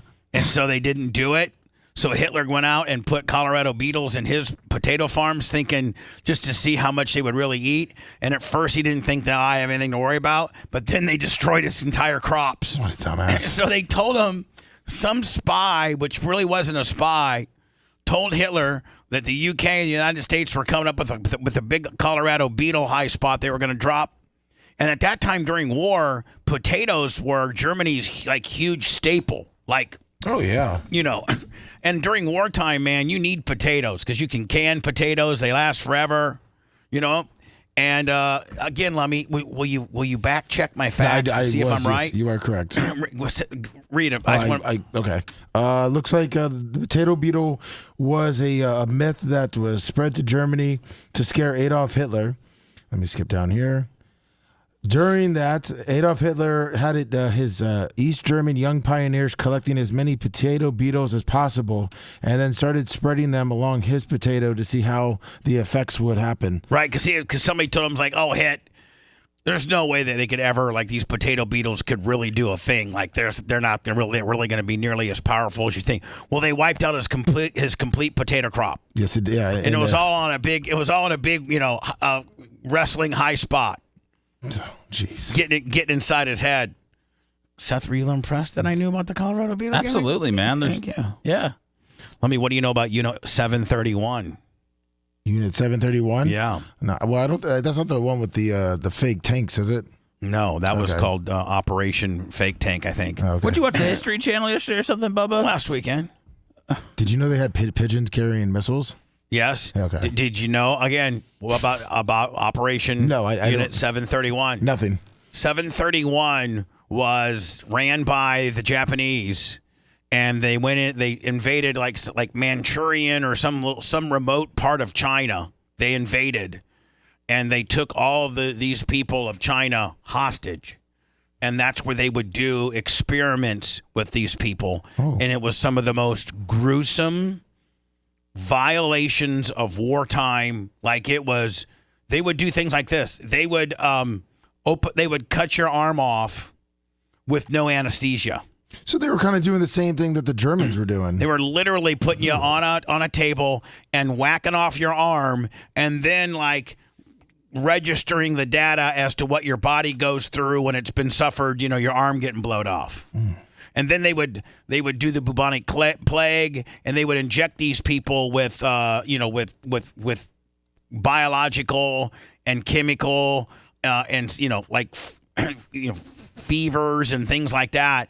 And as Japan started losing the war, well, they would do things like this. Like they would put you in a freezer and kill you for putting you in a freezer. And then they would, collect the data as to what's a body go through when it gets, when you freeze it. Then they would say, go out here and stand in this circle out there, and then they would drop a bomb on you. Oh, nice. And they would be like, this is what happens when a bomb gets dropped directly on you. And then they would say, okay, go stand in this circle, and they would drop the bomb like, a football field away, and they'd be like, okay, we got to write down what happens to a guy that's a football field away. Like they were just unbelievable. So when the Japan started losing the war and they knew they were done, they went into Unit 731, burnt it completely to the ground, and killed every human being that was there because they didn't want any evidence. But supposedly now, Soviet Union and I think maybe UK, they put the Japanese up on trial for Unit 731, and America cut some kind of deal where we let Unit 731 be okay. Like we were like, okay, it was just kind of part of war. You guys weren't that bad. But two other countries did wartime crimes on Japan on how they treated, people at Unit 731. But America cut some shady ass deal, and we never prosecuted anybody that was in charge of 731. Fact check me right now, bitch. That's crazy knowledge, Bubba. It looks like the United States gave them immunity to take all the data. That's why they didn't do it. They took all their human experiments, all their studies. You just aced that pop quiz you gave yourself. Lummy, we're actually ending right on time. Don Miller will be probably right at top of the hour. Woo. Man, if you're listening to us, Orlando, write it down, buddy. Tell somebody. Tell your fellow coworkers, man. Bubba the Love Sponge, cool-ass black guy named Don Miller, and the Shannon Burke. It's FM talk the way it's supposed to be. Not a bunch of puss-ass, woke-ass puss-ass. Real men, ladies and gentlemen. Florida Man Radio 1031. Tell a friend. Do something. Earn your way. We'll see. Clem and Kush will record it here. Next, it'll be up by, what you said, like 1 or 2? 4, 5, 6. Yeah, just keep checking your phones, guys. Sure. See you later.